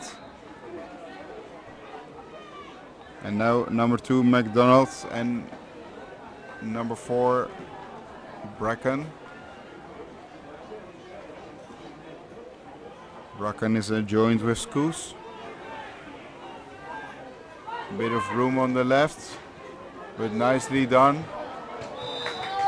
Nicely fixed by the Portuguese defense. It really looked like Damas was in full control there on the right side.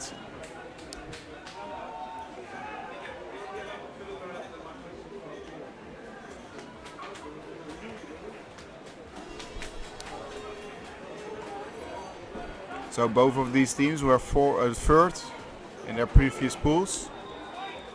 So the only thing they can achieve for now is becoming ninth. Oh, that was a nice pass. I really enjoyed that one from, I think it was Damas to number 3, Dodo. It looked like he was passing to the middle of the pitch, but threw it kind of backhanded. Really cool. So Portugal takes an early lead.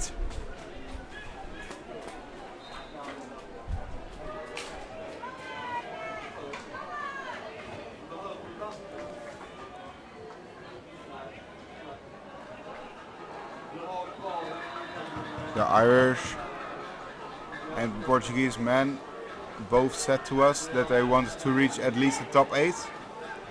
While we see a shot from player, I think it was number 5, Buckley. That was past the goal. I'm sitting at the same distance as you from the pitch, so sometimes the numbers can be a bit trickier.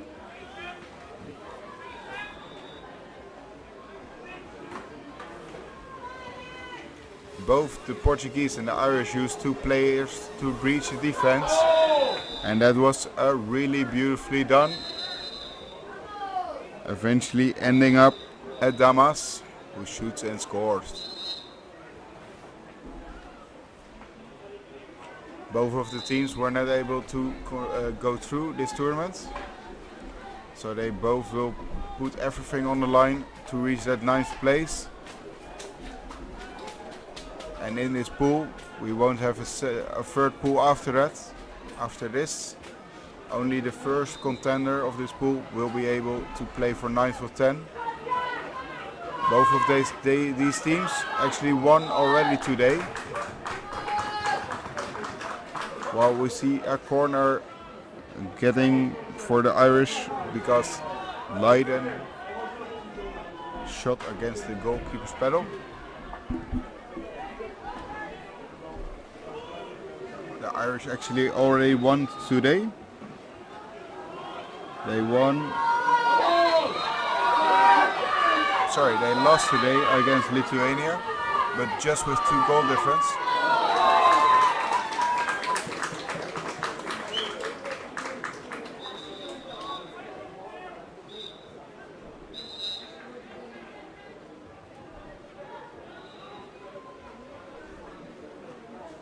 One is from Portugal, I think is getting a verbal warning that what he did was not really that nice, and most importantly not really that necessary.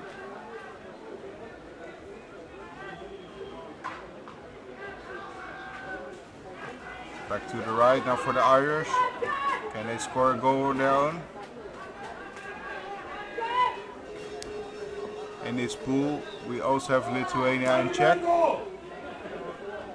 As I was saying that Lithuania won this morning. Portugal, oh jeez, that was really a close call. Really a hard shot again from cross against the pole.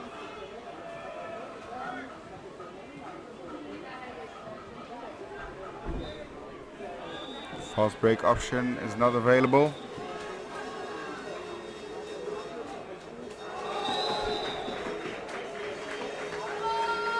So if the Irish really want to get to 9th place, they have to win this. So they might want to switch to a more offensive defense, or defense with the giving more of pressure.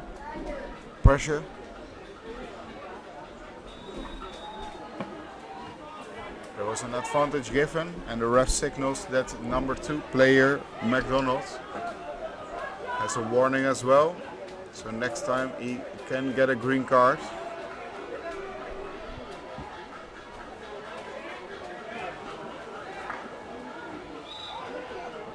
Another advantage given, and a goal from number 7, Dietro. Number 2 has been sent off because now the attack is finished. So the Irish are with 4 players. I don't know if the Portuguese men... Oh, this is...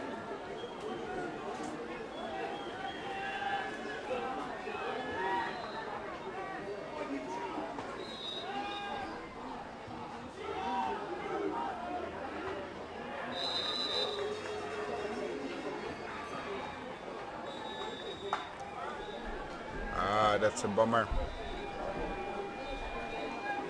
Because number 3 thought he was able to get on the pitch, but that was not allowed.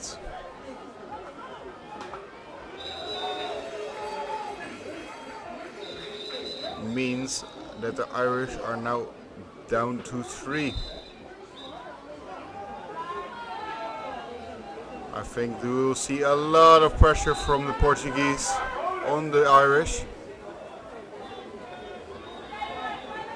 With one goalie, number 10, under the goal. And the rest of the players trying to fight for the possession of the ball. This is really close for the Irish. With 3 against, well, now also 3, so that's kind of nice from the Portuguese. It is hard because you have to pass really good, and if you even get past, you still have that number 3 on the right side to deal with. 20 seconds remaining on this shot clock. I think we'll see a shot from afar. In about a few seconds, 10 seconds remaining. They should just shoot from afar. And shot clock is done.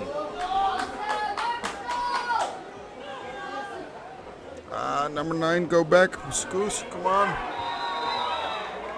You play that a bit quicker.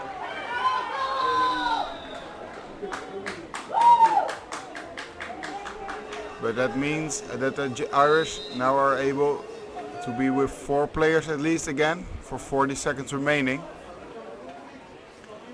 Because the power play from that first green card has been cancelled through Aldbury's goal.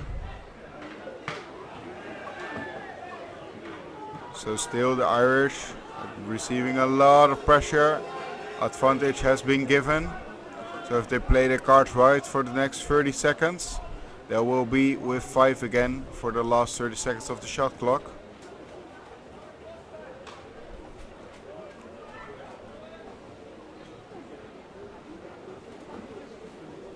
Can they reach their players who are also getting a lot of pressure from the Portuguese that were really quick with their pedals, what we just saw in the first half with 40 seconds, and we're back with 5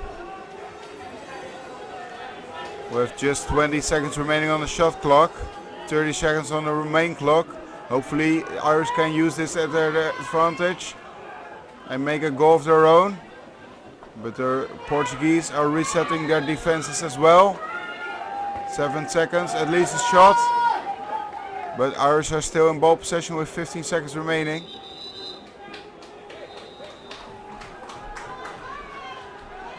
A lot of pressure from the Portuguese men on the Irish for those last 7 seconds. They can pass probably once, twice, 3 times. Long pass imminent. Probably a shot. Whoa! McDonald just found the pole. That was one hard shot.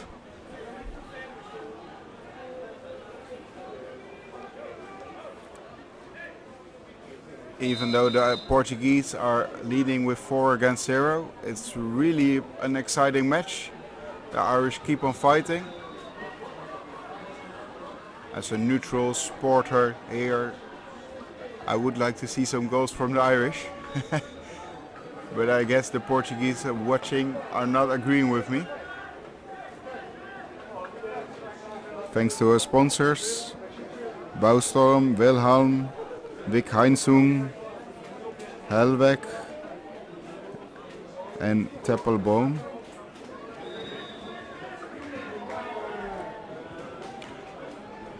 The team's now using these few minutes to think about their game plan and resetting their offensive and defensive strategies.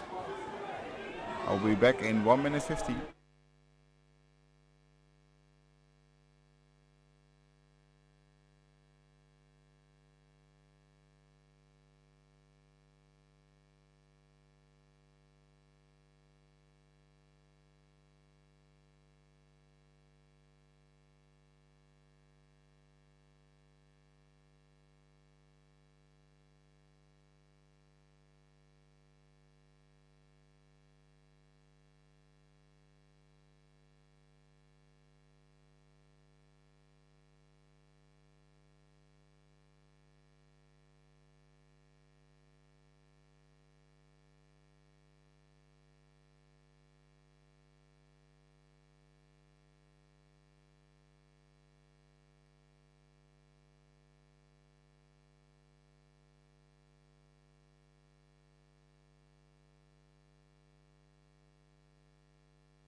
Fun to see that both of the teams really want to keep on playing each other.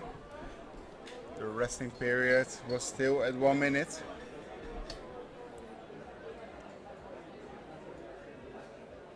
But both of the teams line up, really saying to us, okay, let's go. We're tired of waiting. Let's play each other.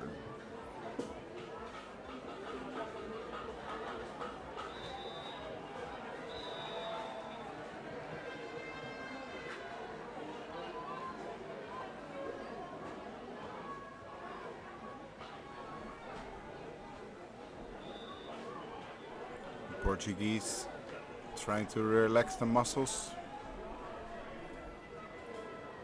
while the Irish are getting some more refreshments. I see why. The scoreboard here has been resetted with the country names, so that they had to be re-entered again. It looks like we're almost ready to go.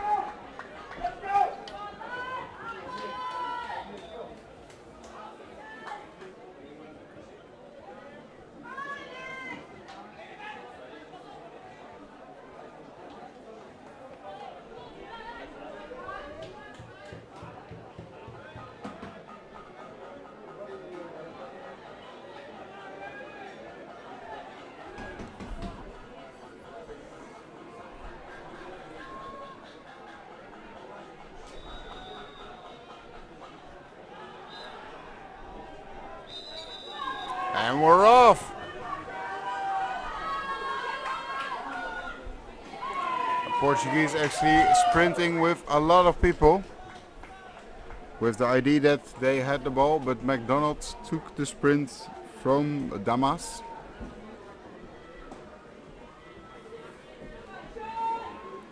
Shout out to the new players, welcome for joining us on this international tournament. At the Portuguese side, we have number 7 and number 10, number 7 Dieto and number 10 Costa were new to join. And the Irish are here joining with number 3 and number 8, number 3 Shiel and number 8 Leiden.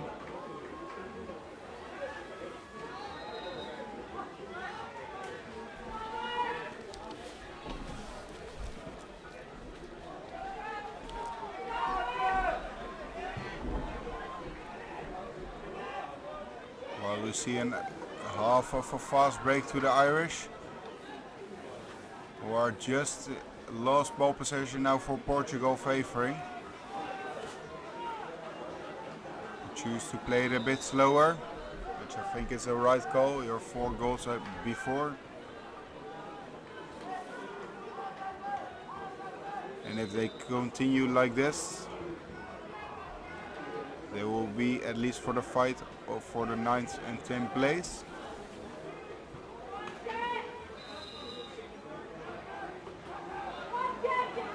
Again with 2 players inside of the defense of the Irish. The Irish trying to struggle. And an offensive foul was actually made. So the Irish are now in ball possession. Can they use this fast break opportunity? Ooh, it was pretty close with the paddle from Shu. Oh sorry, 3, Dodo. We switch sides. The Irish are not now on the right.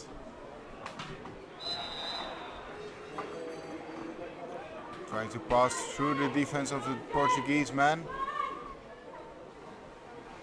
who won this morning quite big against Czech.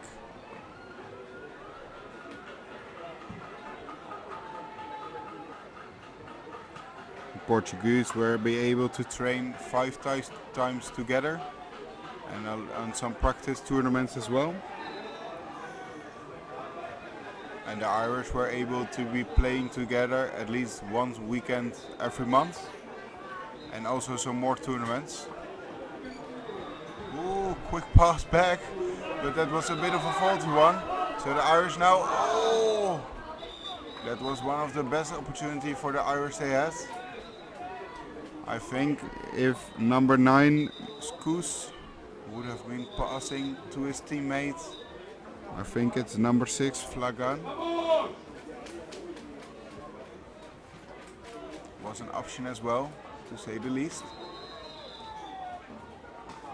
Sorry, it was Leiden.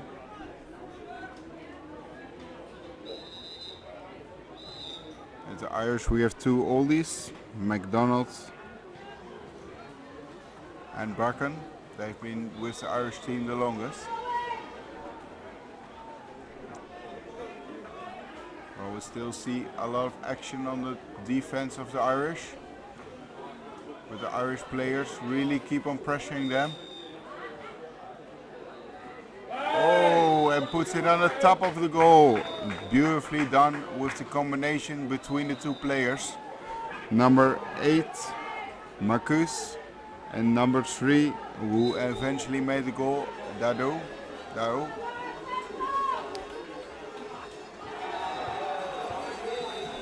The Portuguese men are actually from 3 different clubs. Number 1 made a defensive foul, which was severe enough that he's penalized with a green card. That means now the Portuguese are with 4 players. Maybe the Irish can score a goal of their own now. The only thing they should watch out for is against the goalkeeper. Al-U.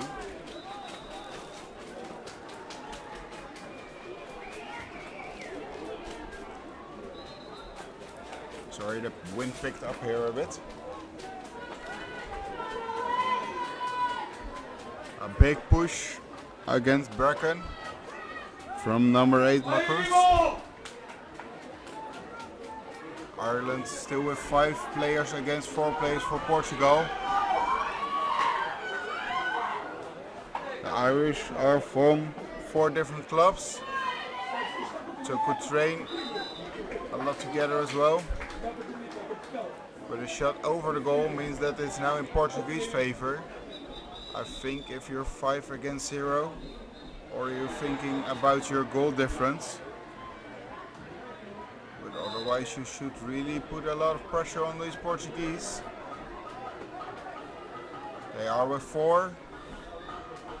Yes, they are quick. Yes, they are good with their pedal. But if you want to score at least your own goal, you have 1 minute to do so, because then the green card runs out. But it looks like the Portuguese are just passing the ball for the next minutes.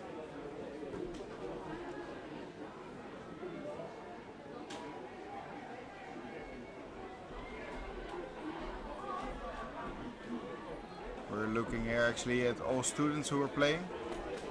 Some have a part-time job. And number 6 of Portugal is trying to get his piloting license. So if you are flown by a pilot called Damas in a few years, then you have seen him before at this tournament.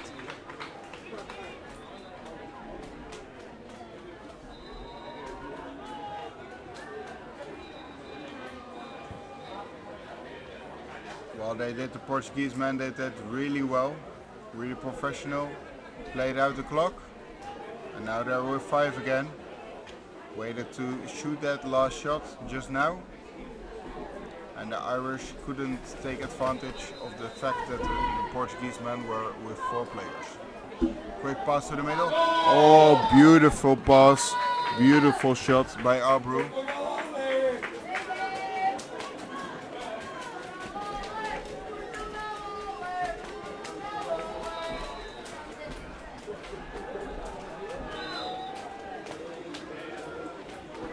So the Portuguese extended their advantage by another goal.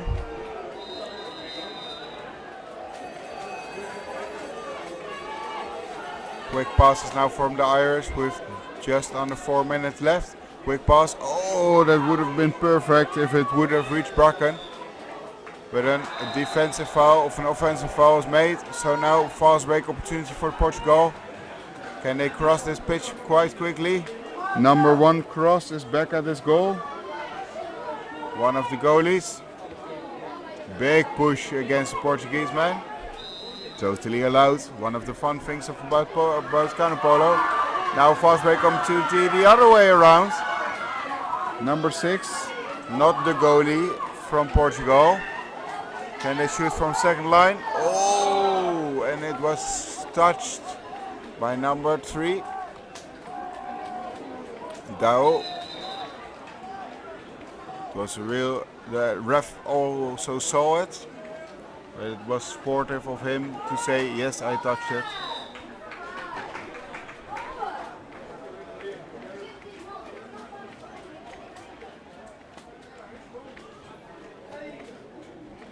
Both of the teams will not be able to be better than their previous results. Ireland was actually 3rd on the European Championships in 2007, where we saw a quick shot stopped by the Portuguese defense, who now have kind of a fast break opportunity. And in 2019, Portugal was 8th. But we must admit that there are a lot of teams now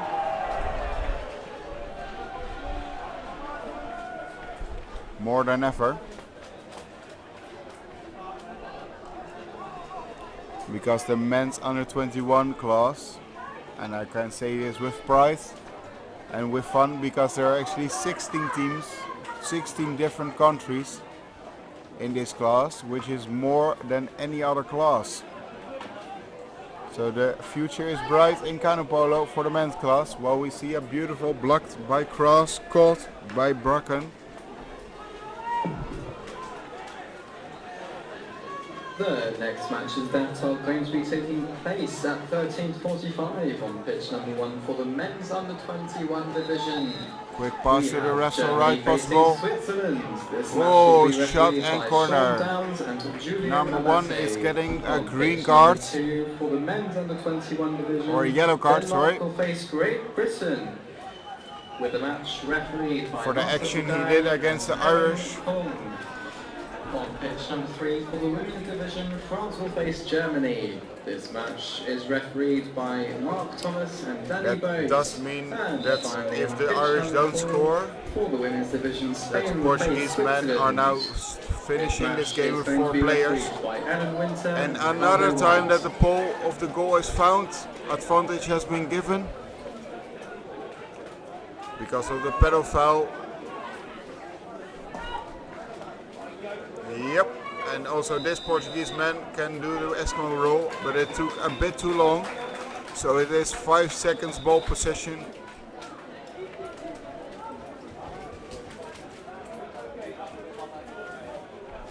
Ah, it's now 3 against 3. Or 4 against 4, sorry.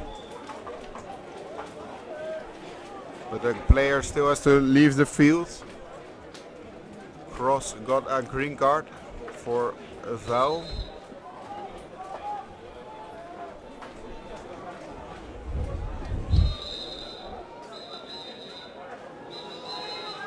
And that was a real advantage. It would have been a real advantage for the Irish to end the game with 5, to ensure that they get a goal. But again, they are stopped by Costa, who has kept a clean goal this whole match already. And another time the goal post. Okay, the Irish are not that lucky this time.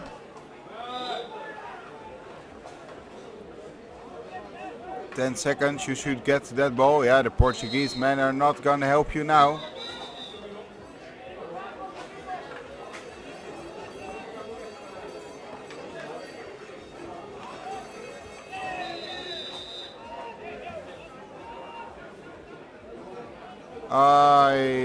Another player has made a switching mistake.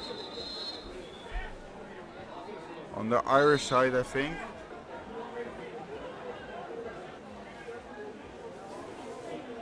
So the last 8 seconds of this match, the Irish will actually be playing with 3 players.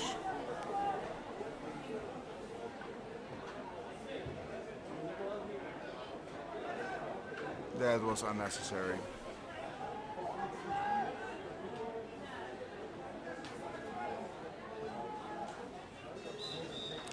Okay, last 8 seconds. Can they get a shot and goal going? Fast break option, 3 seconds remaining, long shot. But that's a bit too far. These guys can throw far, but not that far. Especially if you're not in a really fast option.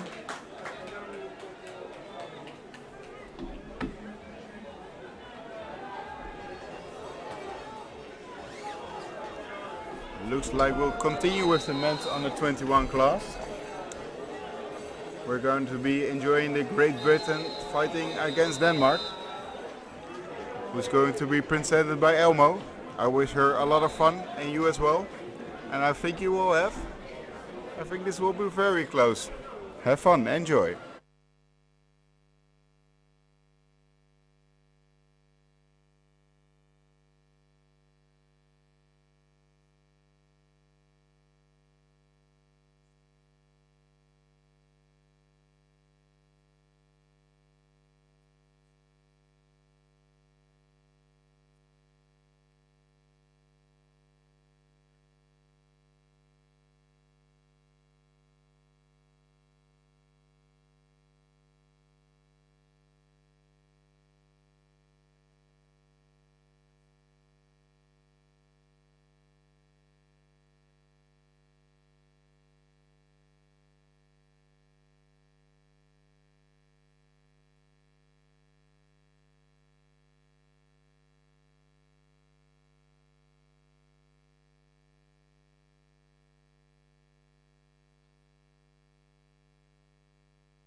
Hello and welcome back to pitch 2 here in Brandenburg on the Havel.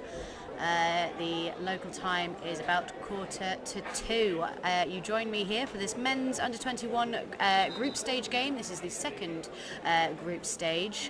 This is Denmark taking on Great Britain. One of the top 2 groups competing for semi-finals places, so there's another group of 4 also looking for 2 semi-finals places. The group as it stands, Denmark are top of the group with a win under their belt already, just ahead of the Germans, who have also got a win, but they are ahead in goal difference. Then third place Great Britain, and finally fourth place Switzerland. Both teams, they played early today. The Danish beat the Swiss 3-1, and the Brits unfortunately narrowly lost to Germany 3-2, but it was an excellent game. Great Britain, they really do need a win here if they are going to stay in the running, and Denmark will do everything they can to prevent that. A little bit about the teams. Denmark, they're a very friendly group of guys. Don't let that fool you. They have been making some waves at this tournament so far, and they want at least a top 6 spot is what they've told us, but their performance so far has been absolutely stunning.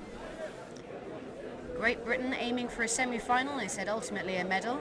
Coach Andy Lothorpe has been coaching the team since 2019, and you can tell he really backs this team to do well at this tournament.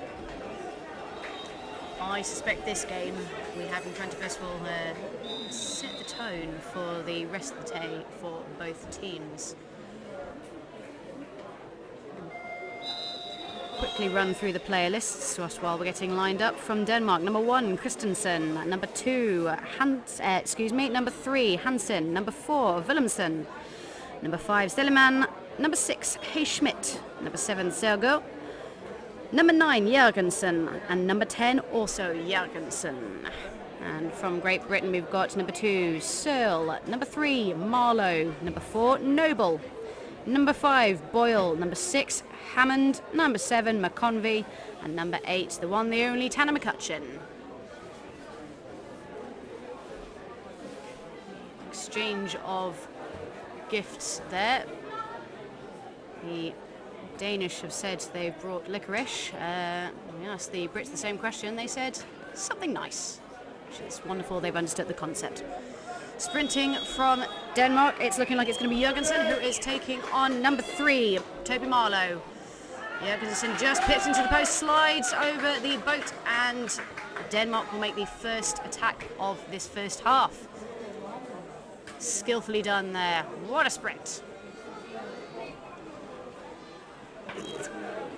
Christensen wastes no time in absolutely battering the British in their own half. Jørgensen back out to 2 colleagues. And the attack, lovely ball inside the zone. One-on-one shot with the keeper. Shot off the top bar. Beautiful attempt there. Hey Schmidt. Ball turns over to the Brits.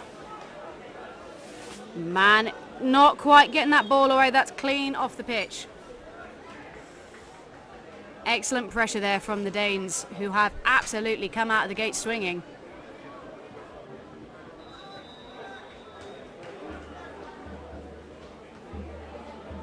And it's looking like going into their zone is Jørgensen. Run in the left in the form of Hey Schmidt. Hey Schmidt powers that in. Swatted away by Searle. Goes off for a corner. Referee just acknowledging the front of the goal face as the back line there. Jørgensen takes it short. McCutcheon going toe to toe in the zone with Sergo.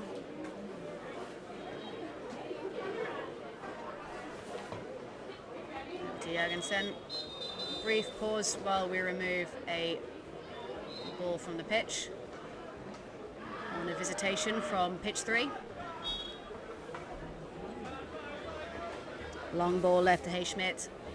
Lays the ball round to colleagues. Back out to Christensen. Hey Schmidt looking dangerous. Fakes once, fakes twice.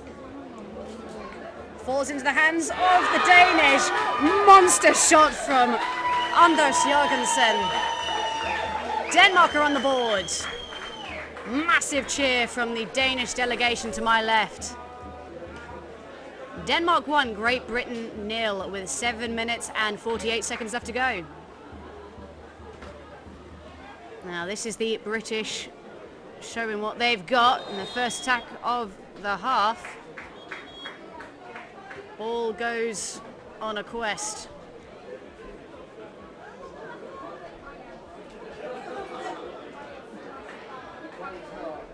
It's timing out while we extract the ball from some local foliage.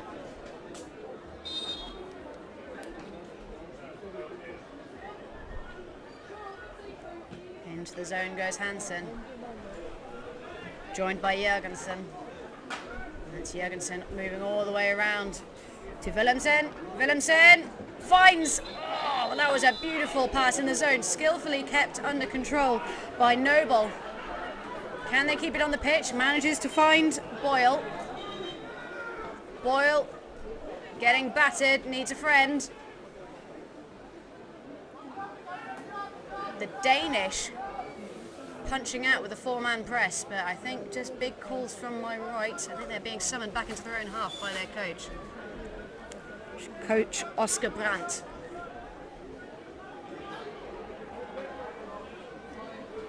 Ball finds McConvey, back out to McCutcheon. Long ball across to Searle, back out to McCutcheon, who is pivoting between his two runners beautifully. McConvey has a go. Kept on by the Danish. I think McCutcheon just keeping an eye on Jørgensen on his way back to their own goal. Just killing that break. Ball is right with Jørgensen. Back out to Willemsen. Paddle foul called in favour of the Danish.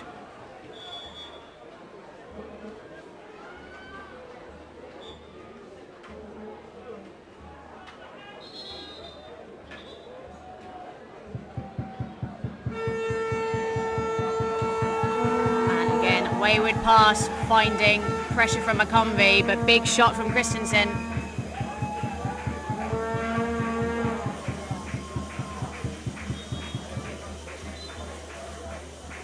Gently washed off the pitch by Jørgensen, but with no contact. Ball stays Danish, finds himself under pressure.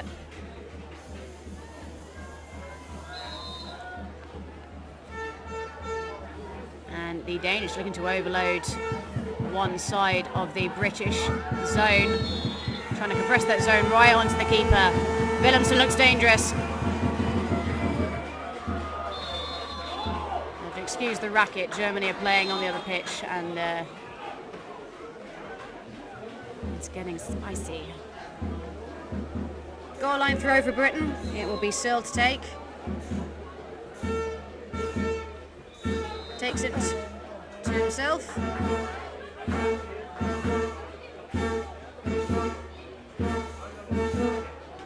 Angus Boyle making waves in the zone with teammate Bertie Noble. Ball into Boyle, he fakes twice! Again, sends it to the sky.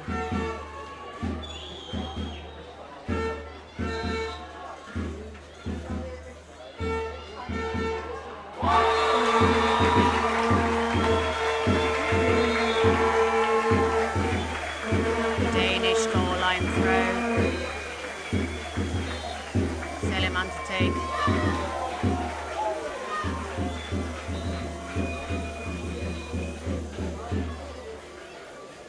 British holding the Danes well out of the zone. So I think Denmark probably needs to be coming in with a little bit more speed if they're going to make any more purchase. Here we are. Runner in the form of Willemsen is ejected by the likes of McConvey.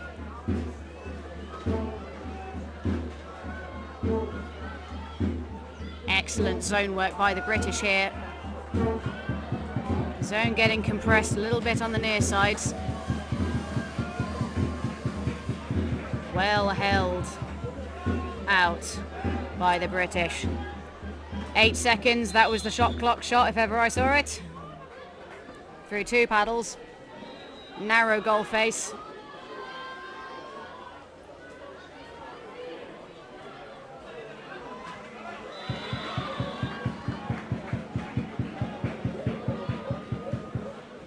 Willemsen to take, finds himself heavily marked by Boyle.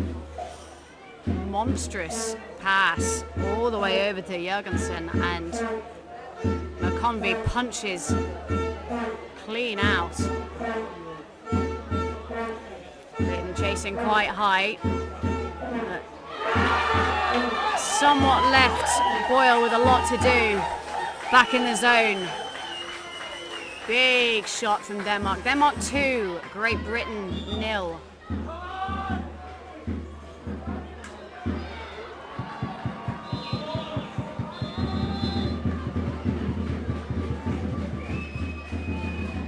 McCutcheon. Over to Searle. Back out to McCutcheon. Great Britain just taking stock. Looking like they're starting a start from the right round to the left. McCutcheon. Back out to McConvey.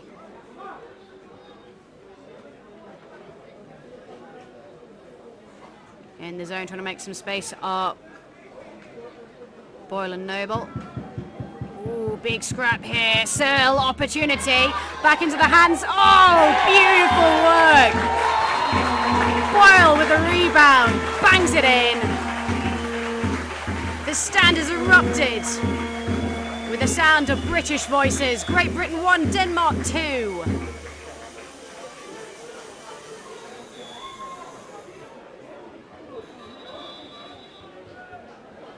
How will the Danish answer that?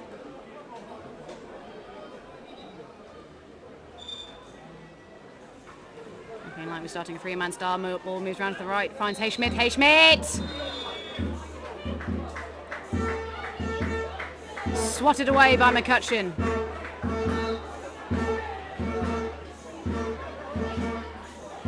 Seliman to take. Have to get it past Marlow first. Britain pushing out, it would seem. They're going to force this long ball up into the sky. I think that was Seliman just trying to draw the foul there. Great work by Marlow getting the paddle to that. Needs to find a friend. Finds McCutcheon. Over to Searle. Searle, lovely long ball. Look at that. All the way up to Hammond.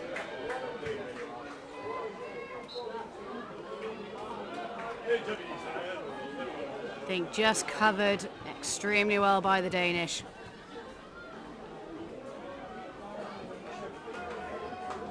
And British now looking to open up this zone. Looking like we've got a bit of a split going on the far side. Running into it is Tanner McCutcheon, but it's been covered. Searle almost needs to get a paddle to it. Finds himself under pressure, just tries to flick the ball out of the water and swat it away, but it's no good. Willemsen's all over him. Lovely ball across. Seliman covered well by Marlow. Forces the pass backwards and shuts that break right down. Ball in, finds Hayschmidt. Hayschmidt! He's going to find a paddle at this rate. Wide release, clears all British paddles, goes off for a goal line throw. I think Danish clearly have something to say about that. I think they thought there was a paddle involved. Brief interlude while we go and get the ball back.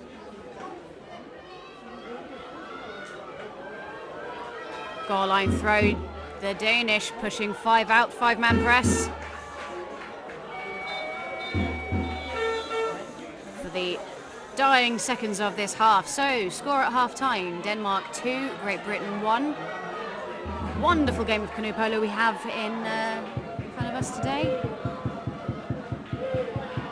Still all to play for.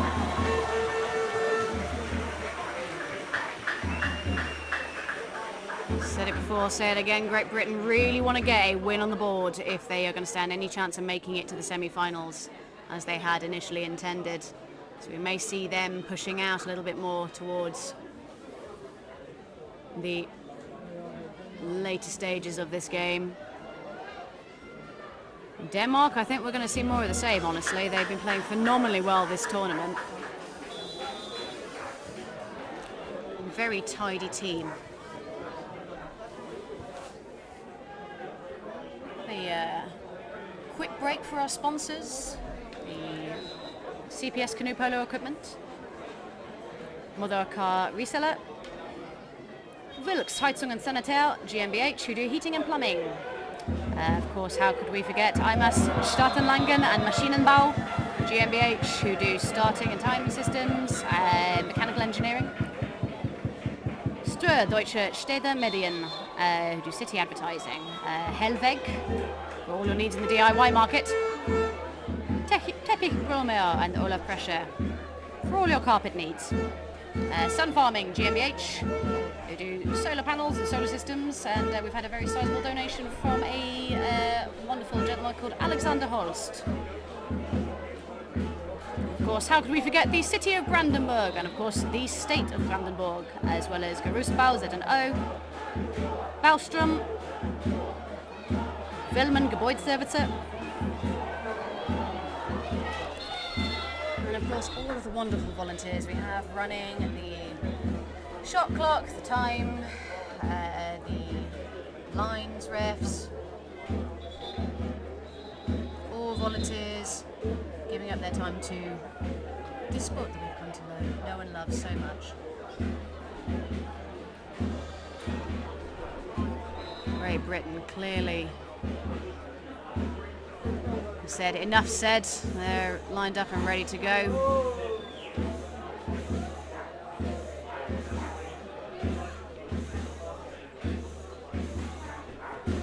Danish just replacing the ball in the ball release.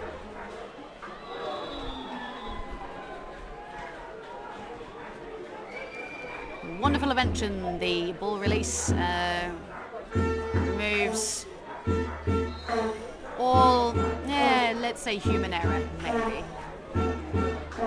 It's a very windy day, things do happen. So, sprinting from Great Britain, it's looking like it's going to be Marlow. Marlow is taking on Jørgensen. Jørgensen, who has stopped paddling, it seems. I think he thought there was some flavour of start infringement and has put the brakes on. So Great Britain now with an opportunity to equalise within the first minute. Ball goes right, finds Marlow. Marlow pops it over the top, not quite finding Searle, but managing to get enough of a paddle to it to put it back out to McCutcheon. Searle, sends it off for a corner. Noble just ejecting Sergo from the pitch, trying to hold him back there, leaving a big gap for Searle to run into. We'll see if that's capitalised. No, Sergo has decided no, out you go. In goes Searle. I think he's going to recycle this. Wise decision.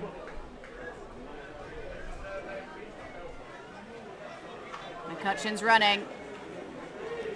In finds Marlow. Marlow!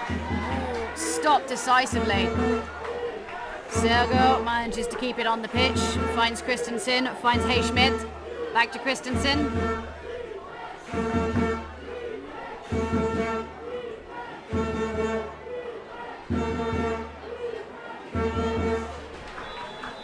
Danish just taking their time here. No need to rush. We're a goal up.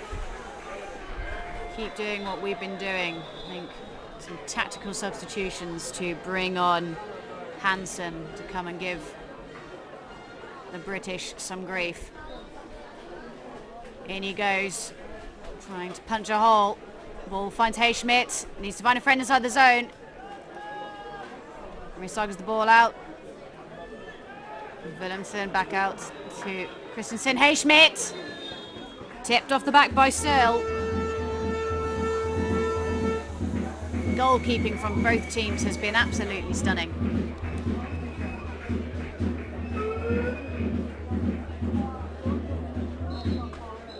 Schmidt to take under pressure from McCutcheon.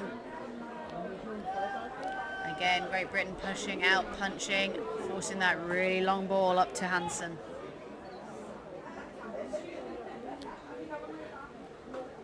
And just slotting back into their own zone. Okay, Schmidt's running right. Just, well, getting a paddle to it, taking some wind out of the Danish sails. Britain holding the Danes well out. Hayschmidt's running in, forcing Marlow to choose between the two. Can we get a hand to it? No, ball pops up on the Danish side. Christensen keeps control. 19 seconds, no change of possession, no reset of the shot clock.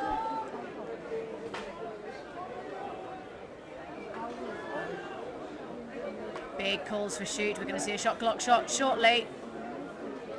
Willemsen's going to turn on this and try and get it away. Paddle goal. Oh, would have been brilliant, but Searle was ready for it.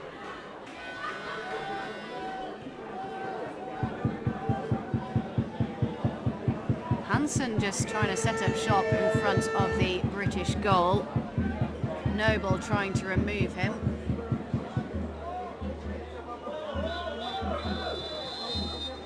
Long ball out. Opportunity now. Oh, opportunity monstrous. Tanner McCutcheon has just blitzed past the defence of the Danish. Lovely ball over the top, straight into his hands. Equaliser for Great Britain. Back in the game.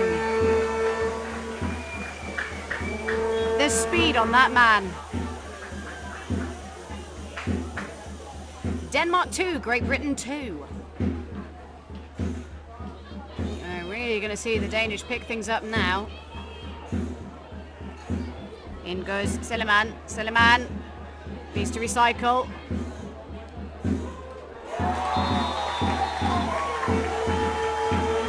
Jørgensen is trying his best not to hit the keeper. Needs to get turned around. Facing the wrong way currently. Hammond's just holding him facing the wrong way. Ooh, big holding. Yep. And McConvey holding his hands up and going, yep, fair play.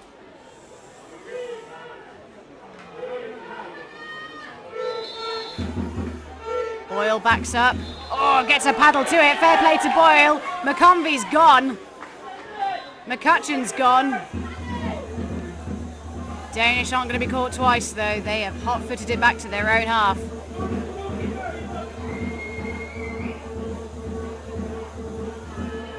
Great Britain now just thinking, you know what, we can take some time here, guys.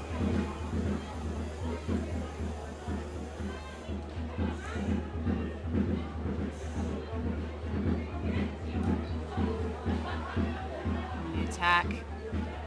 Hammond fumbles it. Ball rolls over to the Danish. Hayschmidt over to Willemsen. Willemsen finding himself under fire from McCutcheon.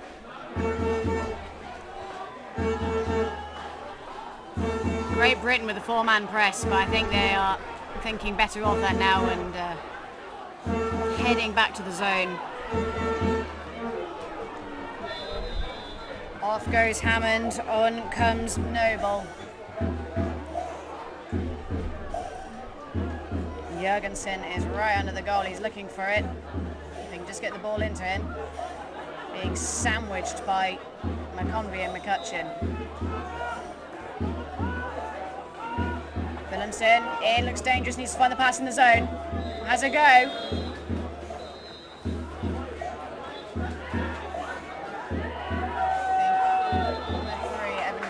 Adamant, definitely a goal line throw.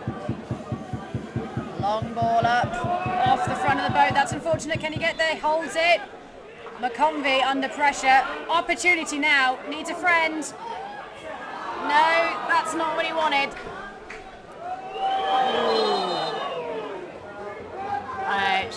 Question mark, yeah, that's a warning.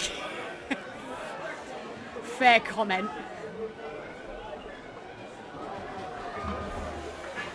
Willemsen looks okay.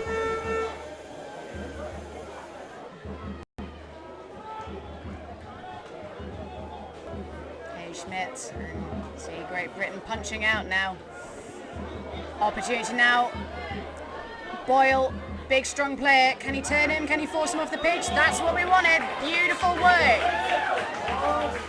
Boyle doing what Boyle does best. Being strong.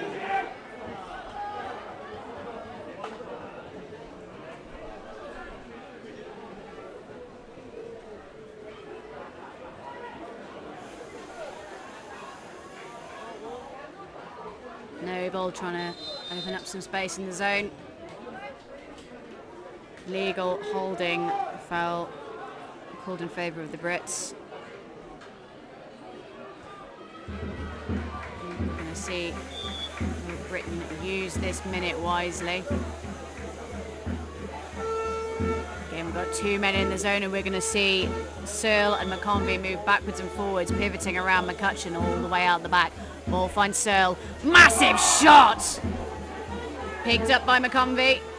Recycles it. Wise decision. And the Danish looking like they're pressing out a little bit. Searle. Into Boyle.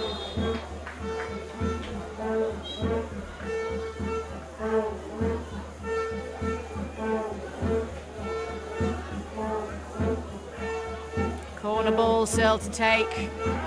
Being covered by Willemsen. Finds McCutcheon. Again, the Danish really looking to punch out. 5-man press. This is exciting with a minute left. They both want to get a goal on the board. Ball into McCutcheon. Needs to hold under pressure here. Whoa! Over the shoulder. Top bar. That is... Oh, here we go. What a battle for the ages. Kristen... Oh! Under so much pressure, sends it wide. Oh, now, what's this? Oh my goodness. Goal line throw immediately shut down by Willemsen. Says thank you very much, takes Denmark 3-2 with 35 seconds left. What will Great Britain do here? Things just got very, very interesting here on pitch 2. Ball finds Searle. Searle all the way across, skillfully kept in by McConvey. Opportunity now for Boyle. Boyle, woo! Off for a corner. 16 seconds. McCutcheon's trying to make it count. Excuse me, McConvey's trying to make it work. Long ball out, all the way across to McCutcheon. Shot from McCutcheon, surely. Top bar! To hold this if they can. 1 second left. Oh my goodness. An eruption from the Danish side of the pitch. They can't believe it. What a beautiful game this turned out to be. Oh. Fair play to the British. They really, really did. They held it so well into the end, and then just an unfortunate turn of events with the goal line throw. My goodness. Well, don't go anywhere. Next game on this pitch, in the under-21 men's category, Poland taking on France. That'll be starting at 2:20. Commentated by me, so don't go anywhere.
welcome back to pitch 2 for this men's under-21 category second stage group game of Poland taking on France. This is one of 2 top groups created from the first stage. They are competing for semi-finals places. The other game in this group is happening right now over on pitch 3, which is Spain taking on Italy.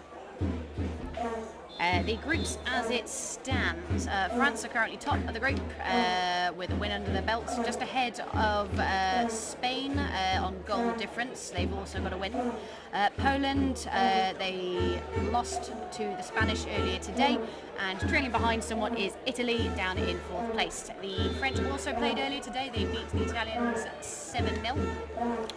Worth noting, only the top 2 teams will compete for semi-finals places.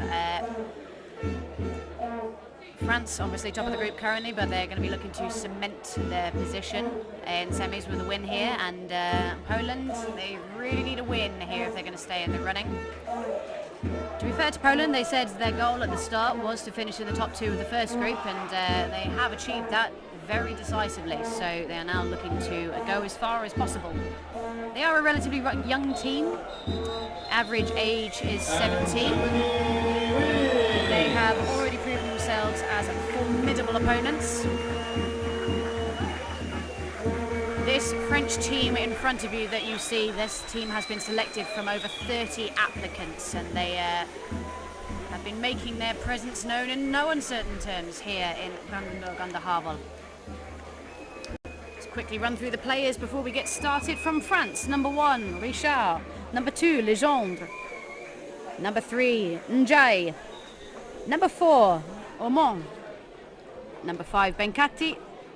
Number 6, Odo. Number 7, Boucher. And number 8, Magra. And from Poland, we've got number 1, Bulira. Number 2, Nowitzki. Number 4, Staff.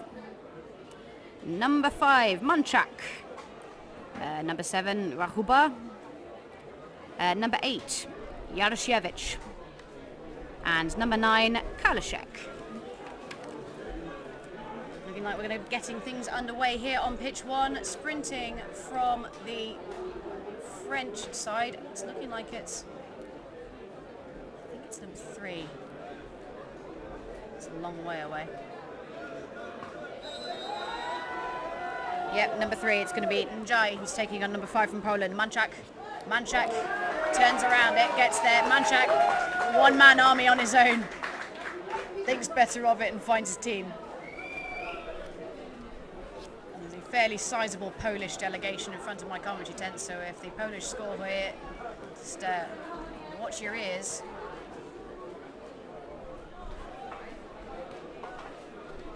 Just taking some time, tidying up the passing, deciding what the plan is. They've sent 2 men into the zone to try and punch some holes. Looking like we're starring around from right to the left. Long shot!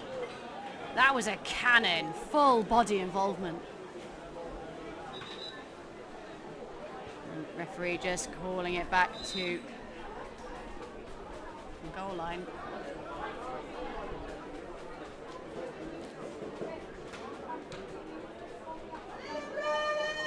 Big cause of a l'aile bleu from my left.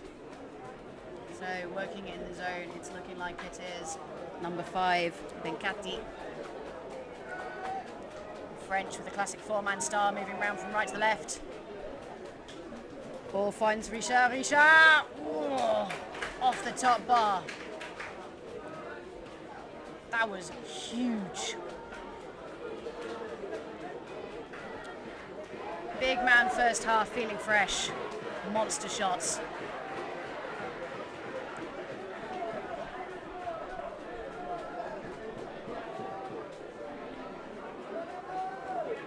Changing it up, starring around from left to right. Back over to Richard. Richard. Long ball over to Legendre.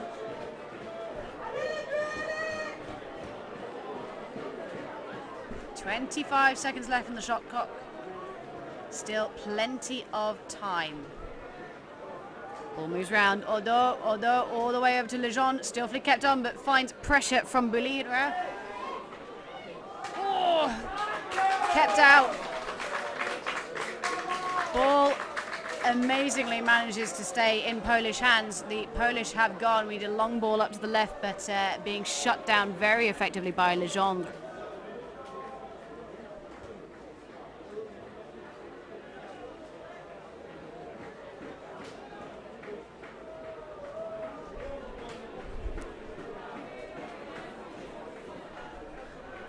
French zone work, keeping Poland well out of harm's way. Faster on the left in the form of Manchak. Manchak, he's in.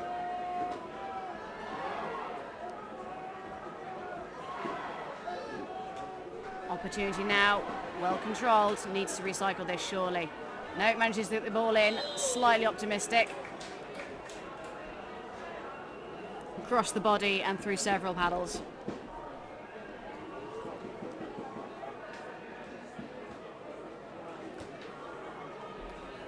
And Kalashek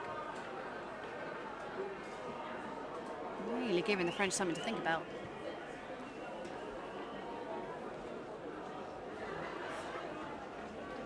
Lira takes it short.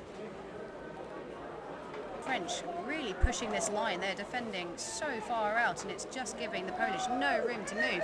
Ball turns French. Richard, he's on his own, lays it off to Magrat. Magrat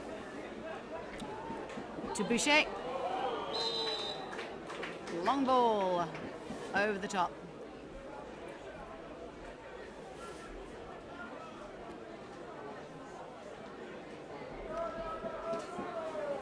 Just hit the 6 minute to go mark.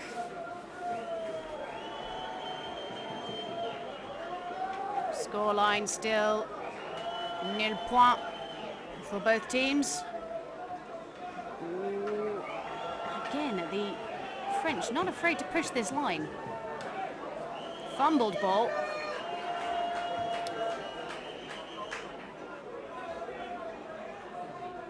I think possibly relating to this high French defensive line, creating a illegal kayak tackle. He's timing out just to let the player get back into position. I'm going to have 3 paddles to shoot through. Surely he's just going to recycle this. And what's gone on here?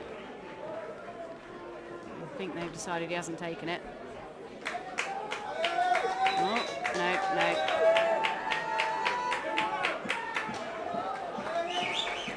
I think it's an unpopular decision with the Polish, naturally, but referee's word is final. Long ball up, finds Odo all the way over to Boucher. Boucher on his own, forcing defenders to choose between him and his opponent. Beautiful work there. There was nothing the Rakuba could do about that. It was either leave him unattended or go and pick a fight with someone else who was equally threatening.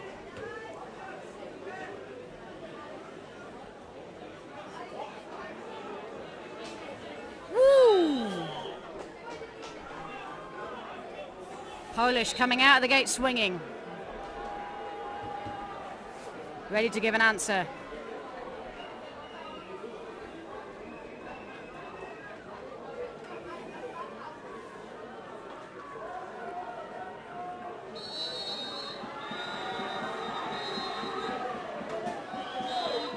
Goes off for a corner.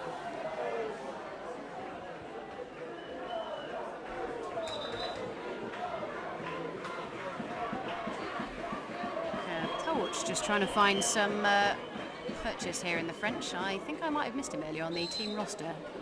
Sorry, Tauch.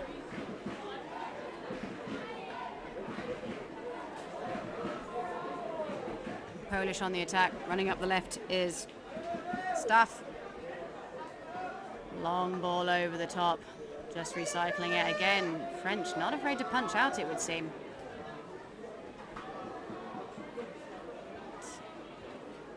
Operating more as a flat 4 with a nice high line.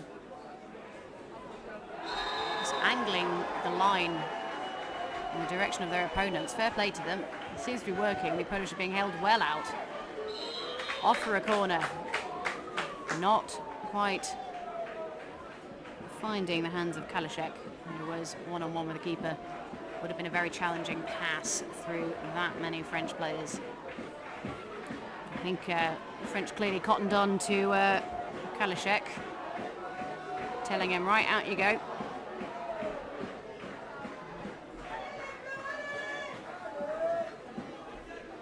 Ball goes short. All the way around to Staff. Long ball up, advantage called to allow the French break. It's just not quick enough, unfortunately. The Polish are back there and they are ready.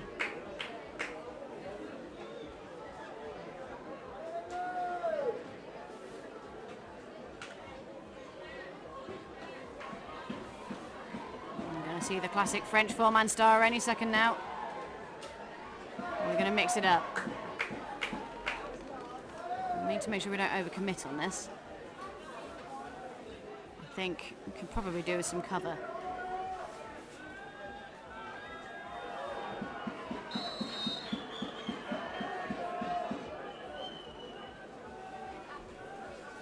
All the way around.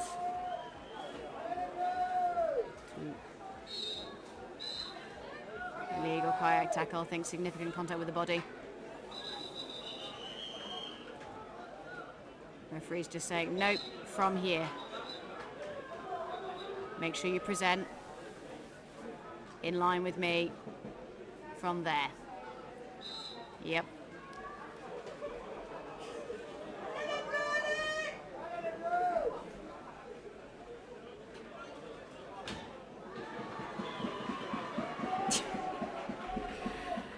Legendre just really giving Kalashek something to think about there.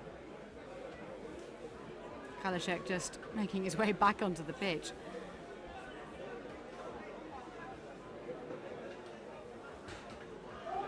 Look at the width that this French attacking line has.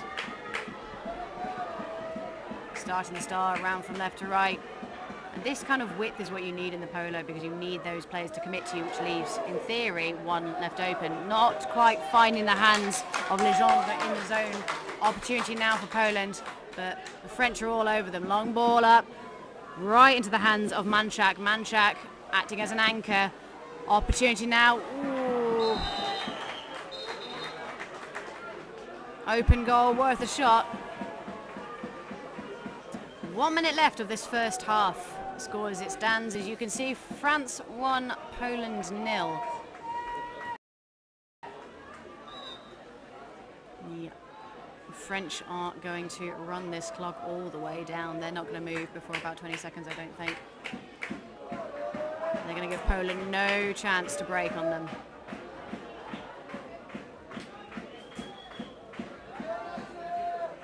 Having said that,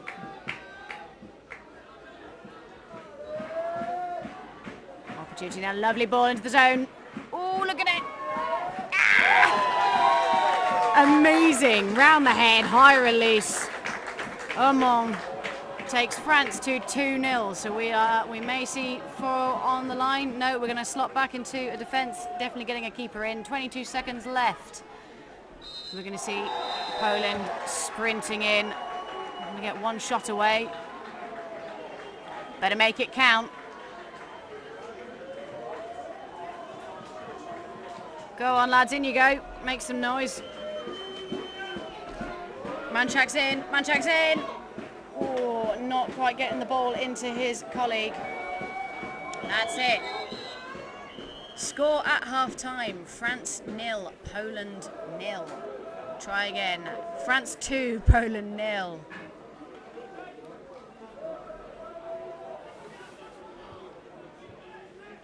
So, France sitting pretty, 2 goals ahead. I can't imagine they're probably going to be changing much about their game plan.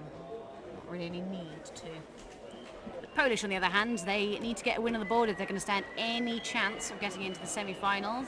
They have already achieved their goal of ending in the top half. But I think, having tasted victory, they are hungry for more. So I'm going to see them punch out a little more, I think, in the second half. A very dynamic bunch. When it comes down to it, they really can go.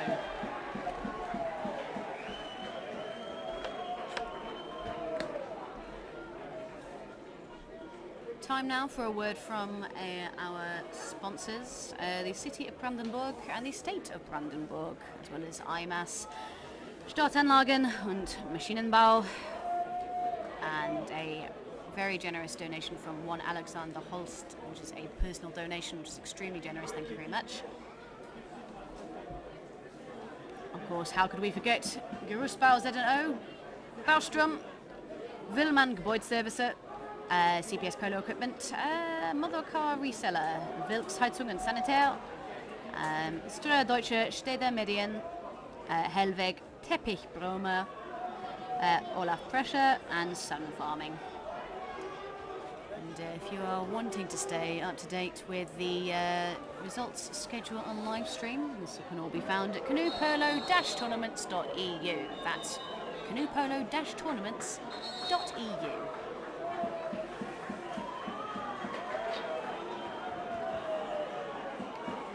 Big splashes over in the Polish camp. You can just see Coach Kalinowski clapping his hands together, I think. Come on, lads, let's pick it up. We're going to have to punch out in this second half in order to close that 2-goal gap. And he's not wrong.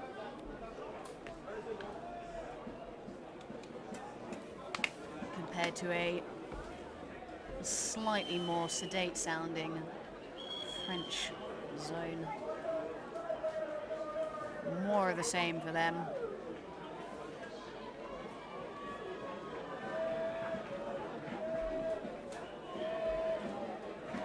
The French, I believe, are the older team on average. Their average age is about 18, 19 compared to the Polish 17.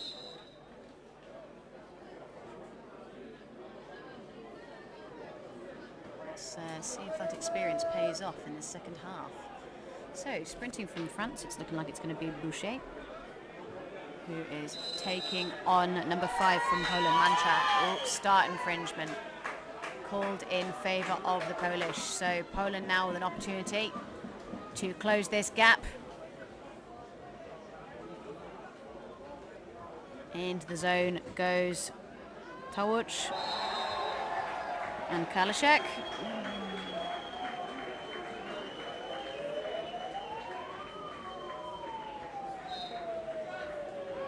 Again, slightly wayward passing.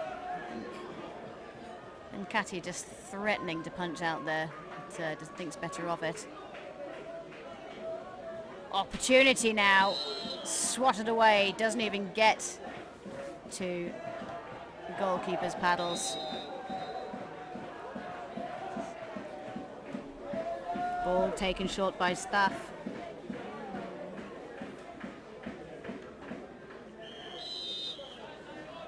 It's gone clean off the back.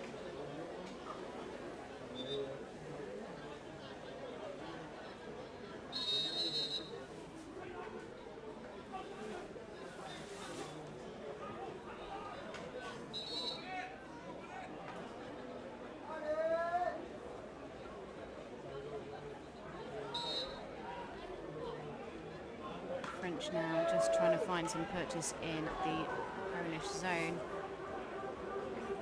Recycling a couple of players out just to try and come and hit with some more speed.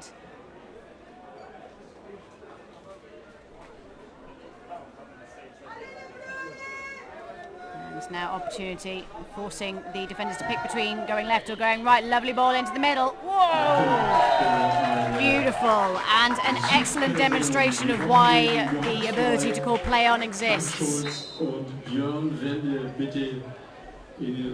Constant Ormond, France 3, Poland 0. Die 3 bitte hier in den Zielturm ins Wettkampfbüro. Danke. Manchak sends it to space.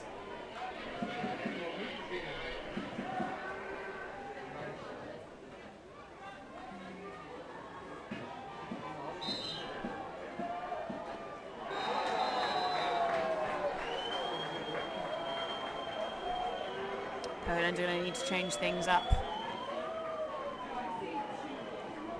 if they're going to close this gap. Ball is left with Magra. Magra into the slow ball from number 2, Maxime Legendre. Living up to his name, truly legendary.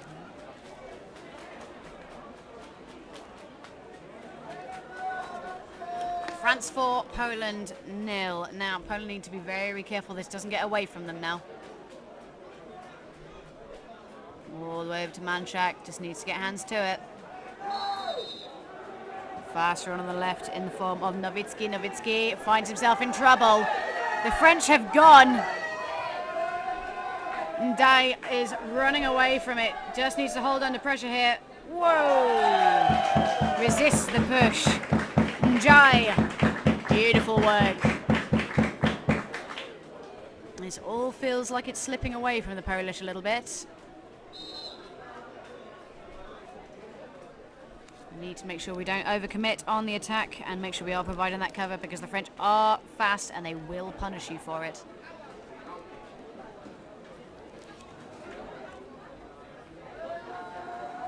Nowitzki to Manchak. Managed to be reclaimed by the French. The French have gone again. Staff with a bit of a problem in the 4 boats staring him down. Sonny Boucher takes France to 6.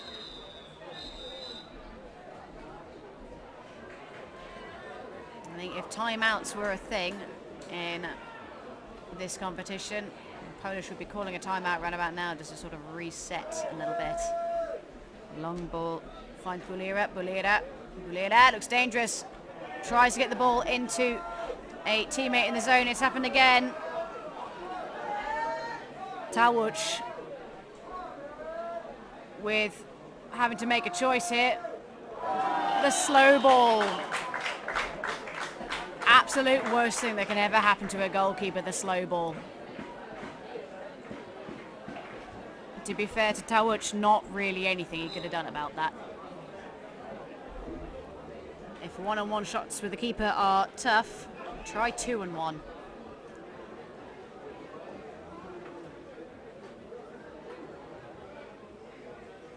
The French definitely have found their stride in this game. Oof. Absolute monster from Manchak.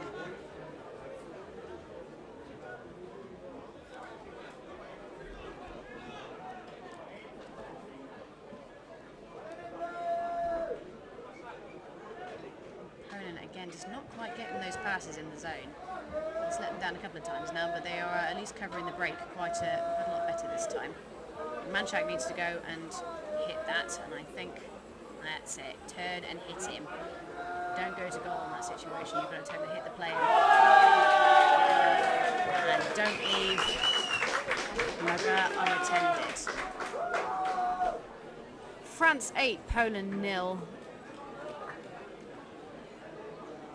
5 minutes left of this second half in this under-21 men's second stage group game.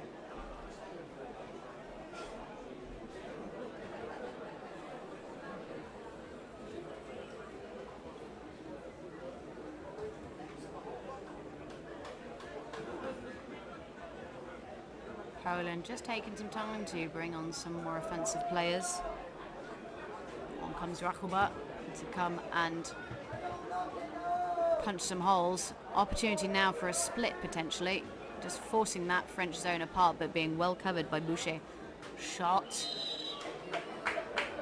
Nowitzki has a go.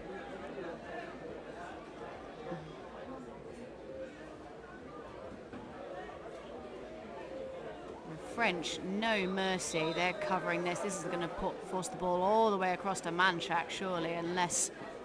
Nope, beautiful pass in. That's what we like to see. Oh, just not getting hands to it. That's really disappointing.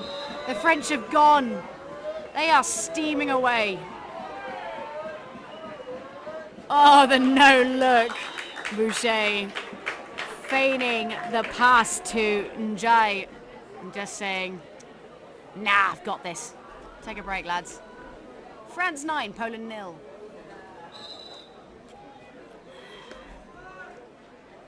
Do you really feel for Poland? It does feel a little bit playing with the big boys now, doesn't it? They've got it in them, though. I've seen them. They're so explosive and dynamic. And that was questionable from Magra, but he's gotten away with it. Oh, swatted down. Need to get hands in. Yep. Oh, jeez. That's, yep. Run away. I think it all got a little bit messy. I think they were expecting some flavour of ref's whistle, and it didn't come.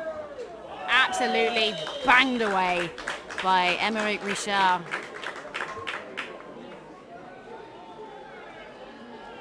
Puts France into double digits. France 10, Poland 0. And if you'd asked me at the start of this half if I thought this was going to be the scoreline, I would have said, in short, no. I won't give you the long version. Manchak trying to move this ball around for an opportunity, swatted away by Odo. Odo. Again, just these French paddles causing more and more of a problem for the Polish.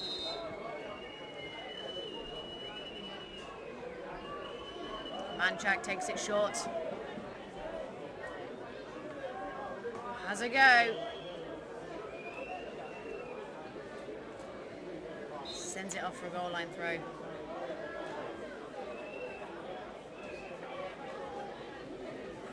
just see it in the Polish body language. They're looking positively deflated, which is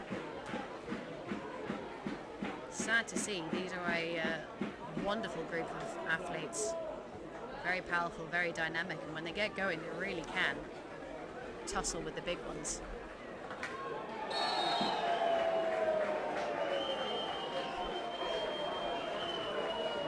Oman, long ball across to Benkati. Benkati takes it short, tries to pass Manchak, draws some flavour of foul.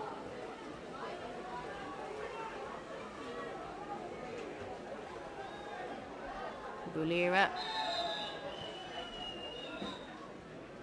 Slightly short pass there, causing some problems, but well covered by Manchak. Kalashek trying to make some space. Joined in the zone by Rakuba. Lovely ball over the top. He's unattended. Bulira! Oh, golden opportunity to put Poland on the board. Great movement there from Bulira.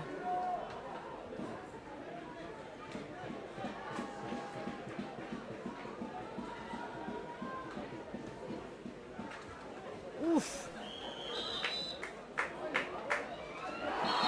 Monster shot from Staff, but just too high.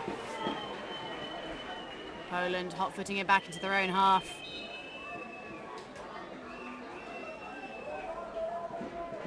.38 seconds left of this second half. France is surely just going to sit here with this. There's no need. They might try for an 11th, but were I a betting woman, I say this is going to go France's way. Manchak just getting a paddle to that. Woof! Top bar. Timing out, I think.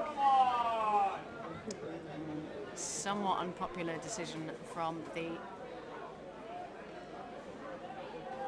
far side ref, but he did call play on. It was very clear, no advantage, so called back to the foul. Completely reasonable decision.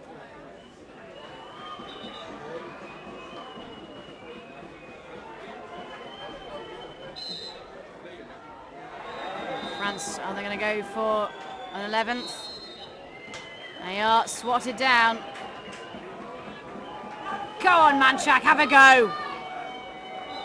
Oh, no. No goal. Yeah. Timer definitely went. Yeah. Fair play to Manchak.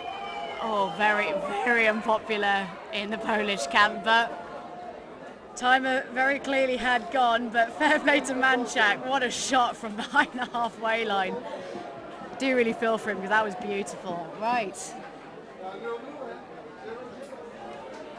Thank you so much for joining me here on pitch 2.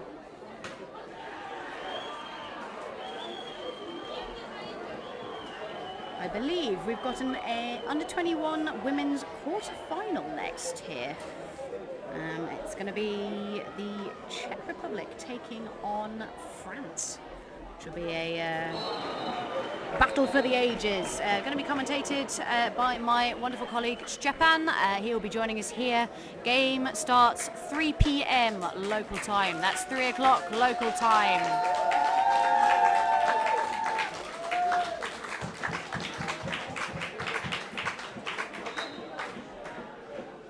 Big claps from the French supporters for their team. The under-21 women, congratulations for making it to the quarter-final, and I believe for top in their group. They've done phenomenally well, and will be joined shortly by the Czech Republic, who have, despite some of their team being relatively new to polo, really made a splash in this competition there.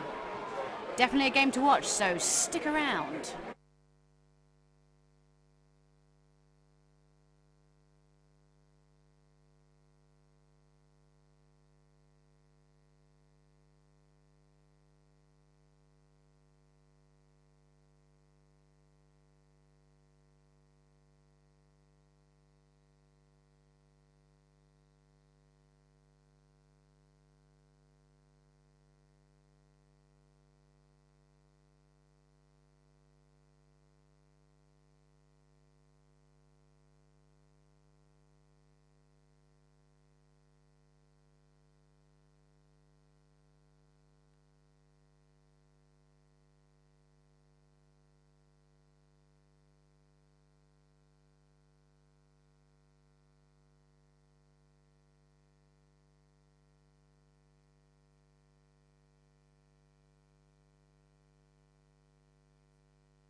Okay, here we go with our next set of games here in Brandenburg, the 16th European ECA Championships.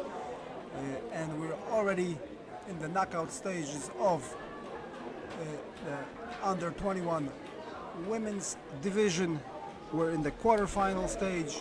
Here on pitch 2 we will have France, who top their group, going up against the Czech Republic, who were 4th in Group B. Now France didn't find it all easy going. They lost their first match yesterday morning to Sweden. That was a huge shock and a huge surprise, but it served as a cold shower for them. And after that, they beat the Netherlands 2-1. But then they picked up the pace, beating Poland 8-1 and beating Italy 9-2, topping the group with 9 points out of the 12 possible. So they're looking to be the favorites in this game and moving straight into the semi-finals, into the medal stages. But of course they find themselves facing a tough Czech team. The Czechs in their group play, losing 3, winning only 1 this morning. That was the decider with the Swiss 4-2, but all of their games have been competitive, beaten by the British 4-2, by Spain 5-1. Their largest or highest defeat was to the Germans, the hosts, who are favored of course to win. That was by the scoreline of 11-3. But they are entering here the Lions Den, of course, with the French, but they have nothing to lose. It's a young bunch of players, definitely players that have the speed and the boat maneuvering ability. Many of them come from slalom in the Czech Republic. They know each other really well. They've been playing together for some time, except 2 twin players, 2 Sakalova sisters who started this year, but the rest of these girls all come from the Prague area. They play together quite long. Now the French, of course, have the pedigree. They have won numerous medals in the under 21 category, both on the European stage and on the world. So we'll see what we have in this game here in front of us and how it will pan out. On paper, French of course are favored, but these are the knockout stages. The French did make that one mistake against the Swedes. Hopefully for them that was the only one. So here we have to have a winner. So if there is a tie, there will be a golden goal overtime. But now we're a long way from that. We got 20 minutes of great canoe polo ahead of us. And here we go. Starting off with the sprints for the French. It is the number 4, Richard, and she gets the ball. She was going up against one of the Valchova twins, Matilda Valchova. So the French will be the first ones on the attack, going from left to right. See if they can establish a dominance early, if they can score quickly. It's Abeya with the ball. Abeya goes inside. Looking. Now inside to Kursan. Kursan with the shot. And Kursan puts the French ahead. So just as they would have wanted, they score quickly, they take the lead, they settle nerves. Maybe that was the problem with the Sweden game. They scored quite early, and now they're gonna look to continue in that vein of good form. And they have won 3 in a row, looking for the 4th victory here in a row in these European Championships in Brandenburg. Weather still extremely hot. These players have played today already a couple of games, so the tiredness will play a factor. So here come the Czechs. Valkova here on the right, taking the shot off some French paddles, and we have the first corner for the Czechs.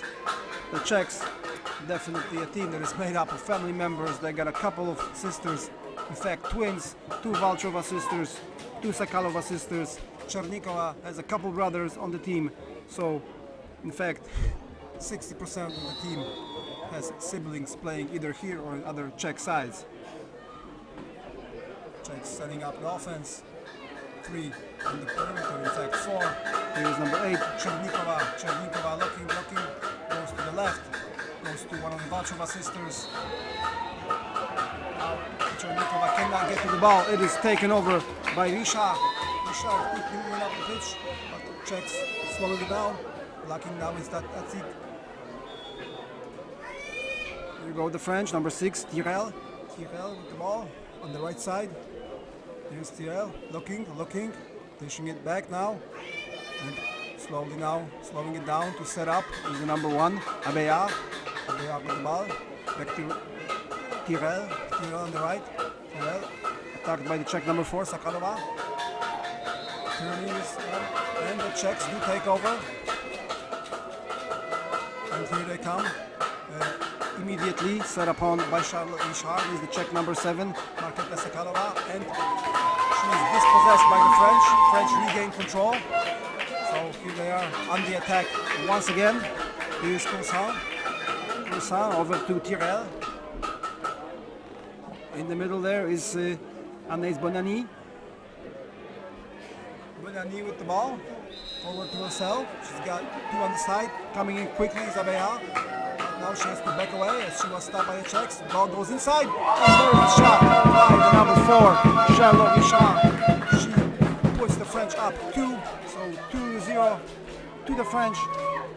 Now with 7:10 on the clock, the French putting up another goal on the board. It is now 2-0. And the Czechs start from the middle of the pitch.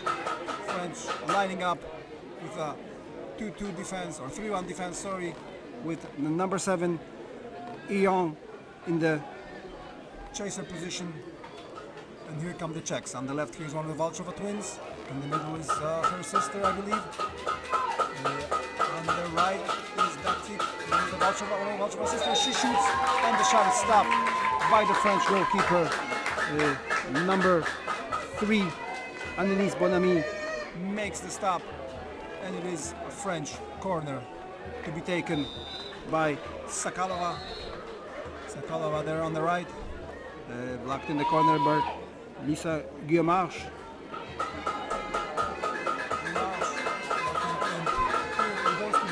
Datsik with the shot, but it was a really weak shot to be fair, but off a French pedal, one of the defenders, and once again we have a corner, this time Datsik to take it.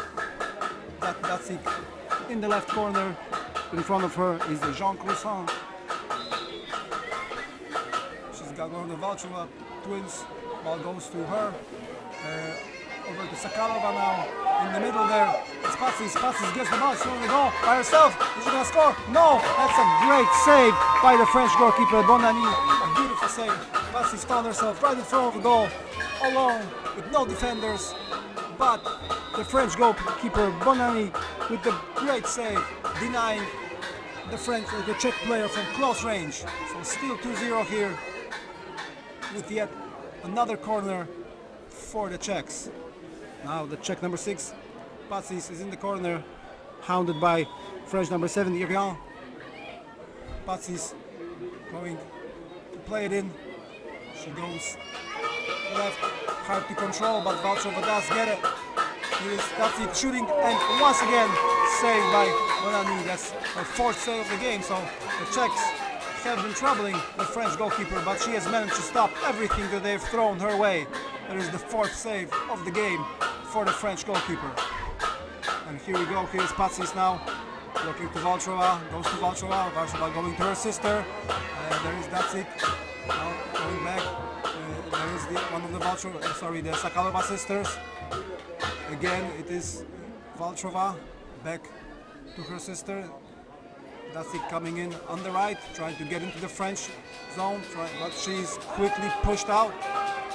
Here is Valchova, going to her sister, Matilda.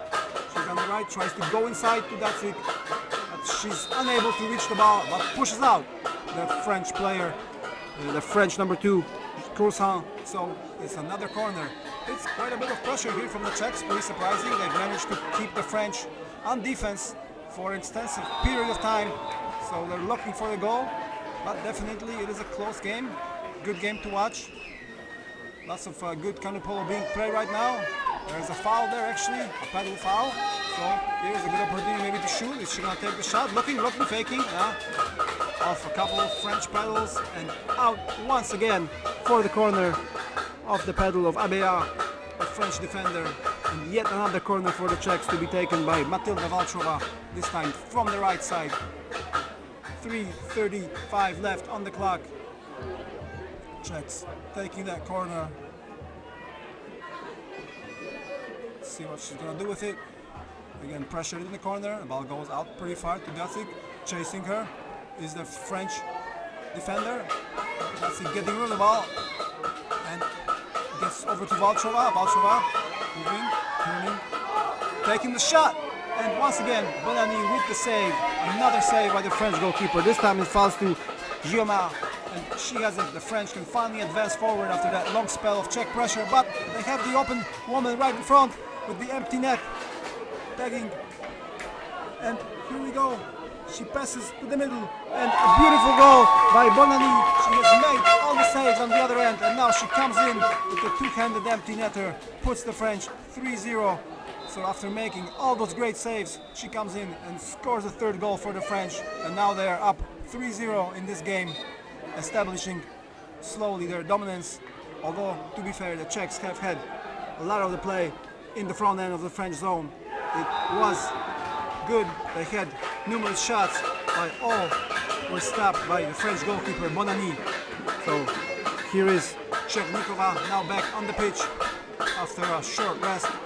Chernikova over to one of the Valtrova twins. Again, Chernikova in the middle is Matilda Valtrova. On the right is her sister Beata. Now the ball goes over to her. She has it on the right, but still looking not much going there. There is the other Valtrova. It's Matilda. Matilda has it. She's being pressured by Richard. Being pressured.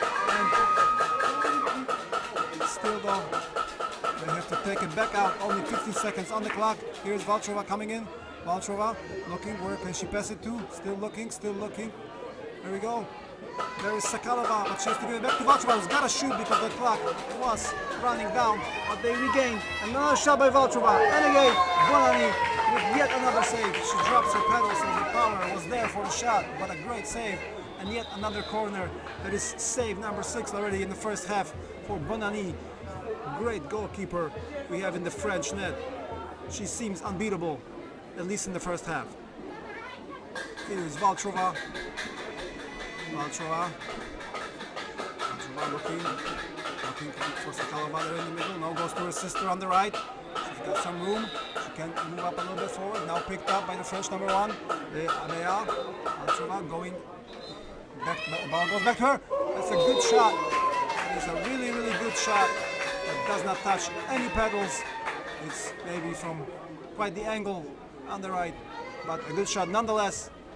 But Czechs still will be looking for the first goal. Now the French have a chance to score their fourth as they come forward. Bonani goes forward. The pressure here does not pay off to the number 2, and she scores. The Czechs again trying with the pressure as they have done in numerous games in this tournament. They've done it against the Swiss and it was successful, but here against a much better team in the French, it's not working as well as they would have hoped. So we got 4-0, France leading with 40 seconds left in the first half. So here come the Czechs once again. France lining up with ECA in the chaser position and back. French pushing out the incoming Sakalova. She's trying in vain to establish some kind of position, but they are not allowing her to come in. Here is Chernikova now. Pasis comes in to provide some aid for Sakalova. Czechs still on the perimeter. Here's Gacik. Only 10 seconds left. You gotta think of something. Gacik moving forward. See what she puts it inside. Sakalova. Sakalova. This is not back to Gacik, but that was again pretty weak shot. But now coming in is Chernikova, trying to push out the French goalkeeper Bonani. But the final whistle, or the whistle for the halftime, sounds, and now we're going to break with the score. France 4, Czech Republic 0. Really, we can't say enough about how great the French goalkeeper Bonani has been, making about 6 saves in the first half, stopping all the shots that have come her way. And the French managed twice to break the Czech press, scoring 2 goals, also scoring 2 more goals from open play. So it was a good half by the French, but of course also a good half by the Czechs. They did manage to get many shots off. They were good in their attack, but the French goalkeeper has been remarkable so far. So now we got a short break. Czechs with their Australian coach, who's giving them some pointers, telling them what they can improve here, what they can do. He's been only coaching them for 2 weeks, but they seem to have responded to him during training camp. They themselves asked him to stay with them, to remain here in Europe for these European Championships.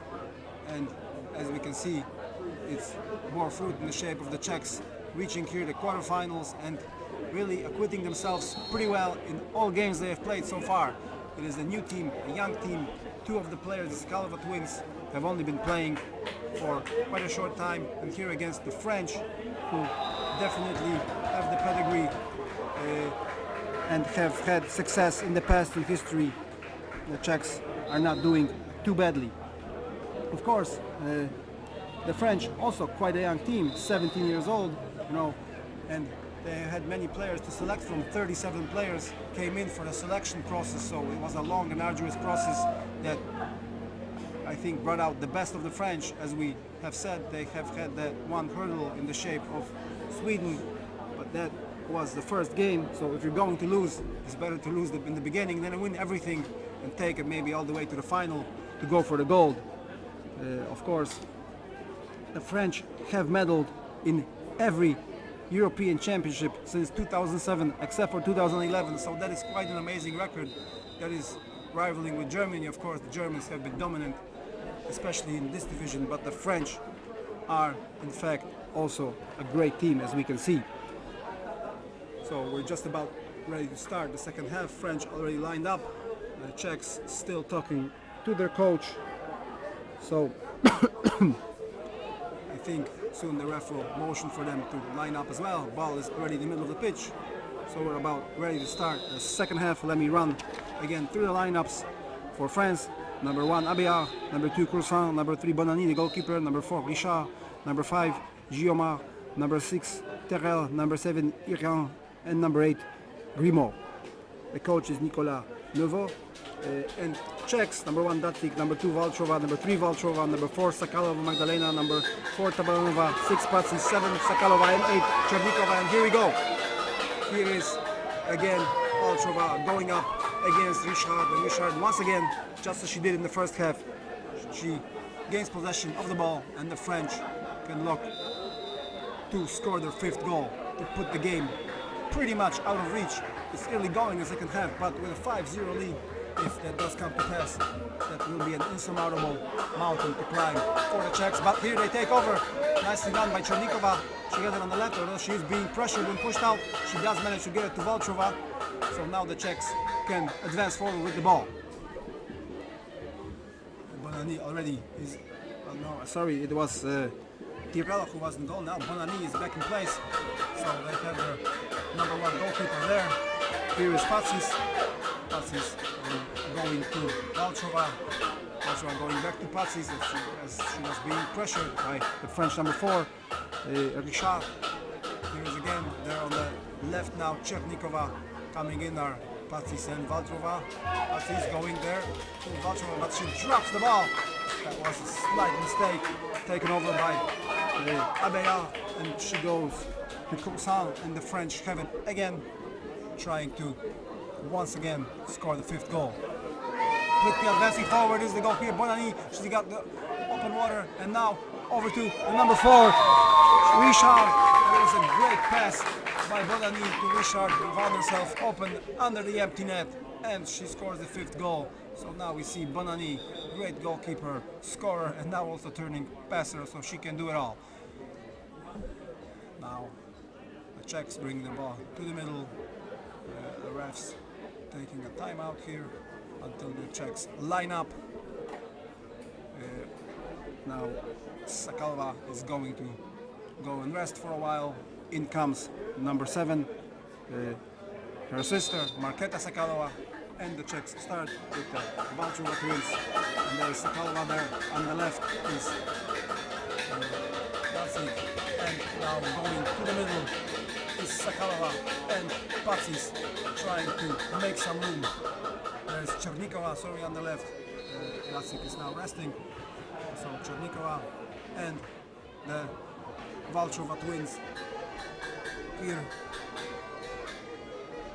is Valtrova going now to Chernikova. Chernikova. Cross pitch to Valtrova, but no room there. Patsy's going out to the side. She gets the ball, but pushing her out is Tyrell. Again, Valtrova, not much time left. She takes the shot, although there was still 16 seconds left on the clock, so she could have taken a bit more time, but she chose not to. Chose to take the shot. Did not touch any pedals or any defenders, so the French regained possession, and with the score 5-0, they look to further increase their lead. Here is Tyrell,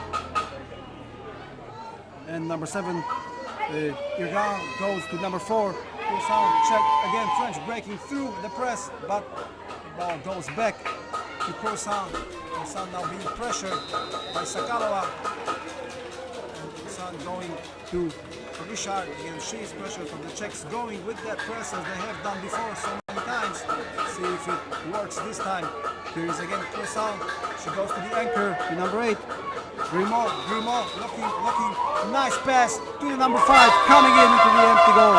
Guillaume puts the ball into the net, 6-0 France. So the Czech press not working in this game as well as it did against the Swiss. Here we have 6-0 France leading, and France looks set to move into the next round, and the Czechs will most likely then have to play again today at 5:20 on pitch 4, either the loser of the game between Great Britain and Netherlands with a score at 6-0. It's not maybe impossible, but highly unlikely for the Czechs to be able to come back from this deficit. Chernikova with the shot. That was a good shot, but yet another save by Bonani. She has not been tested this half as she was in the first half, but when they do call upon her to make the save, it's a great save. She loses the paddle again, but a beautiful save by Bonani. She has been the heroine in this match for sure. Number 2, Valtrova. You can hear the Czech fans hitting their pots and pans, calling for a goal, saying we'll get a goal. So they are not dissuaded by the fact that they're down 6-0. They're still cheering on their girls, hoping for a goal.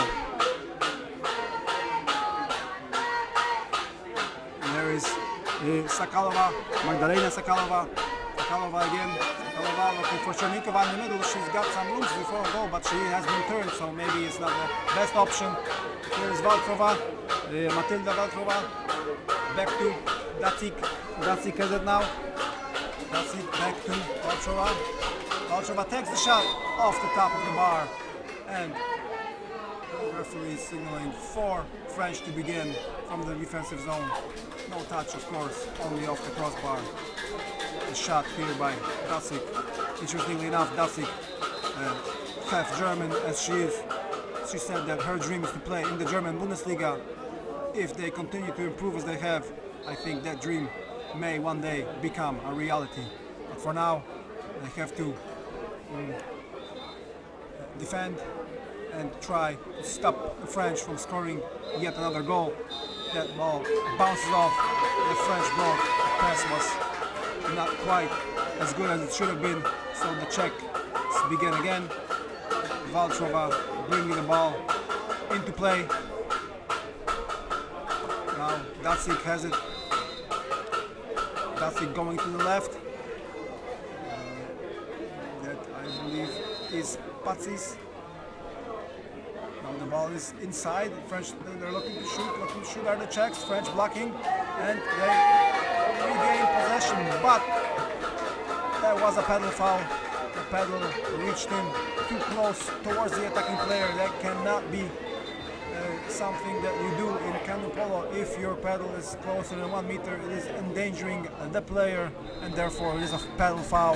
And Czech's looking to shoot now. Will she shoot? Yes, she does, but this time she's blocked cleanly by the defender. Coming in is Valtrova, pressuring Bonani, but she commits the foul with the paddle, trying to reach as the French goalkeeper was grabbing the ball with her hand. That, of course, is a dangerous play. Anytime it's hand versus paddle, the hand always wins. So that is a foul, and the French regain possession of the ball. Now they can just calmly move up the field and see if they can score another goal. Bonani, the goalkeeper, running forward. Now it's with Consan, and then it was Abeya again. Consan, now with Abeya again with Consan. Consan has it on the left. Looking to see if she can reach Irian in the middle, but Irian is being turned, so they have to go back out. Bonani, the goalkeeper. Now switching is Abeya going to the left. On the right is Consan. Bonani coming forward. She's coming forward herself. What's she gonna do? What's she gonna do? She's coming in closer and closer, and a shot, and she scores.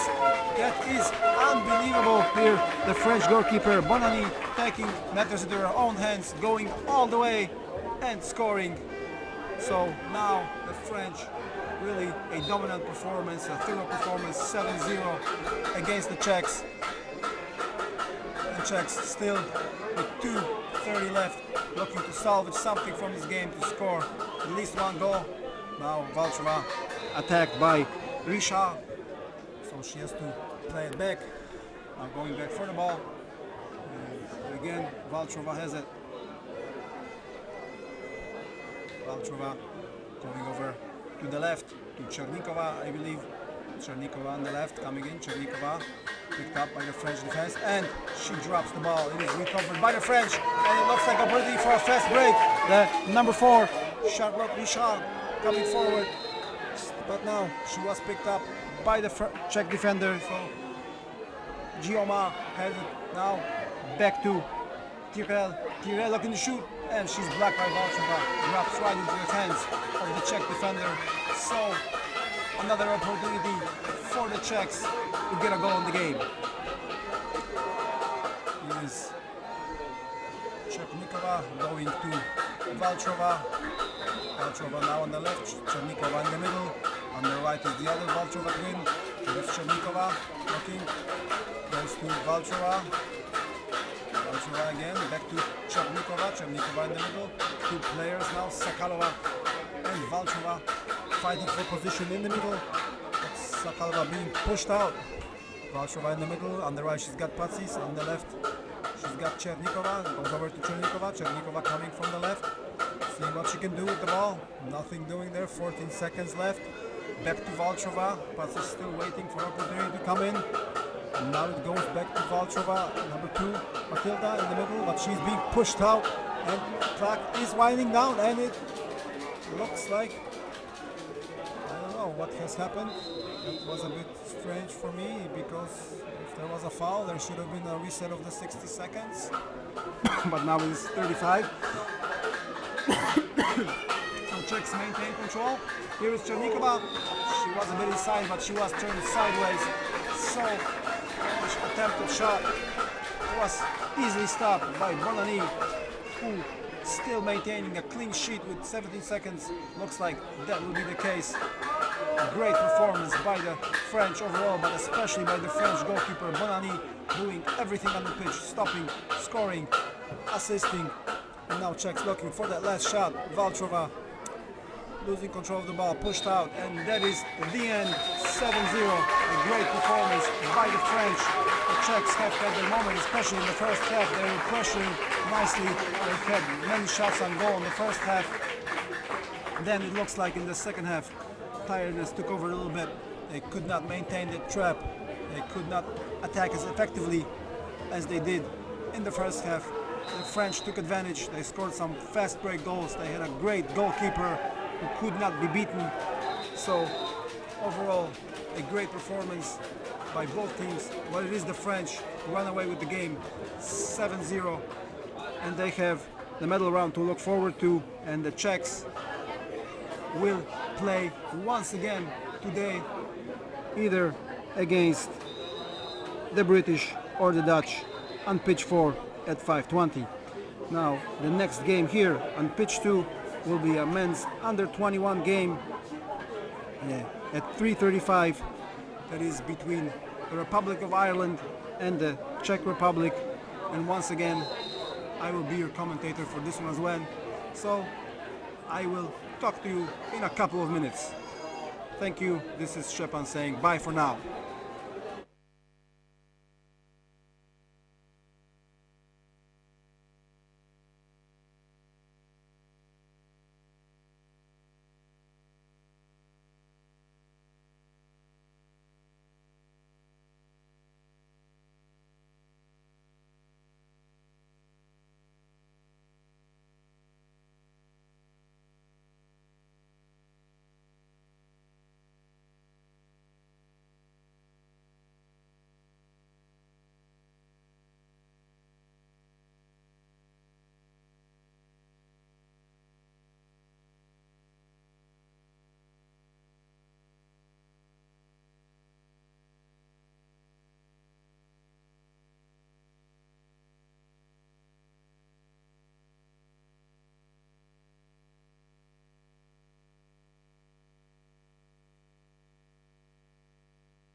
So welcome back once again to pitch 2. This is again Stepan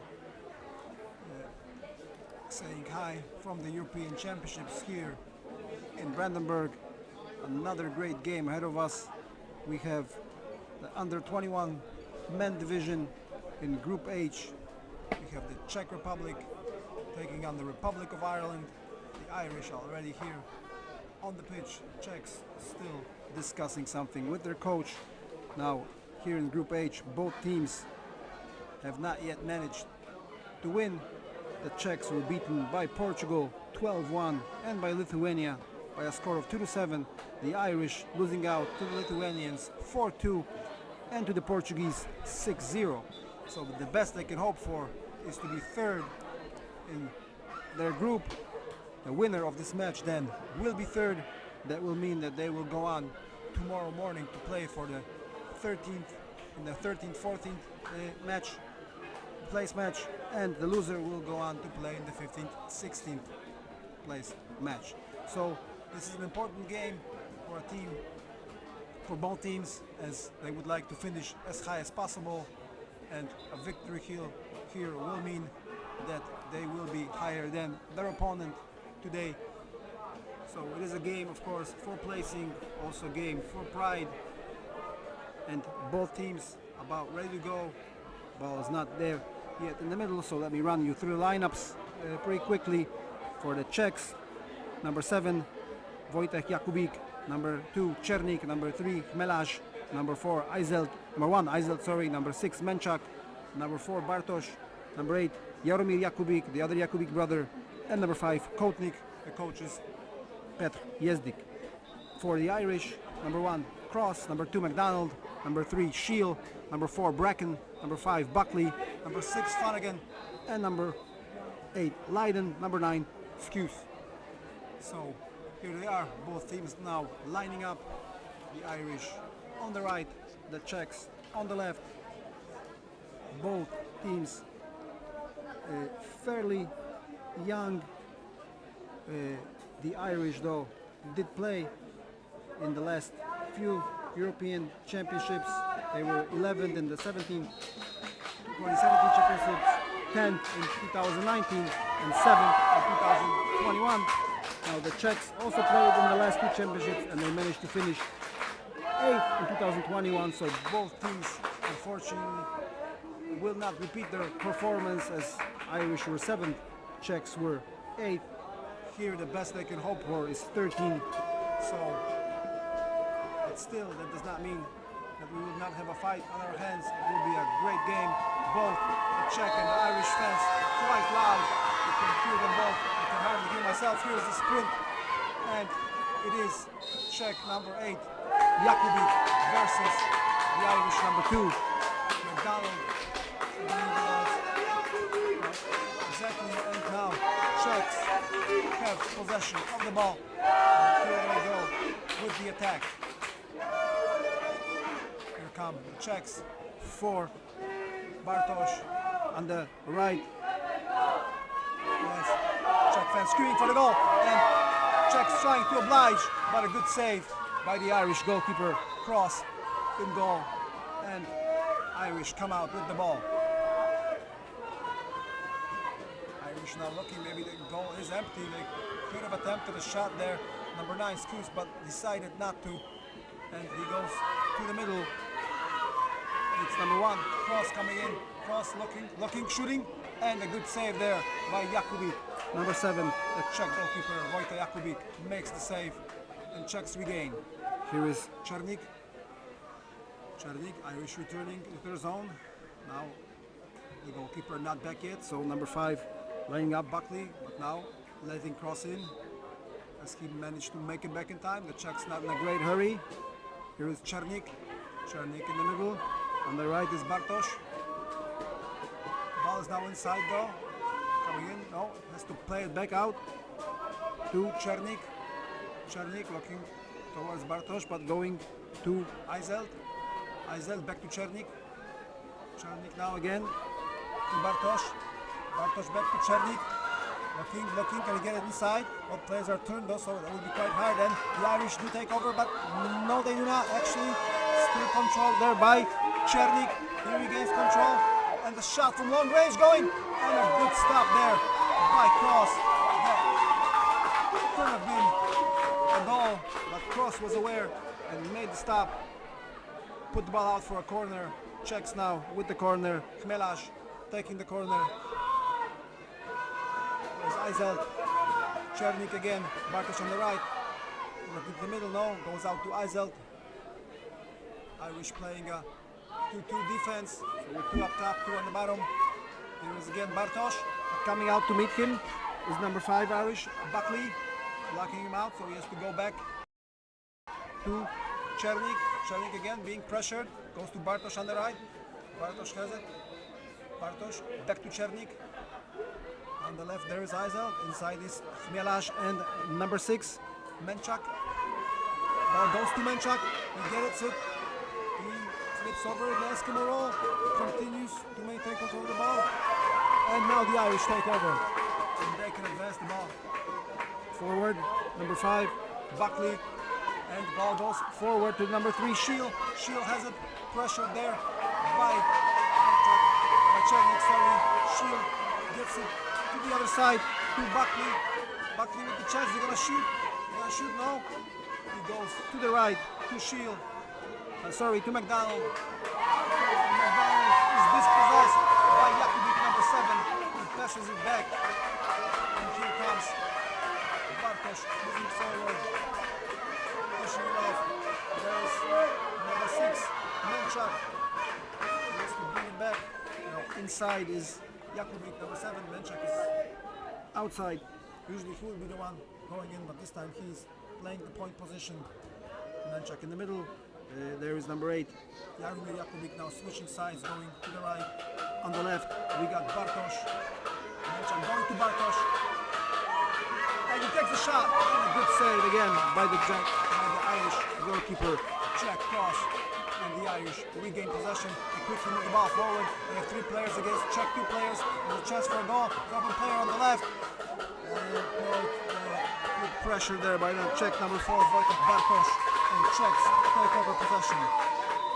It is really hard to talk, really hard to hear myself as both sets of fans equally loud. So pretty hard to sometimes hear what I'm saying. Even I myself find trouble understanding it. But now the noise has gone down a little bit. And here we go to the number 8. Jakubik has it, goes inside to Chmelash looking, goes cross pitch to Bartosz. Bartosz not able to control the ball, so he's being pushed out there by McDonald. McDonald now a little bit too forward maybe. Here's Bartosz going through screws, going forward some more, really dish it off to the middle, that's what it looks like. Menchak, and there is the goal. Nice pass to Chmelash from Bartosz. Bartosz and Chmelash inside, putting the ball into the net from close range, and the Czechs strike first blood. 1-0 Czech Republic. 4:50 left on the clock.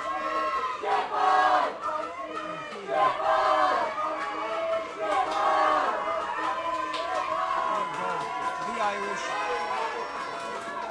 on the right is Cross, the goalkeeper. Cross coming in.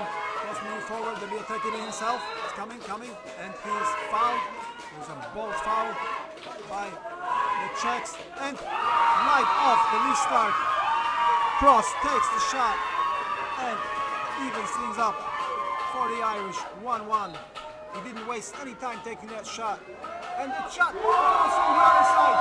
Unbelievable stuff going on here. The number 7, Wojtek Jakubik, taking the shot from halfway across the pitch. Goalkeeper not in position, and the Czechs quickly restore their lead. Now 2-1 Czechs leading the Irish. Here we go. There's McDonald. McDonald in the middle. McDonald going to the side to Cross again. Crosses again on the right. Scored the goal from there before. Now going back to the number 5, Buckley. Buckley on the left. Buckley coming. Picked up there by the Czech defender. Buckley looking. Going to the middle. Maybe a bit too close. Trying to go over is Jakubik, but committing the foul in the process with his ball. Here's cross pressure by Menchak. Cross looking, goes back to McDonald. McDonald in the middle.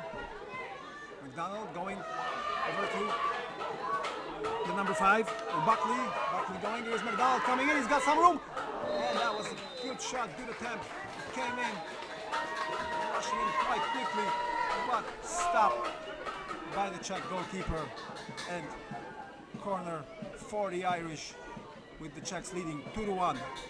Czechs working hard on defense, pushing out the 2 Irish blockers here. The number 4, Bracken, and the number 9, Skuse.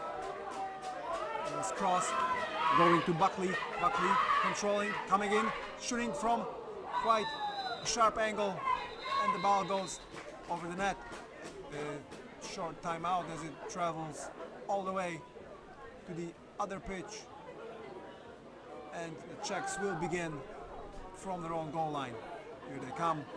Number 2, Chernik with the ball. And we can advance the ball up the pitch now. So it's Chernik. Chernik still with the ball, slowly moving up. Leaving the ball over for Stepan Kotnik. Again Chernik, now goes to the number 4. Now back to Chernik again. Back to number 7, Jakubik. Jakubik with the shot! And saved by Cross, the Irish goalkeeper, for a corner. Now we got Czech corner, Chmelash to take it. Chmelash going to Jakubik. Bit too close, but Jakubik managing to control the ball. He had to quickly throw it back as he was reaching the end line. And it was regained by the Irish. And now the Irish have a chance to move the ball up. But that was a rare pass. It went too close to the Czech defender Jakubik. It didn't reach the unrushing attacker who would have had a chance on goal. The number 9, Mark Skuse. But it was not a good pass from the defensive zone. And Czechs once again with the ball. Here is 6, Menchak. On the right, he's got Jakubik. And the ball goes over to Jakubik, looking for maybe Kotnik in the middle. That wasn't a pass, but a little bit behind the back. There's Kotnik. Kotnik goes inside to Chmelash, unable to control. But here comes Bartosz coming in. Good shot and a good save. That was a little bit of a lucky bounce. The ball fell to Bartosz. He took advantage, but could not score. But Menchak regains. Nicely blocked there by the Irish defender, but still manages to hold on to the ball, but being pushed ever closer to the sideline, and he does push him out. Good defensive work there by the Irish number 1, Cross, and Irish regained possession of the ball. Still down 2-1, a minute left. This game has been non-stop back and forth action, not letting up as either team. Good shot there by number 2, McDonald, saved by the Czech number 1, Eisel, in goal. So a corner for Ireland with 45 seconds left on the clock. The number 2, Patrick McDonald, taking the corner. He comes in to himself. He's got some room, he's gonna take the shot himself. They'll let him up. Oh, that was a little bit of a mistake by the Czechs, but they have not paid for it. McDonald came in, but he shot it off the bottom bar. And the Czechs regain. They can run down the clock and take the last shot. They will try to establish a good opportunity to have a good looking goal. See what they can do in the last seconds of the first half. Here they come. Here is Chmelash. Goes to number 6. Menchak with the shot, and it goes. No, it looked a goal, but it was not. There was a foul committed by the Czechs, so no goal there on the play. The first half comes to a close. It is still 2-1 Czech Republic. A very close, hotly contested battle between 2 evenly matched teams. So we're gonna take a short break. 3-minute break for the coaches to talk to the players, to let them know what they think, let them know what they can improve, to get some water, to take a little bit of a rest, and I'll be back with you shortly as well.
So here we are back on pitch 2. Still the break is in progress, but the ball's already in the middle. Both teams soon will make their way onto the pitch. So first half ended with a score 2-1 for the Czechs. And the Czechs, of course, in the last championships here, they will not repeat their performance, but to be fair, the whole team that came 7th in 2021 is now playing in the senior division. This is a completely new team for the Czechs, a young team, a team that is learning. So for them, each game is a learning experience. They take each game as it comes and hoping to do as well as possible here with the Irish. Very evenly matched. The Irish as well have quite a few. They have a couple new players, Shield and number 8, Leiden, are new players, but they also hoping for the victory here. And the game has started, but the Czech player choosing not to go for the ball. And the number 2, McDonald, gains control. The Irish come forward, down by a goal, looking to re-establish parity in this game. Here is McDonald. He's got cross on the right, and the left there is number 5, Buckley. But Czechs quickly attacking, moving forward with speed, but still maintaining control as Buckley goes over to cross. Two Czechs left their post to try and get control of the ball, but now they are back with that 2-2 defense. Here is Buckley, goes over to McDonald. He's got cross on the right, goes to him. Got 2 Irish players trying to set up something in the middle. Number 8, Leiden, establishing nice position there for himself. Maybe that ball will go to him. No, not yet. Now, the oncoming Buckley, but he fumbles the ball. Checks regain. Jakubik has it, but also he has to go back and get it. Buckley attacking him, trying to push him in. Jakubik getting into the water, but holding on to the ball and getting it over to Chernik to now and start the Czech attack. Here is Menchak in the middle. Menchak has it, goes back to the captain, Chernik. Chernik off to number 5, Kotnik again. Now the ball's on the right, goes back to the middle. Chernik, Bartosz on the left. He gets the ball, but a bit far for him. He can't get it. And the number 9 for Ireland, Skis, gains control. He's moving forward. He's got one player right in front and one in the middle. Chooses to go towards the middle. The goal is still empty. What's going to happen right now? Looking, he's cross, passing it off to Leiden, but it's not a very good pass. And the Czechs regain.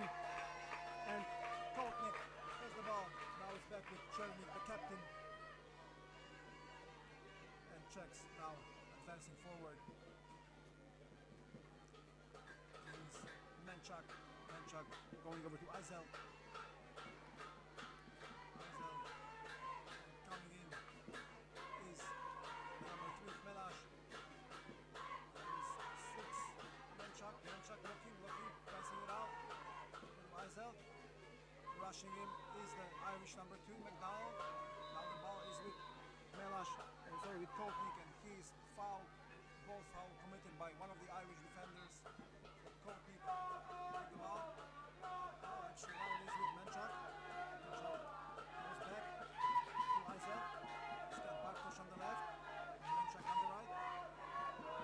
With Melash in the middle, along with Kotnik. Inside, here we go. Looking, and Stefan Kotnik with the shot from the inside. That was nicely dropped in to the middle by one of his compatriots, and he takes the shot. And now Stefan Kotnik with the goal. 3-1 to the Czechs. 6:40 left on the clock, and you can hear the Czechs enjoy that one. Irish fans equally as loud, not giving up, hoping for their boys to come back in this game, score a goal in this possession.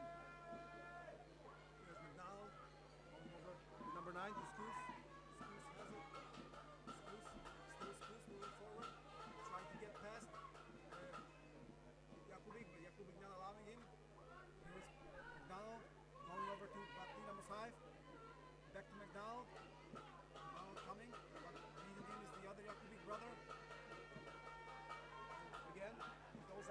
15 seconds left.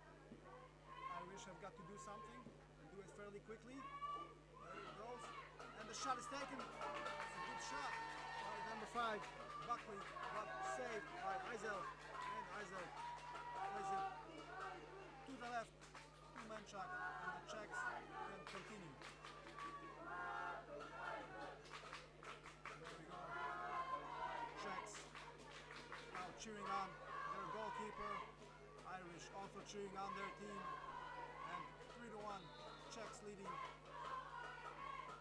Here is in the middle, number 4 for the Czechs, Bartosz, who has just checked back in. There is Jakubik, back to Bartosz, it goes. Stefan Kotnik on the right, coming in, is he gonna take the shot, coming in, no, has to play it back out. Too many Irish bodies in the way. There is Jakubik again, going to the middle, to Bartosz, good quick shot, nice release, but off the bar and out. And Ireland regains control. Czechs going back quickly, have to be making the change for Eisel, for the goalkeeper, so we can get into position. Irish advancing forward. Now we got in the middle number 4, Bracken, and number 6, Flanagan. And the Irish with Cross and Buckley and McDonald. There we go, Irish coming forward, looking, and shot by Scoos, I believe he was, but nothing doing there.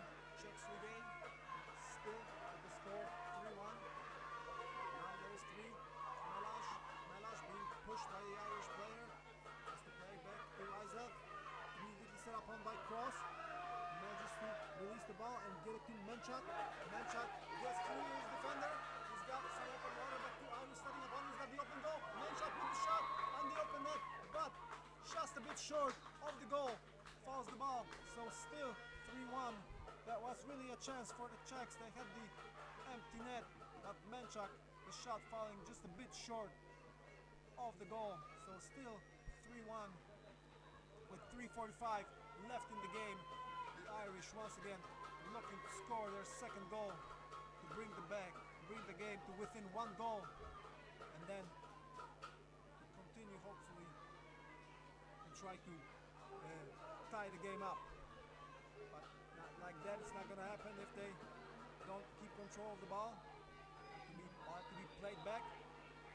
Here is McDonald bringing it. McDonald coming forward. McDonald still with the ball, but has to play it to the right, to Cross. Attacked by Jakubik. Cross, he moved back. He's probably going to have to play back to the middle. That's exactly what happened. McDonald on the left, he's got number 3, is it then? Shield, I believe. Again, McDonald. There's Cross. And the Irish 5-second violation. He held on to the ball for too long, and the Czechs have it. Wojta Jakubik with the ball. Passing it over to the number 4, Bartosz, but now the Irish pressuring, Shield pressuring. All the Irish coming out, man-to-man, trying to keep the Czechs in their defensive zone, trying to regain the ball, trying to get the open look on the empty goal. But there was a foul committed by the Irish. So setting himself as the number 4, Bartosz, looking for the open man. It's number 8, that will be there is a good pass to Eisel, but he cannot control the ball, moving it to the Irish. Now,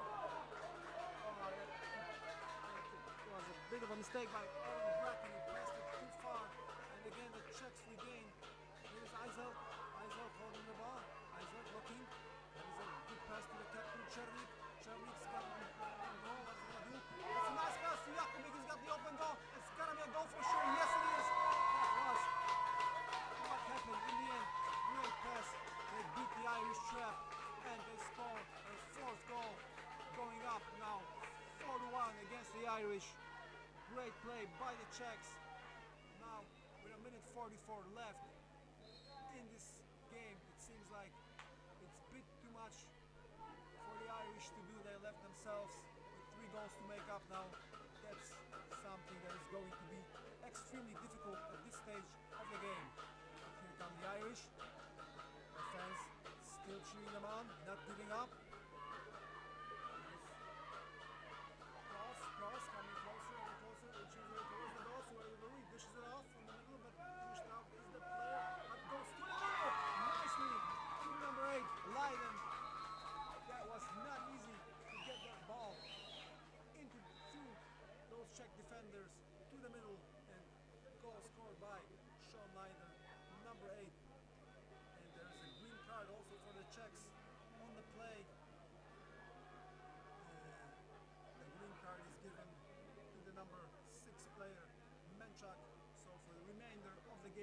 Czechs will be short-handed.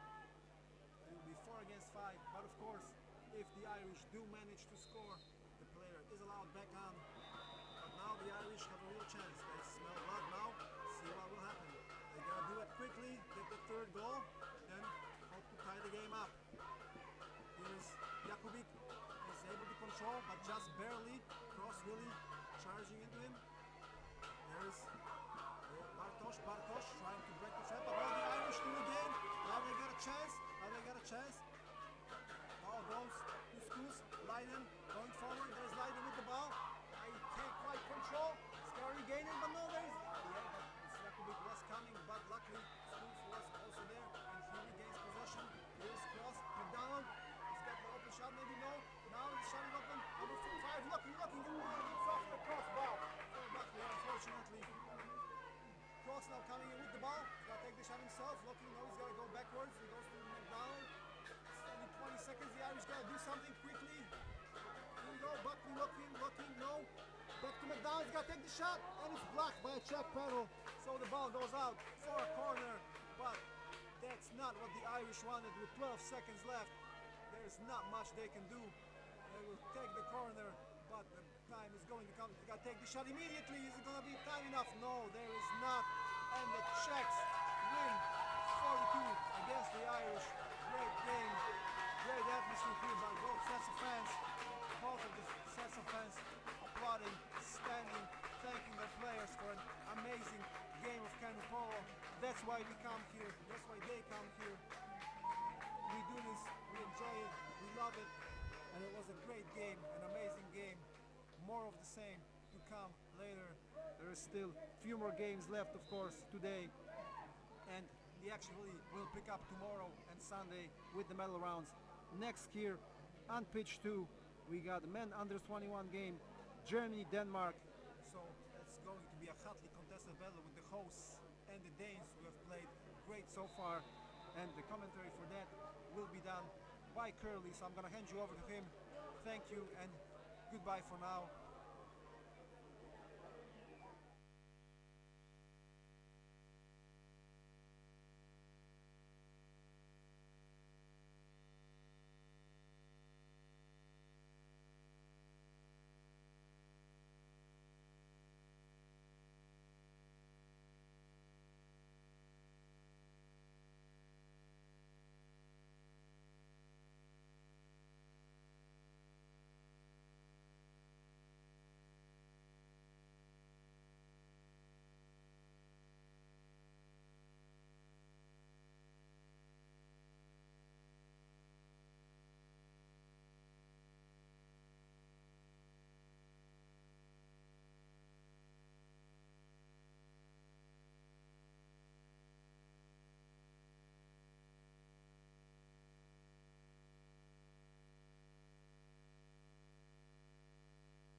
And apologies for that.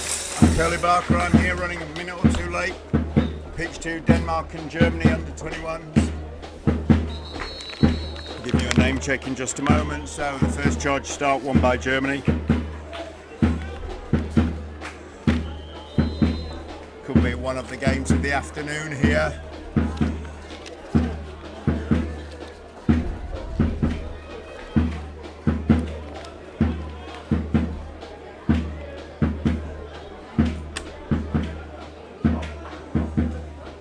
Germany driving in, big Danish defence, working well.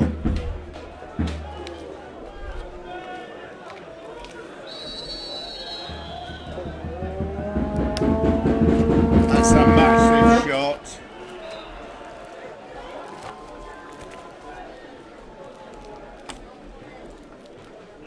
But then that first attack not paying for the Germans, moving forwards. Can the Danes make something of their first possession? I'm sure they can.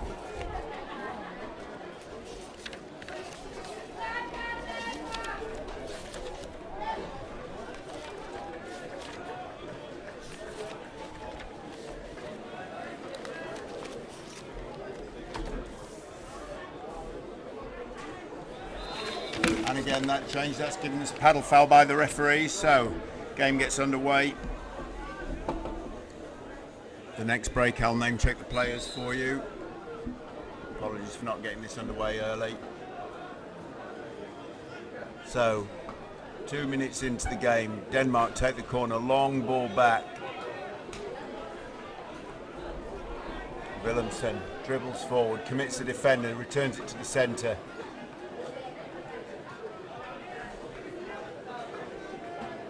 Looking for a shot, but nothing doing. Looking at the physicality of both of these teams, it's hard to imagine this is the junior category of canoe polo. Under 21 men, phenomenal athletes now. Willemsen there making runs. Could so easily be playing in the senior category, many of these players. That's passed outside to Hayschmidt.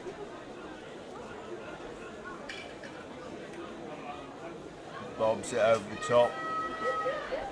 Swept up by Christensen. Takes the ball, big squad of players here, coached by Oscar Brandt. A lot of new players, but you wouldn't know it on this tide. Christensen running the point, distributing traffic, but the German defence has been phenomenal. Held the ball here, the Danes, for a long time, but the shot eventually comes from Hayschmidt. So he's nursing his hand as if he's fouled, but not seen by the referees. Often these players can make a meal of it, but that German defence was looking absolutely rock solid there for 2 minutes. They were just soaking up the Danish pressure, a huge amount of work going on. You can see Otet on the far side, just driving out, and on that moment, Germany, number 8, Jonas Jørgensen trying to get a shot.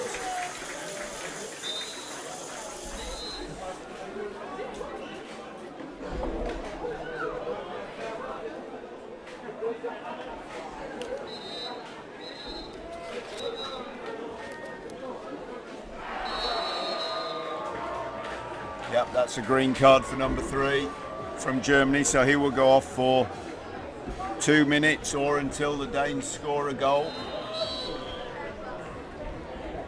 Verstep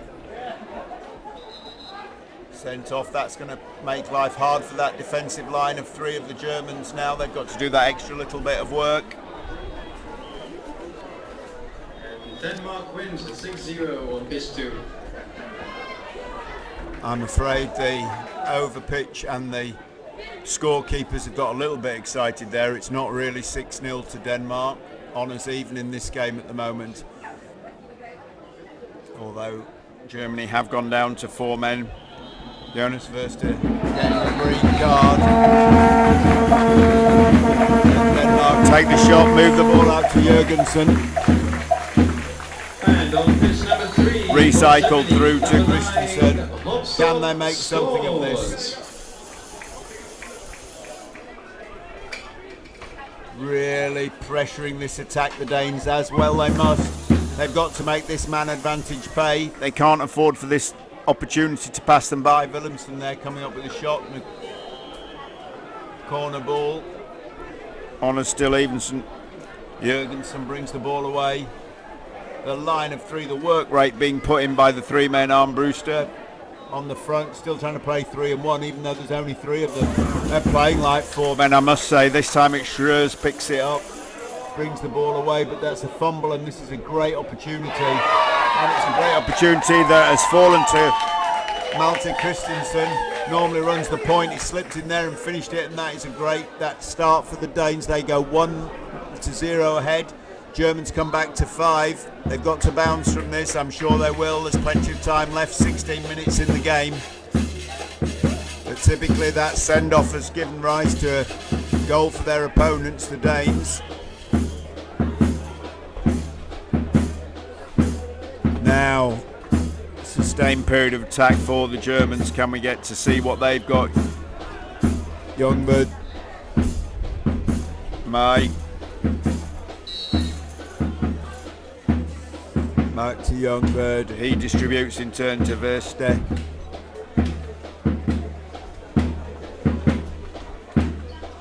Now it's the Danes' turn to show what they've got defensively, and they're 2 and 2.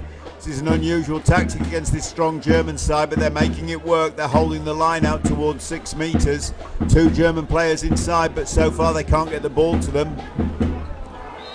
In the end, Meyer has to take it for himself. He's on the right hand side of his attack and he takes it out, and it's caught, draws a save. This is an interesting tactic. We'll see if that's typical or if that was just that situation. Dane's trying to force Verster to go long, and he does, but it's accurate enough. Picked up by Meyer, and he comes down again. He's proved he's not shy to shoot. Got to watch that threat. Youngbird.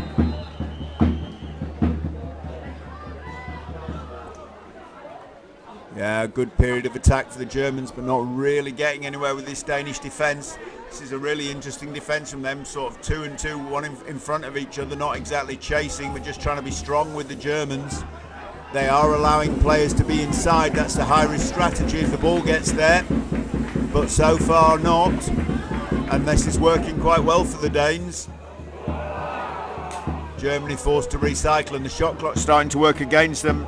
Youngverd brings it in as it comes down to the 10 seconds. Where's he going with this? He's bringing it out to the side to Verster. He feels he has to shoot and does shoot. That's some nice confident play in your goalkeeper. Jurgensen just tapping it paddle back to Christensen, who catches it. His faith in him is justified. Quite an exciting bit of play on the goal line, but that long period of attack for the Germans not getting them any product. Some great defence and slightly unusual style. It's nice to see teams trying something new, and it's nice to see it working for them.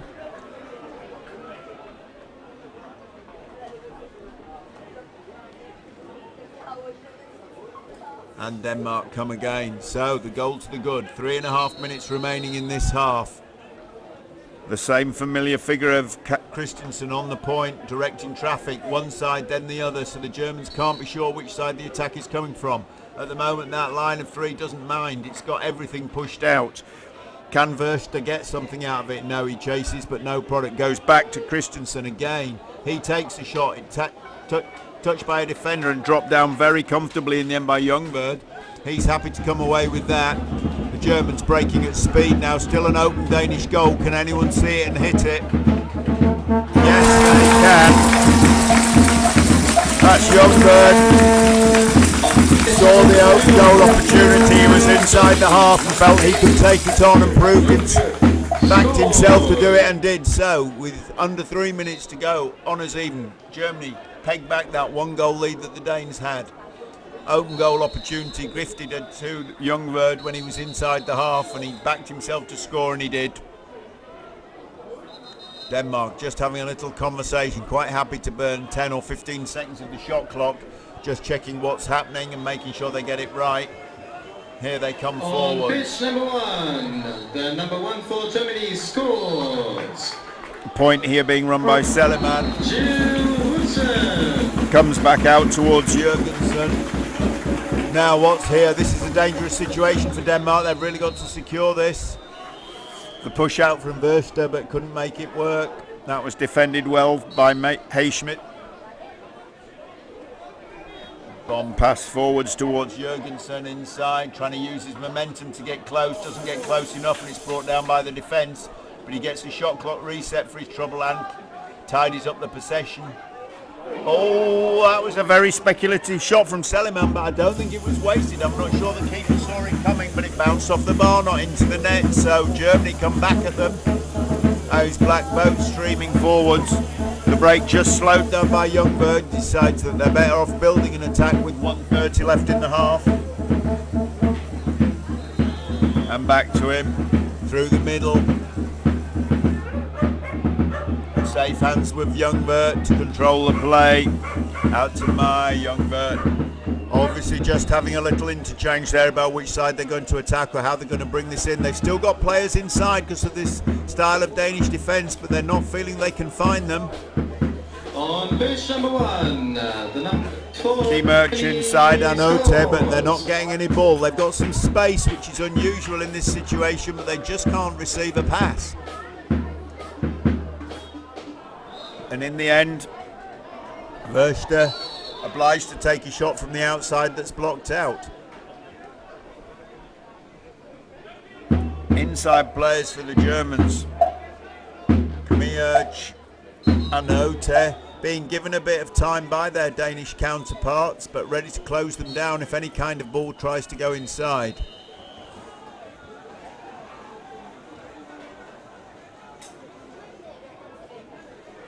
Referee just making sure the correct ball is on the pitch. I think we've got a bit mixed up there.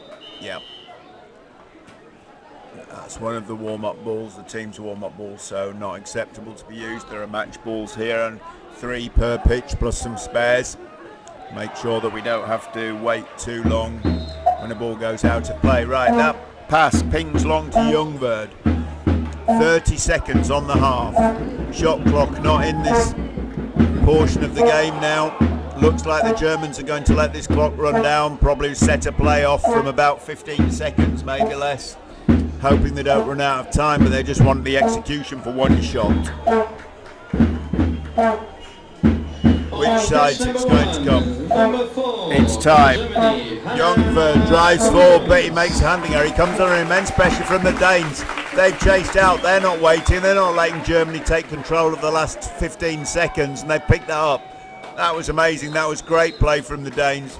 Germany set up their set play, and before they could execute it, the Danes were pinged out of the defence and they were there. So, honours even thus far. Half time.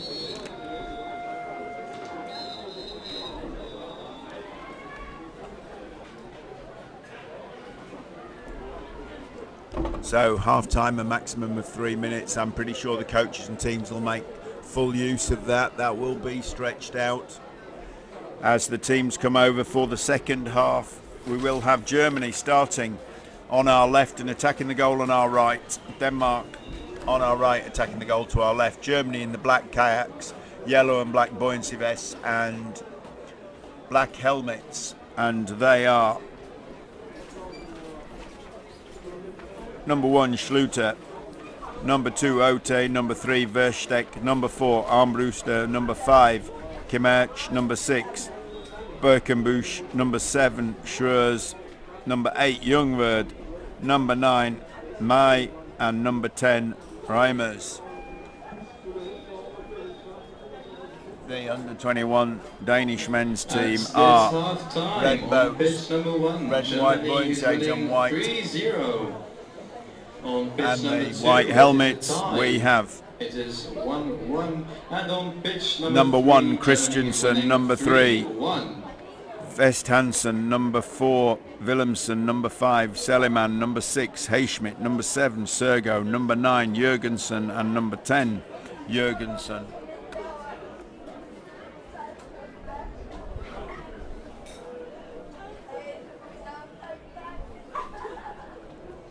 German team, under 21 team, with 4 new players this season, so ringing the changes. It's well known that the strength in depth in Germany is their big USP as a nation. They have an enormous league system that allows them to select from large group of players. Certainly serves them well. Red hot favourites, or certainly finalists in all the categories.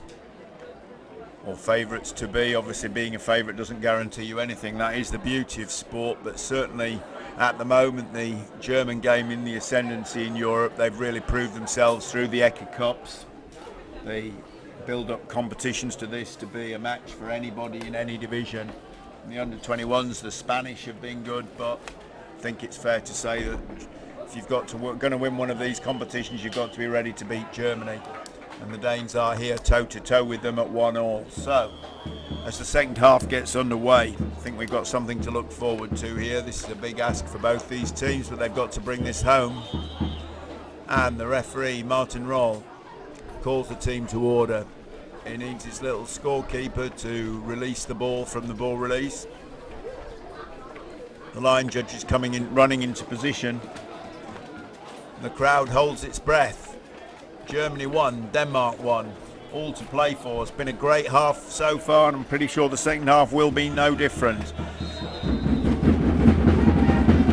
And we're away for Germany. Armbruster gets there first, but he's up on the body of Jurgensen, and that's going to be a foul.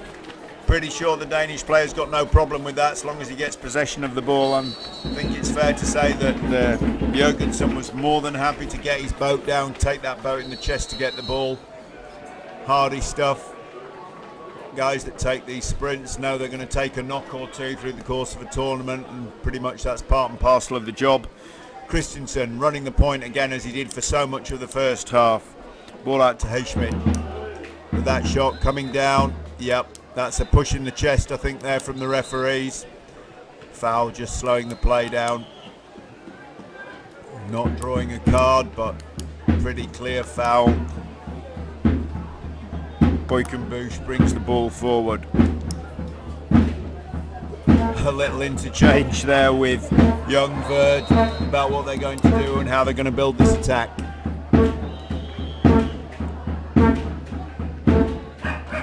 No hurry from the German team, very disciplined, very confident in their ability. They are sure they're going to get a goal in a moment. And that is a phenomenal shot. It's the only word I can use for that from Mai. That really did need saving, and that was a fine save from Christensen. Lost the point, dropped back into goal, and that was really a top draw save, because that was a top draw shot. That would definitely have going hard and high if he'd been left alone. Difficult shot to save and out for a corner. No chance of bringing it down to hand or anything like that. Just glad to clear the ball. So Germany build again.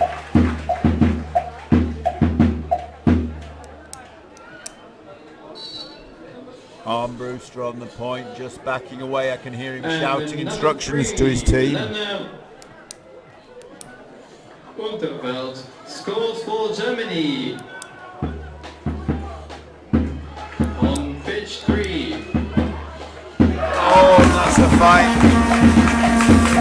a fine underarm shot from Youngberg. So Germany taken 2-1. On pitch number 2. It would appear we're getting over pitch updates on the scores. So Germany 2, Denmark 1. Now the Danes have to respond. They had the early lead. It's been pegged back by Germans. Germans taking the lead now. What have the Danes got in their locker? That's a bulleted pass down and well controlled. Can't get a really good shot away though, but did well to control it at all, Willemsen. It goes back out to Seleman. He's got a driving move. He's using his momentum to try and create something, but nothing happens. Back out to Christensen. Trying to direct some traffic. They're really going to have to work hard to break down a German defence that's got a goal lead. They're grafting away, trying to drive the line back. The work from Jurgensen of the Danish team here against his counterpart Boykenbusch is phenomenal on this near side of the line.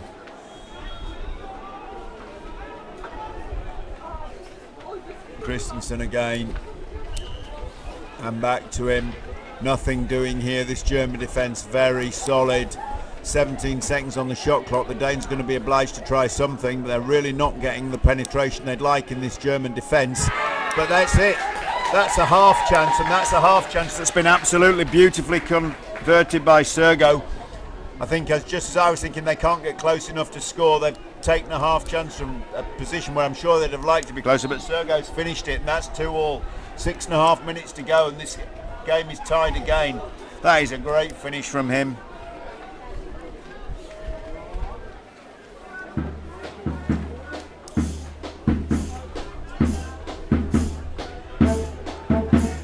The German team zipping to life back up the other end. More traditional 3-and-1 defence from Denmark here now. They were using that sort of staggered 2-and-2 style before, but no, back to something a bit more traditional. Don't know why, but that's so rare. That's a handling error from Verster. You wouldn't expect that, but that Danish very happy to rough it with that. Picking the ball up, must keep this tight now.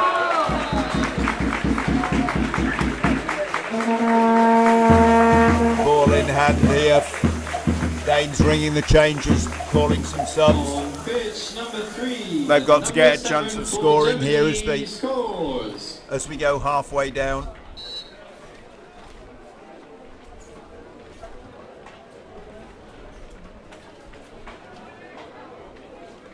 So back out.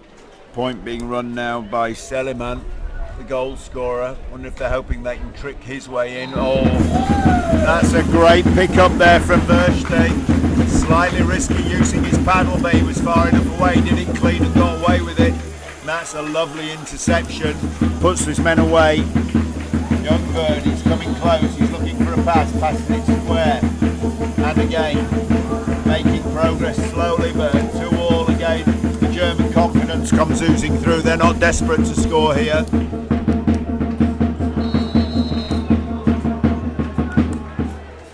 Yeah, backing themselves to build a goal here. Nothing hasty. They might have taken a quick chance there, but decided against it. And again, that's picked off. Can Hayschmidt get it to hands? Yes, he can, and draws a foul. Just takes the heat out of the situation for a moment and allows the Danes to build.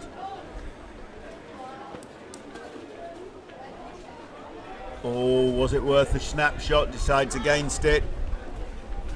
Hayschmidt, long distributing ball to Seliman. He's joined by Sergo. This is quite a different team to the offensive team we saw from Denmark in the first half. I'm guessing they've got a go-to plan to get 1 goal now as we come inside 4 minutes. Seliman bossing the point now, looking inside for a pass back to him. Some phenomenal throws on these balls. Hard, flat passing, very, very tidy. If they keep it accurate, it's very dangerous. That was a great shot from Hayschmidt, but again, just spanked out for a corner, really. Almost with disdain. Some of the skill set of these young paddlers is phenomenal. The shot on that had an enormous amount of power on it. It was just spanked out for a corner. Hayschmidt takes the corner. Seliman goes across to the far side. That's Christensen hiding over there. They're trying to work him in and they're trying to get him in disguise. He's not bossing the point. No. Recirculates. Willemsen, not Christensen. Yeah, they're trying to mix this up a bit, the Danes, very wise. The German defence is so solid, they're looking more for trickery than power, and I can't say I blame them. Germany scores on pitch number 3.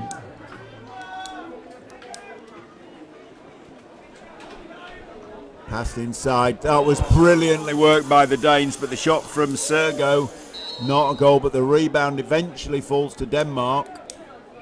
So they get a shot clock reset. That was a great, well-crafted, great opportunity off the bottom bar. So, can they do it again? 2 minutes. Oh, great skill to recover that. That could so easily have got away from him behind and been a very dangerous situation for Denmark, but retrieved on the paddle and pulled forward. Some lovely skills we're seeing now happening very quickly. Seliman. Willemsen down to the left again. They're back inside. Oh, that's underneath. That's corner ball. Referees have seen that. Glad they're doing the job, not me. I'd have been giving that as a goal throw. They're obviously right. Not a hint of complaint from the teams. We are a lot further away, obviously, than the referees, but they've got that right as usual. Long ball out to Willemsen. Cross court. Oh, switching sides, trying to catch out this German defence, but no, that defensive line just moves across, closes the gap as soon as the Danes see and create a gap, it just closes up. Magnificent from the Germans, but 2-2, at what point are they going to want to put something into this game?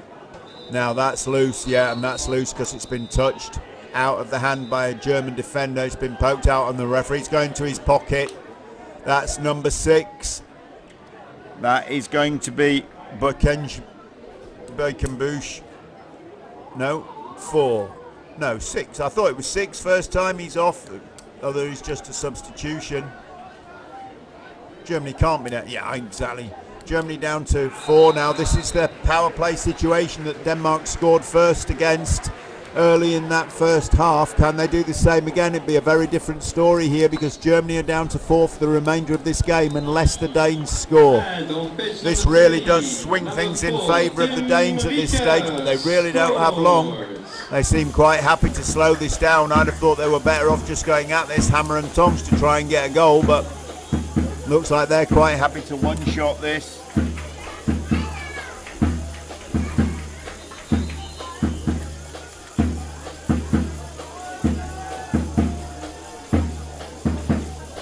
They're slowly building.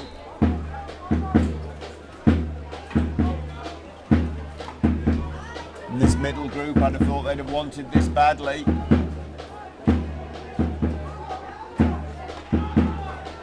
"20 seconds on the game, only 10 on the shot clock. They're going to get a chance here. They're certainly looking for it, and that's away. That's gone over for a corner on the shot clock. There's 8 seconds on the game.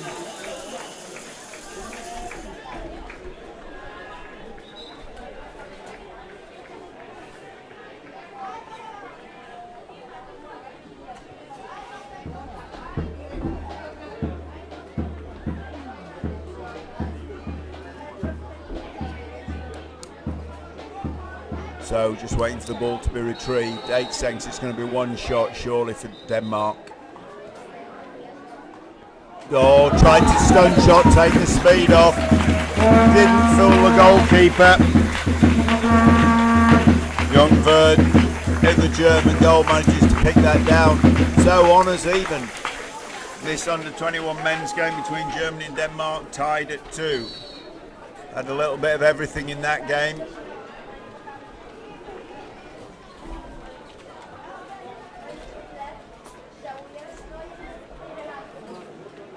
Next game on this pitch is at 16:45, so in 5 minutes.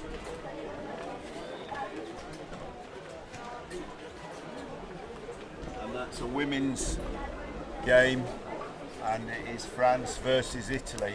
We'll be bringing you that game live, obviously, in just about 4 minutes' time. It's me, Curly Barker, handing off for that game. Tied, Denmark versus Germany, men's under 21, tied at 2-2.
And ladies and gentlemen, we welcome you back to the 16:45 game here on pitch 2. I'm Curly Barker. We've got a women's game, a women's middle group game, slightly unusual middle group for the group placings. This is match 2 in that little round robin, and this game is between the senior women's team of France and the senior women's team of Italy. This game due to start in about 30 seconds. I think it will be a minute or two late.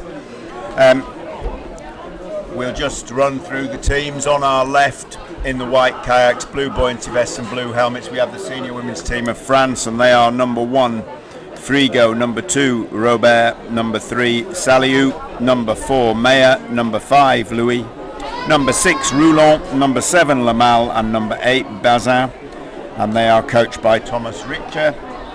And on our right, attacking the goal on our left, we have the Italy senior women's team, and they are number 1 Prespatino, number 2 Mazzanti, number 3 Trecuizan, number 6 Catania, number 7 Barbagallo, number 8 Gohon, number 9 Bubonvenga, number 10 Landolina, and they are coached by Francesca Ciancio. And covering this game for you, we have Lynn Barker, who steps in now. So we've name-checked the teams. The referees will be calling them to order, and I'll leave you in her more than capable hands.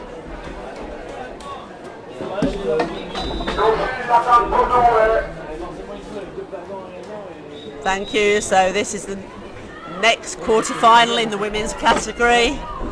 We already know that Germany are through, so everything counts here. Winner takes it all through to the semi-finals. Losers drop down into the 5th to 8th playoff games.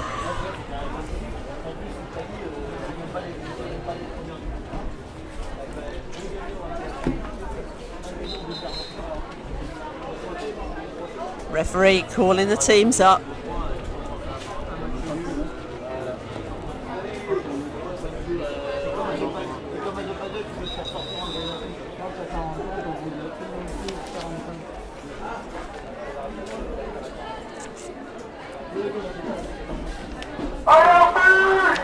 Okay, we're ready. Just about ready.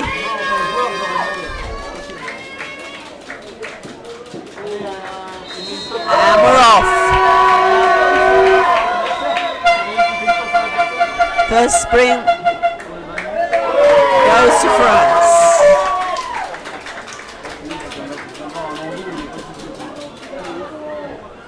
France just working their way up the pitch, settling the nerves. Italian defence in place. Robert. Oh, he's going to pick that up. Here we go with the first shot of the game and the first goal. So France take an early lead there, just 30 seconds into the game.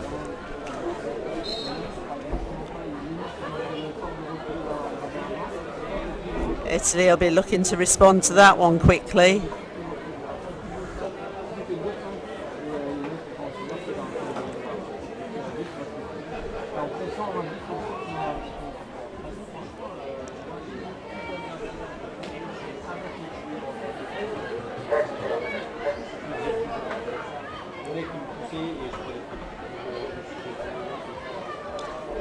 Saliou from France just chasing the attacking players from Italy out in front, putting pressure on.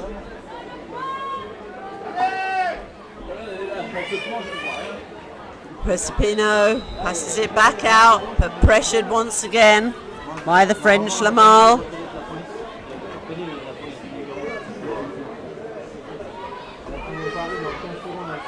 France happy to chase this and gain possession by doing so.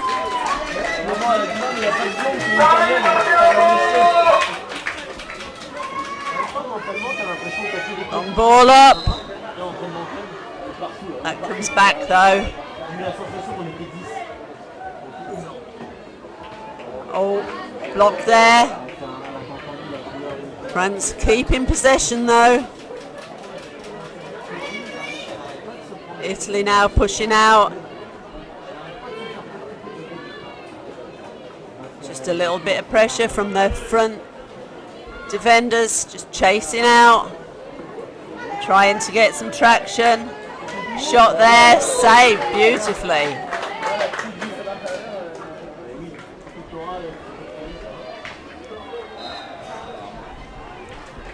Prestipino, the Acadian goalkeeper, putting that out for a corner. Mayer takes the corner.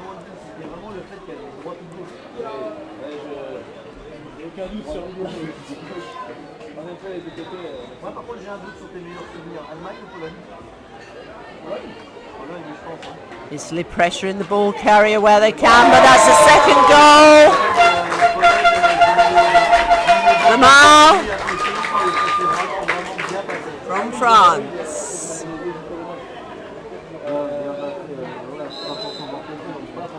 And Italy come again. Oh, long shot there. Well brought down. French possession. Louis, the goalkeeper, just making sure that they had possession when she brought that goal down.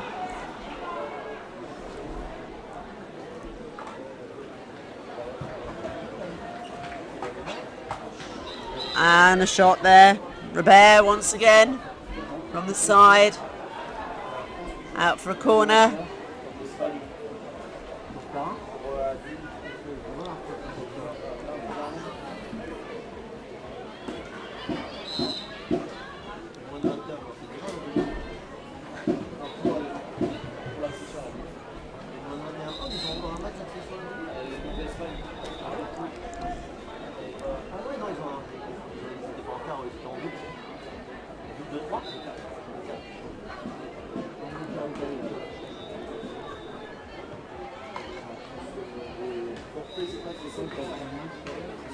And French attack again.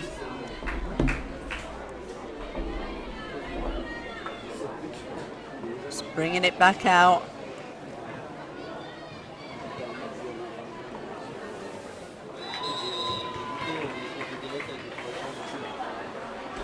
And shot from Robert.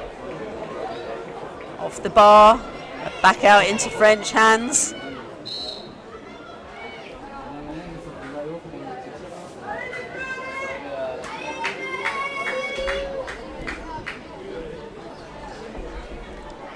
Louis. Shot from Louis. Goes wide.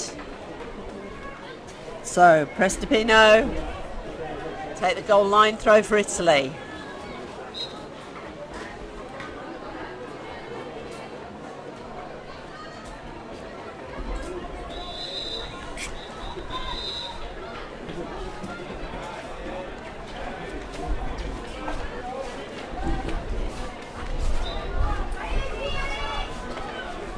Shot there. Great shot from Trevian.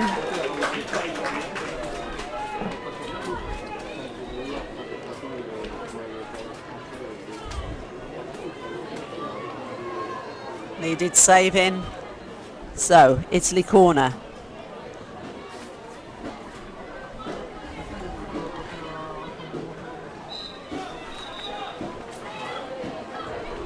French chasing this ball. Have possession once again. Looking to move up the pitch quickly. Long shot. Oh, saved by Prestipan.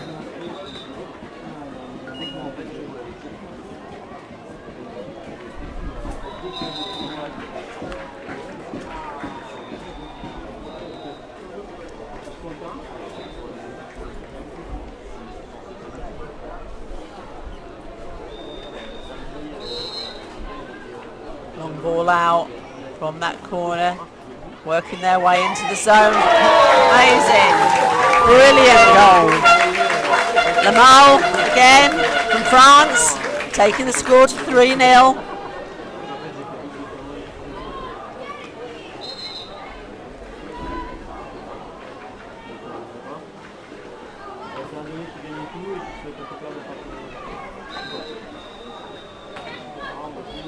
Italy need to find a response now.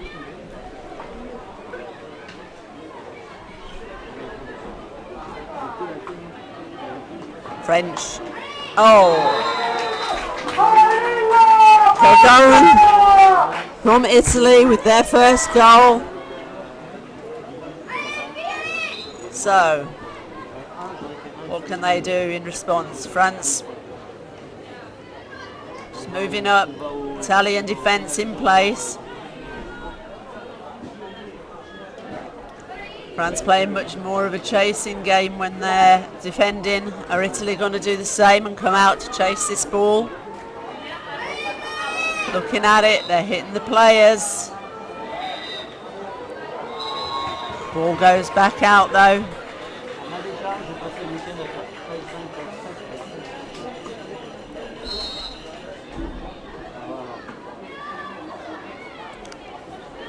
France being very patient.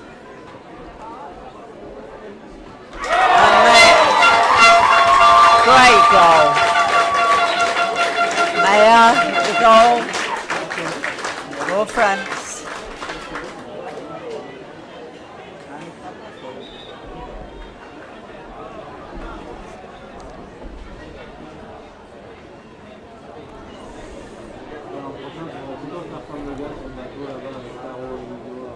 Referee looks like he's just checking the bumper of one of the French players, Bizan.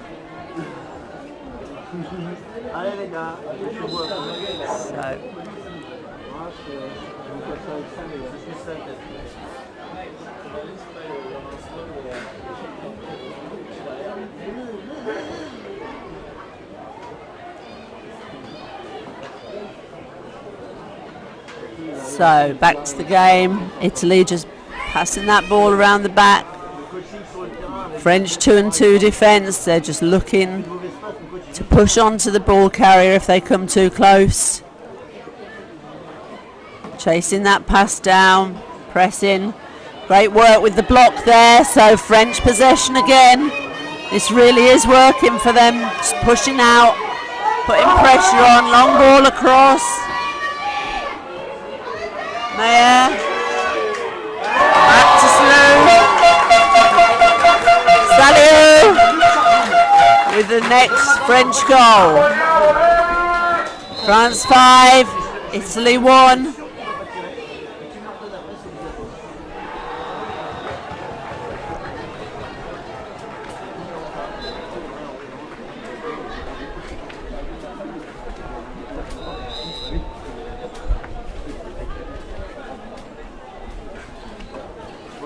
Italy looking to push into that zone, but struggled so far just to get. Oh, and that's a misthrown ball, but they've got it back. French pressure on the player though. Every time they go for the ball, there's pressure there from France.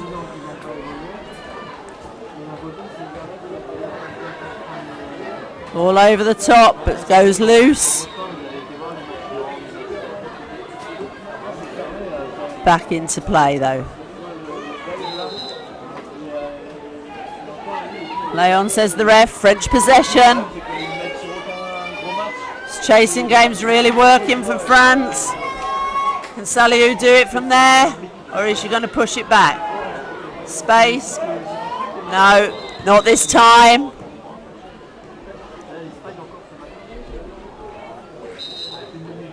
Goal line throw.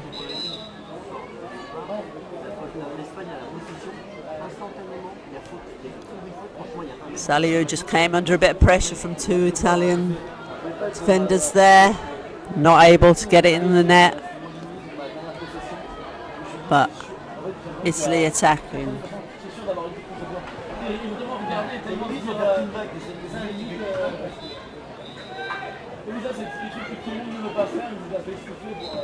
Trying to work in, being pushed back by the French defenders every time.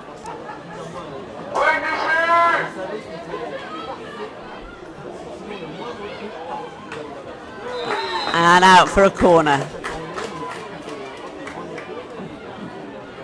Not sure there's even time to take this corner, last couple of seconds. And that will be half time. So France 5, Italy 1. Quite a substantial lead for France going into half time. We will be back with you for the second half of this game very shortly. Thank you.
So, teams lining up for the second half of this game.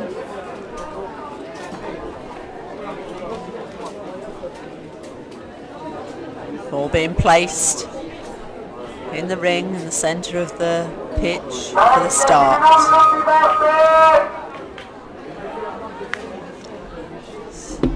France with quite a substantial lead already in this game. What have Italy got in reply?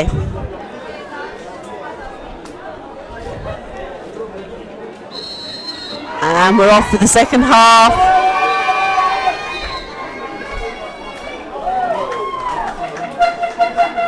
Start infringement. Italy.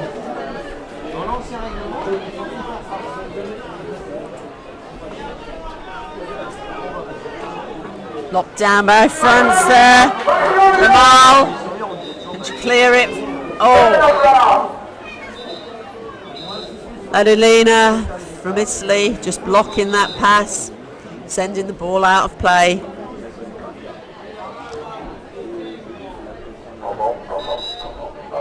Lamal waiting to take the throw.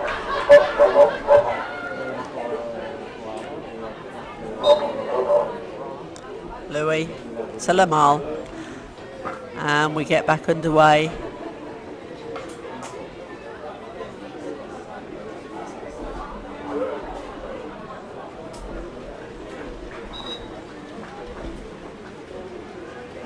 Italy trying to chase this ball, pick it up, loose pass there. And that goes out of play. Goalkeeper just taking it over the back line. So it'll be a corner to France.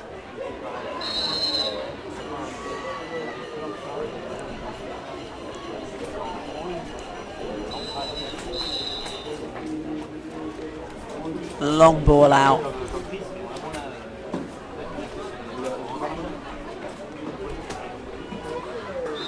Block there from Trevisan. Taking the ball out for another French corner.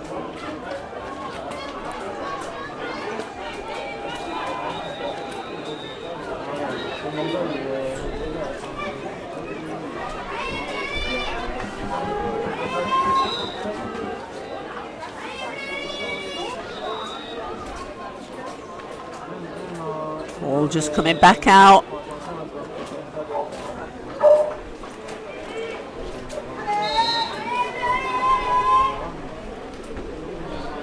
Long shot there, over the top. Roulon with that shot, not quite making it into the goal. So Italy attacking.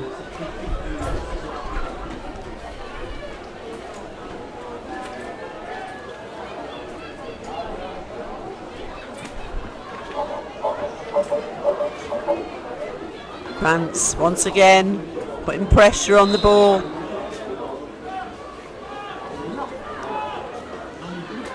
Working.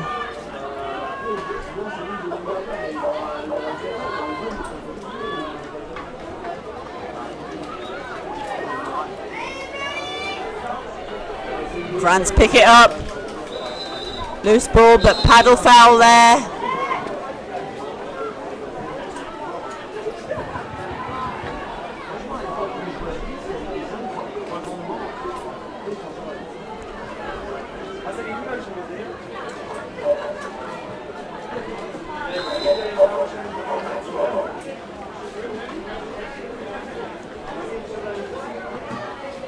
In. Three-man defence there for Italy, and a great block there by Prestipino.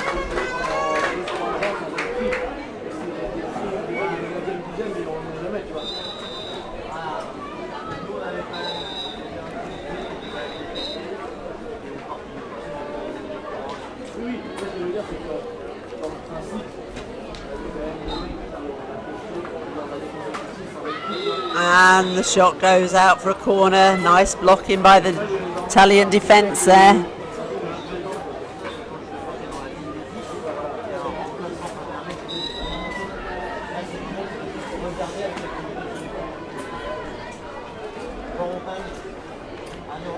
Long ball out again.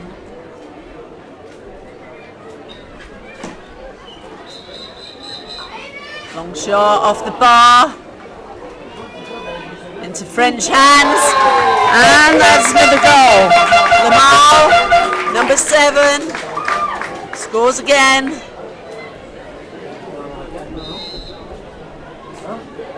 Italy really have a mountain to climb now.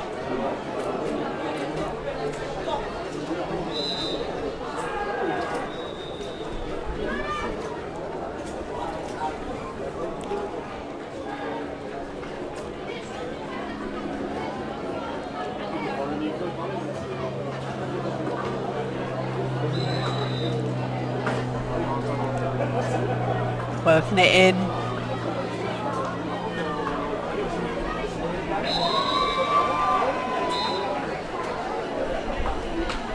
And the shot goes up from Tevivan. Blocked by number 4 from France, Meyer.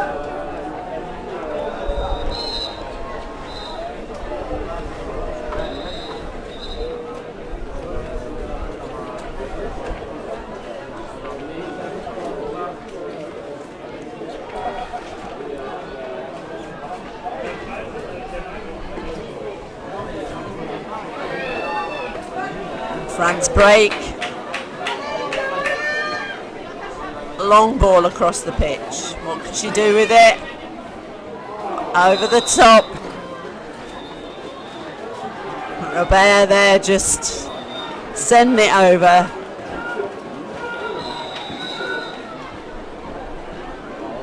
Giving Italy the possession back. France just dropping back.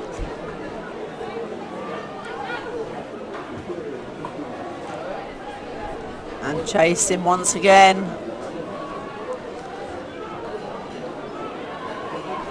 As soon as the players are becoming a threat, they're chasing them down, trying to block that ball before they get in there.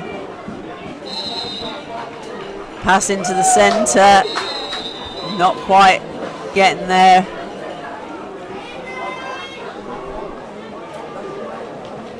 So French ball for the foul.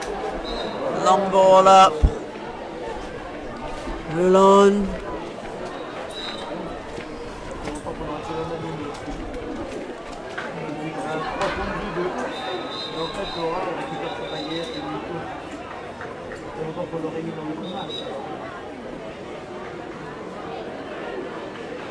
And the shot goes up from Roulon.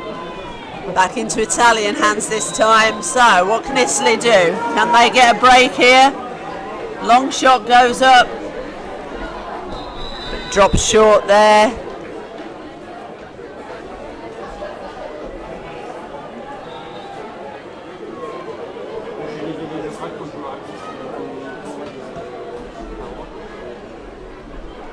France very content just to take their time.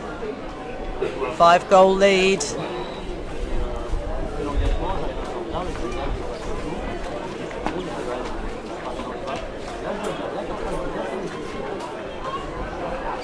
No worries here. Still looking to get into that zone. Shot goes up, and that's Roulon. With goal number 7 for France. Two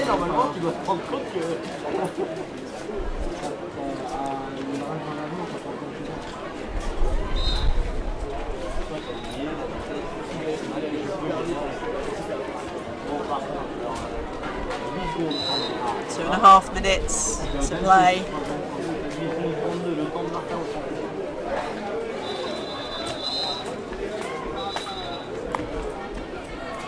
Avant le test en club, il y a quelqu'un qui est quand même arrivé avec un 39 Italy bringing it back out. France just putting pressure on every player at the moment. Not getting chance to move that ball in. So out it goes again. Landolina bringing the ball through.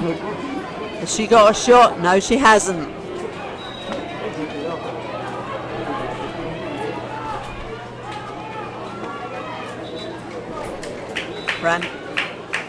France really are putting pressure on these players. Possession now with France.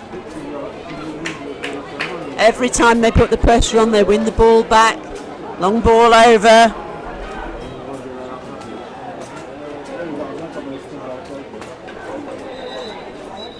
And off the bar this time. Saliu.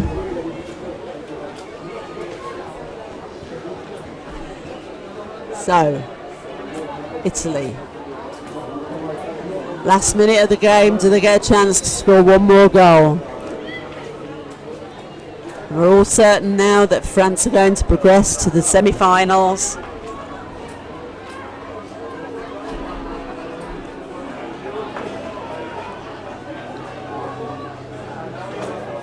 But is there a consolation goal for Italy here? France still putting that pressure on. They're not going to let them in towards that goal if they can help it. Long ball goes up, but it goes out of play for a French possession. Probably the last play here. 10 seconds. What can she do? Rigaud with a long shot, but that's blocked down by Prestipino. And that is the final whistle. So, France 7, Italy 1. And progression through to the semi-finals for France. France are the current European champions from 2021, so we'll see how they can progress from now. And we'll be back with more games very shortly.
Hey, on pitch number 1 for the men's under 21 division. And welcome back to pitch 2. We have the 17-20 game here that will be starting most shortly. Brought to you by my friend David Bay. We have on our left the Spanish under 21 side, and on our right the French under 21 side, and they are good to go. This is in men under 21 group. This match is going to be refereed by Luis Padiola and Martin Roll.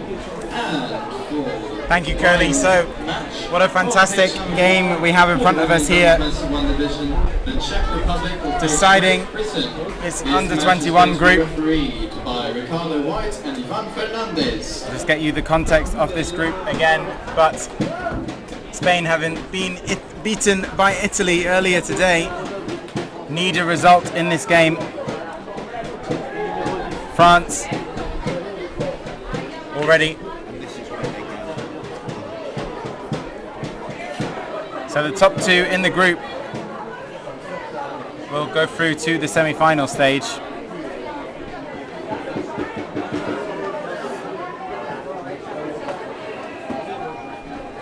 So just waiting for the referees to sort out the clocks here.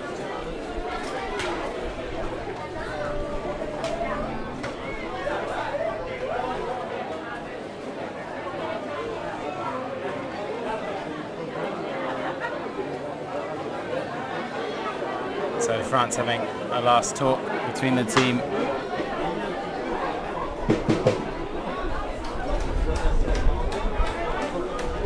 So we're in the second group stage at the moment, and the group stands right now is France have played 2 with 6 points, 2 wins. Spain have played 2 with 3 points, 1 win. Italy have played 2 with 3 points and 1 win. And Poland have played 2 and lost 2. Italy-Poland, the last game in this group to occur, and you'd think that Italy will win that. So, as a result,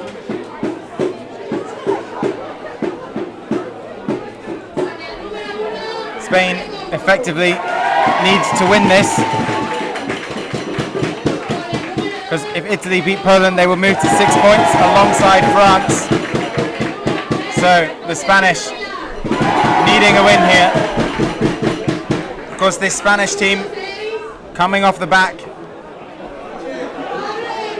of a massive victory at the World Championships.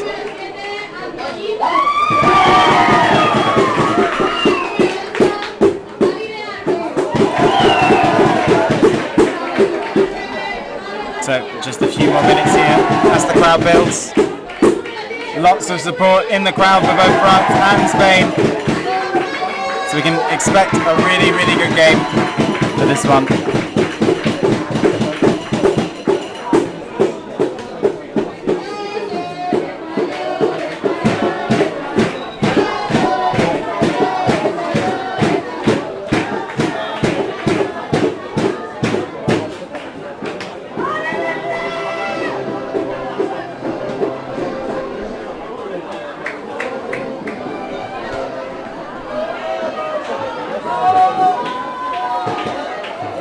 So as I said, Spain winning the World Championships last year in 2022, an incredible result for them.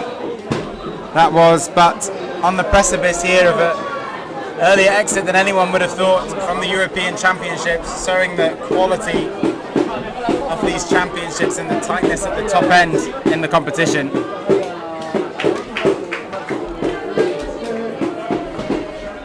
France, by comparison, had a very disappointing home World Cup in France, and are hoping to bounce back here with the same side for all the Europeans. So some drastic last-minute boat repairs going on the French boat here. Referees just making sure that they're happy with the bumpers.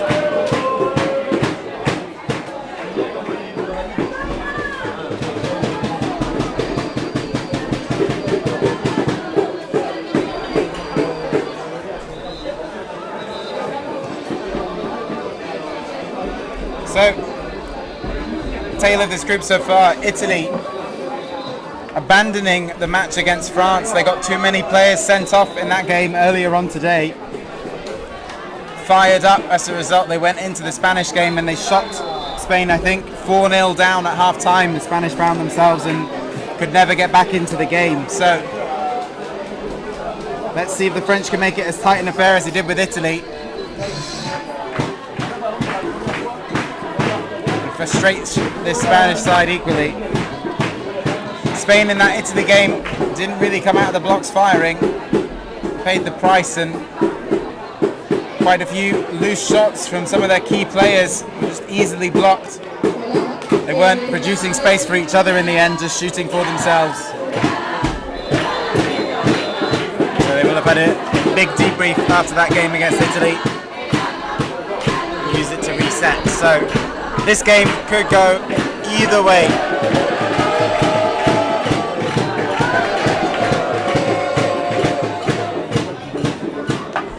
The Italy game on the pitch alongside this one. Italy will be desperately hoping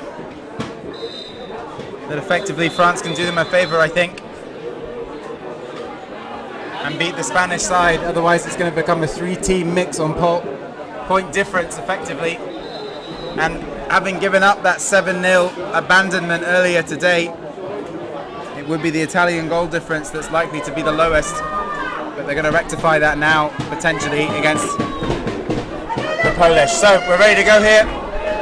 Who's going to sprint? Looks like Aguila versus Lijai.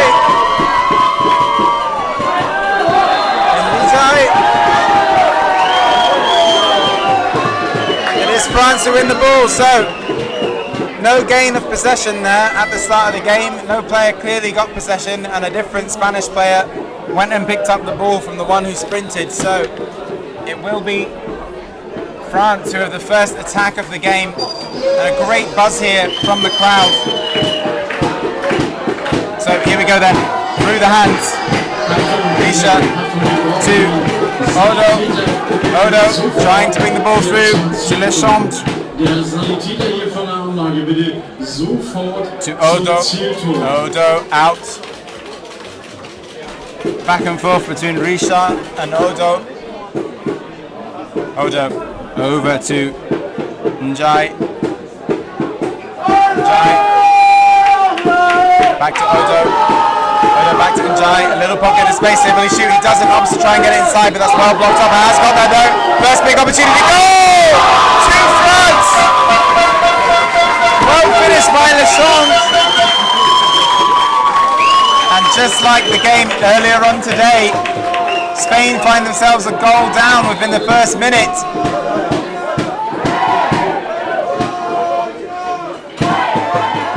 Spain are going to have to dig really deep here to come back from that loss earlier today. But this is a World Championship winning side, the core of it. So let's see what they have in store. Nicely played round. Big opportunity. First shot of the game, potentially shot. Saved!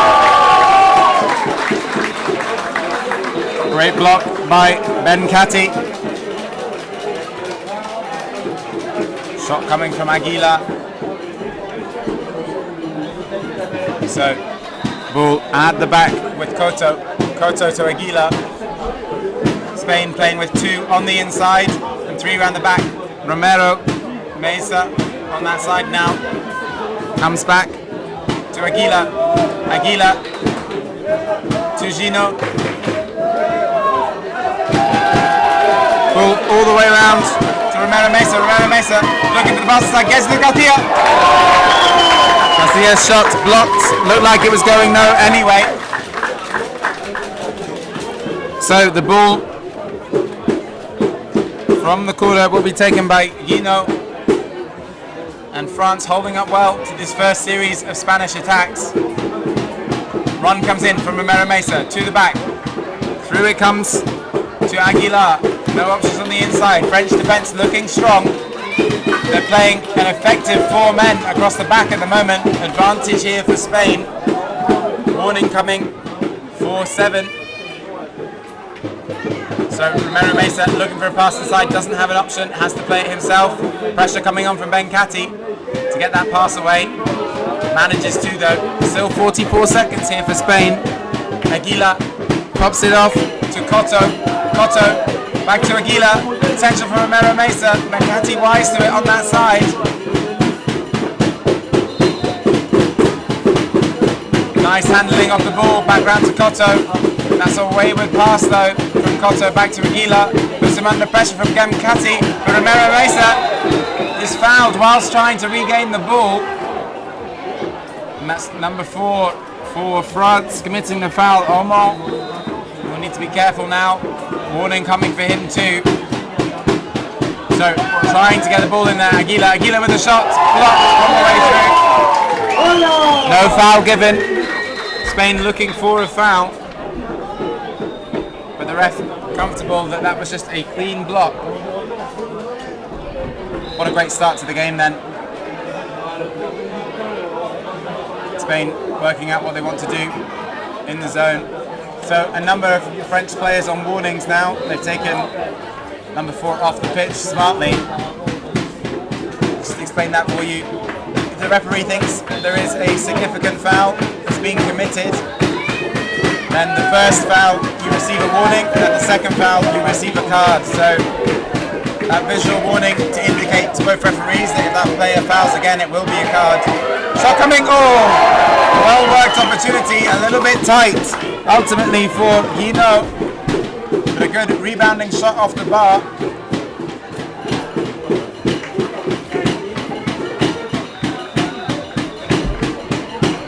Nicely got that inside. Shot does come. Garcia putting it too high though. I think he had the option to get that ball to Gino. Could have gone there, opted to shoot himself. Big shot on the inside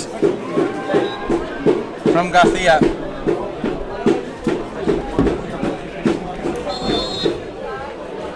It's 2-1 to Italy in the other game in this group so far. So the ball now back with France. Odo over to Bouchard. Benkati to Njai. Njai to Bouchard. Bouchard to Njai. Njai. Block made though.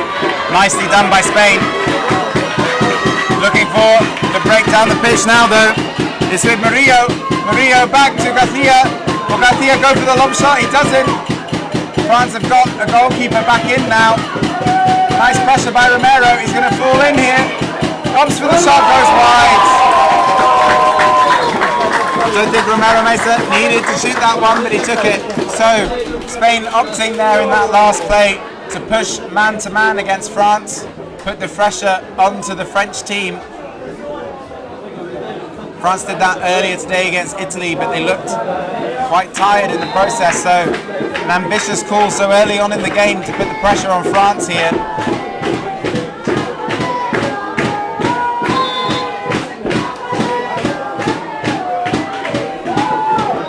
So still sticking with the 5 out then, Spain. This is a big call. If they lose a goal from this so early on, it could be really damaging to their chances. But they really need to win this game. So no time to waste even in the first half. Romero Mesa up against Benkati. Benkati very comfortable with the ball, takes the dribble. Romero Mesa putting pressure on him. Ball comes along to Lechange. Lechange sitting on the ball. Almost ended up in the water there from Horsey. Careless use of the ball though by France in the end, and Spain have won it, but they're under pressure themselves here now. The long ball comes. That is a fantastic pass down the pitch by Koto under pressure himself. There's a 3-on-2 situation here, and Spain don't seem to be opting to utilise it. That's very strange by Spain. A clear 3-on-2 opportunity for them against the zone.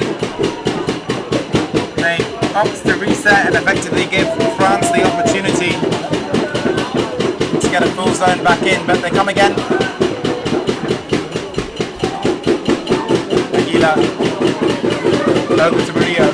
Murillo back to Aguila, looking for Cotto. Cotto, the keeper, pops in inside. That's a nice ball. Shot comes, saved. Goes out for a corner. And a nice ball from Cotto to Murillo, I think. Gets the shot away. French keeper Odo doing a great job in there. So France reset. They're playing again with this almost like 4 players along the back, very tight. Great to see if someone sits in that traditional top position or not. Doesn't look like it.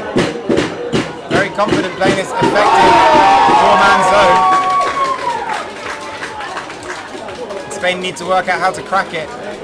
They've got to try and put someone down the middle at speed. The Spanish team loves attacking from the wings and trying to pop the ball inside, and at the moment this French defence is so wide it's preventing them from being able to attack at the edges. They've got to go down the middle. Foul though, and the player is without his paddles. Big opportunity for France. This is a big moment in the game, you feel. Ball comes across, shooting opportunity, goal! And the crowd explodes for France. Richard with the goal. 2-0 then to France. And now Spain really are in trouble. They've already played their hand with a 5 out. They're going to have to stay 5 out now because they need to win this game. Romero Mesa, ball over the top. Nice ball inside to Aguirre. Aguirre tries to play the ball back through, regathers it. That's beautiful paddle control. That's really nicely worked by Spain. Oh! Aguirre to Garcia. Garcia to Jorge, and Jorge had to test the keeper there. Such a big one-on-one opportunity missed. So Spain continue to push 5 out. Back onto the pitch for Spain comes Cotto. Cotto moving down to Mark Jai. Romero Mesa currently versus Risha. Risha gets the ball away to Jai. Up the pitch it comes to Omar. Omar gets in the water from Garcia. Man on the break though. Oh, that ball just didn't quite bounce. Garcia does gather though. What a big difference that makes, because now Romero Mesa has an opportunity down this end of the pitch. He's under pressure from Omar. Good pressure from Omar though. Manages to prevent the pass inside, and Romero Mesa needs a pass here. And I'm not entirely sure what Garcia is doing down that end of the pitch, so far away from the play, but opportunity then for the shot, and blocked again. Aguirre's shot blocked once more. Time off as the refs get the ball.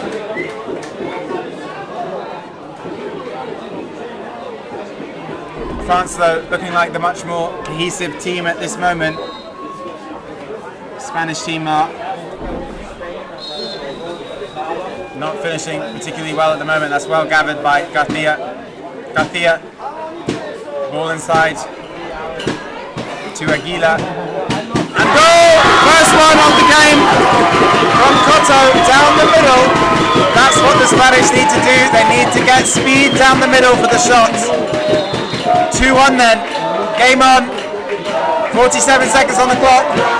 France breaking through, and that's really bad man marking by Spain. Oh goodness.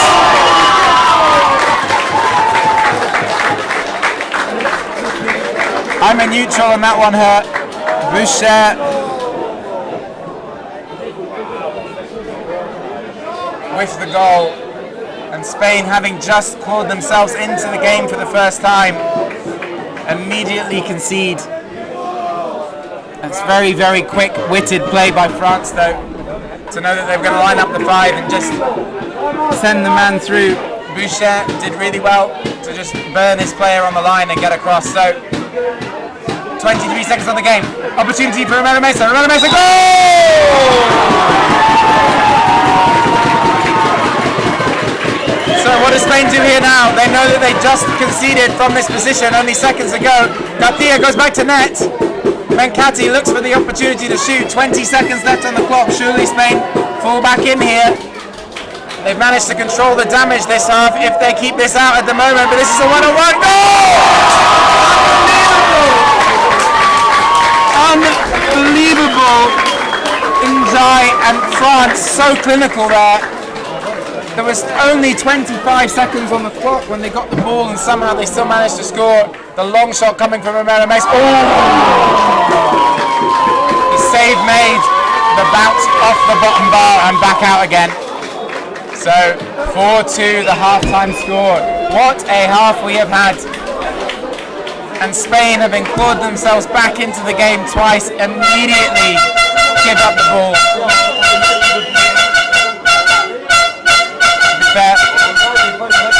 They didn't look like they knew what they were trying to do there.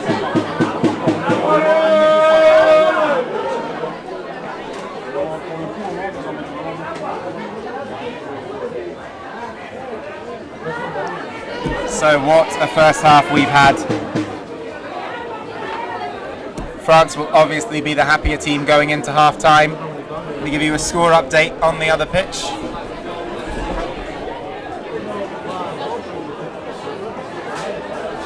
(6-1) to Italy currently.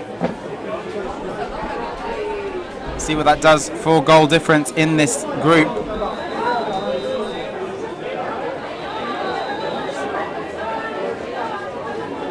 So Italy 6-1, we give them 5 goals, they go into positive goal difference of 3. Which incredibly, despite having that 7-0 loss earlier today against France, having forfeit or abandoned the game, will mean that they're on 6 points with a positive 3 goal difference, and still plenty of time to go in that game, and another one scored for 4. So France are well ahead on goal difference themselves. They're on plus 17 from their game so far because they gained 7. So France look to be good and away here at the moment. Spain now not only need to win this game,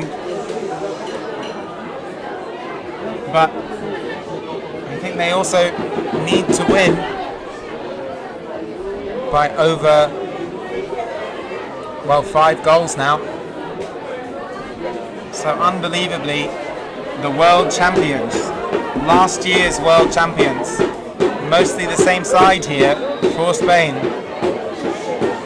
Unbelievably, Spain could be going out here even if they win this game. They're 4-2 down at the moment, but even if they win this game, Spain need to win by 5 or 6 goals to overcome the goal difference that Poland is currently building.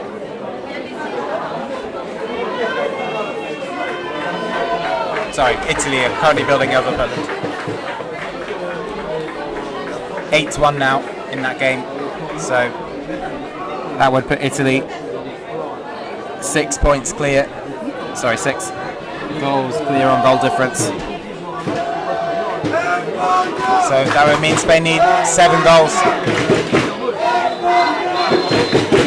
I think Spain are on the way out of this competition.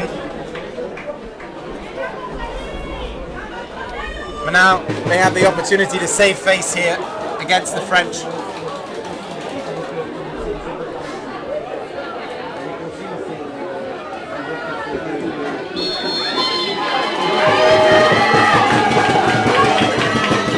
Aguila looks to have won the ball for Spain. He does. Big push coming in from Boucher.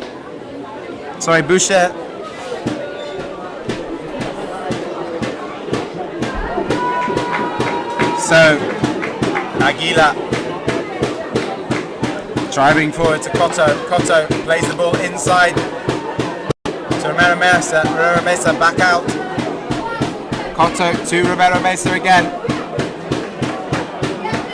Cotto, over it comes to Aguila. Aguila back to Cotto. Cotto to Romero Mesa. Romero Mesa shaping, no opportunity again. Aguila through the middle. This is what they need, they can pop it forward there. On the inside, Forte was available. They need to keep making that run down the middle and look for the opportunity to offload inside. Cotto again makes the run. Ball comes back out to Aguila. Aguila, ball long over the top to Romero Mesa. Romero Mesa on the left hand shot.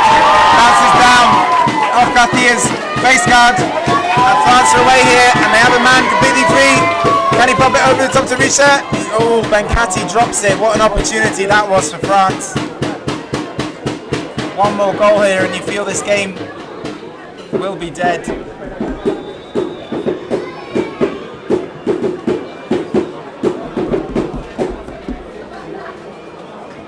Richard then. Richard to Odo, and the French team know that they don't need to chase this game at the moment. They can use their time. Spain need every second that's left in this game. France don't need any of it. Big shot coming, block. Benkati shooting low and trying to rise up into the net, but well covered by Spain. Richard then will take the corner. Spain are pressing out, they have to go 5. Yet again, goalkeeper has stayed in though. Where's the pressure from Romero Mesa? He's coming, working very hard, Romero Mesa, to get up there. Has to come back now.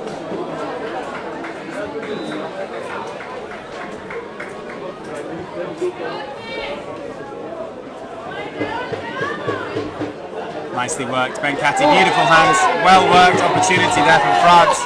Spain don't regather the ball. And a foul called there, or a paddle foul. I'm not sure if there was a paddle in there, it looked like a front of a boat, but Spain have the opportunity down the pitch. That's short to Garcia though, but he regathers, tries to put it through to Romero Mesa, but that drops short as well. And two poor passes can pound on each other, and this is getting scrappy. France give the ball immediately back to Spain again. Romero Mesa to shoot, doesn't shoot, does second time. Looks a little low on confidence compared to his usual self at the moment. Garcia resets. I think Spain just want to get back into this game right now. They're not worrying about what result they need. They're just trying to save face, but that's a really uncharacteristic mistake that's going to go out on the sideline. Hard to watch. This is a fantastic Spanish side, but they're playing nowhere near their best in this game at the moment. And the coaches telling them as much at the moment. Frustrated figures, the two Spanish coaches right now.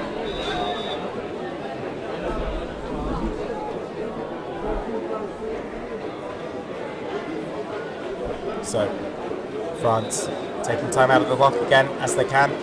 Benkati drives forward, tries to play it inside. Benkati back out, the ball comes to Cotto.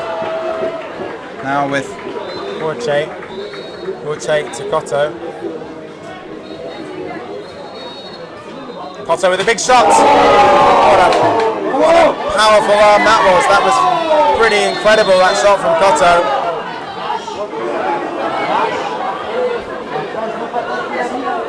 The power on that shot.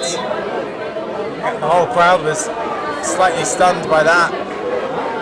It's the rotation that came in over his arms to get that shot away and be on target. It has to be said, what a fantastic save that was as a result from the Spanish keeper. Cotto with the paddle control, but nicely ridden over them.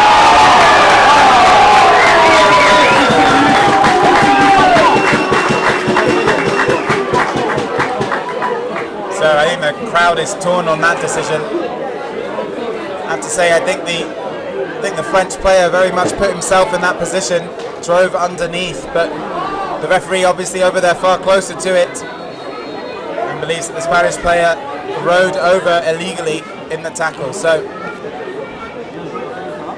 Spain again having to push out here. Still half of this half left.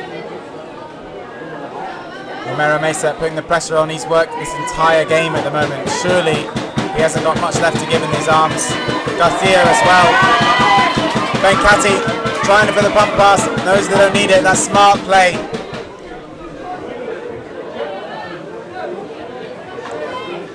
Would have been very easy to try and give that pass when it wasn't on, and it's going to give them a clear opportunity for a goal. Well played. Composed play by France. Smart, composed play. The right passes at the right time. And France lead 5-2 here.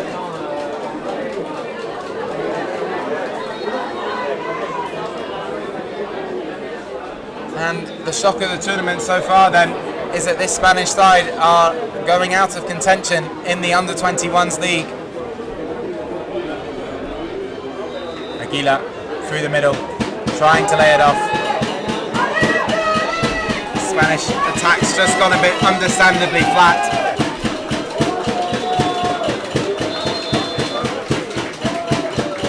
Foul on the opposite side of the pitch here. They want it here though. Aguila takes it through the middle to Garcia. Oh, it's another lost opportunity, and France on the break. They're going to get another goal here. Goal. Doing try. Spain are a broken team right now.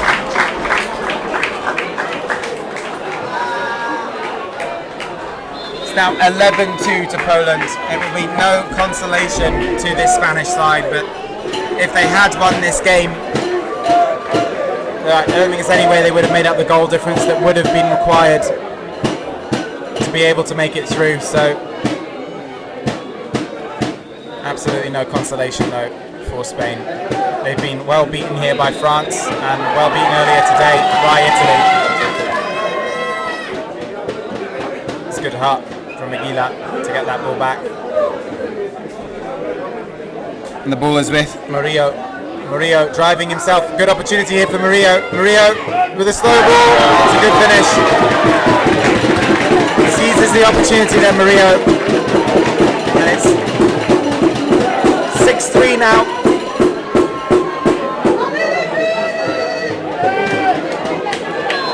Three minutes left to go.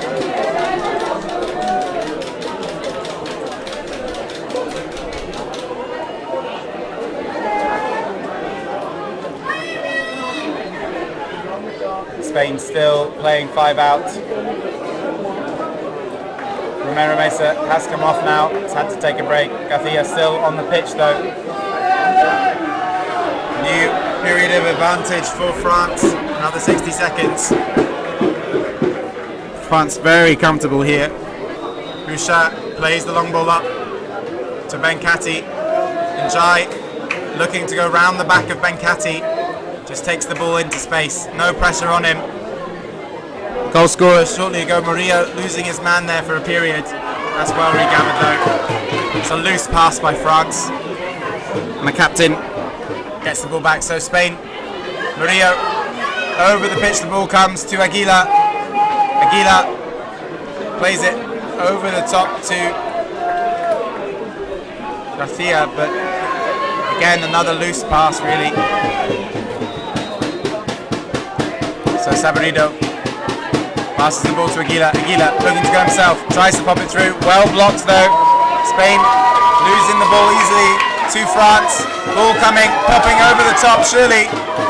Can Benkati finish in distance here? No, plays it off to Bouchard. He pops it into the net. And France had the ascendancy in the group coming into this game, but they have been so calm and so clinical here as this Spanish team has just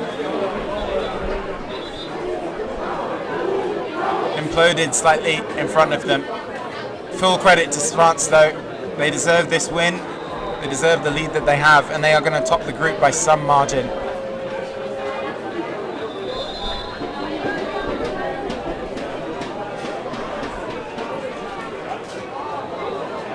So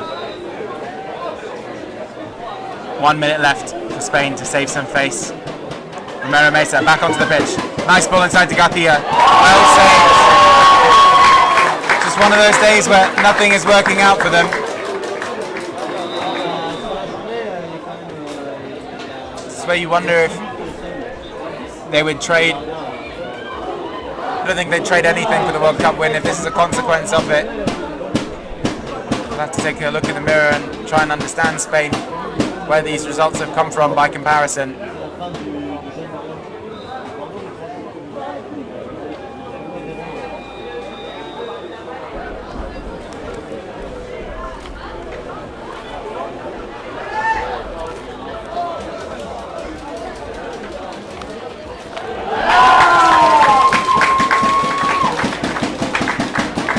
Mesa then with the ball. Just 22 seconds left on the game.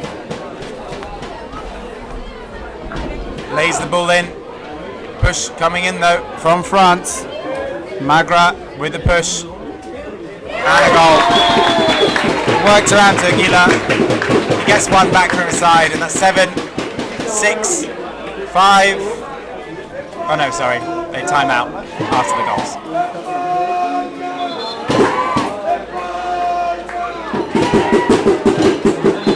Spain are so flat at the moment, shoulders are down. Garcia to put pressure on. Shot coming long. Ooh, good effort. What a win for France. Congratulations France then.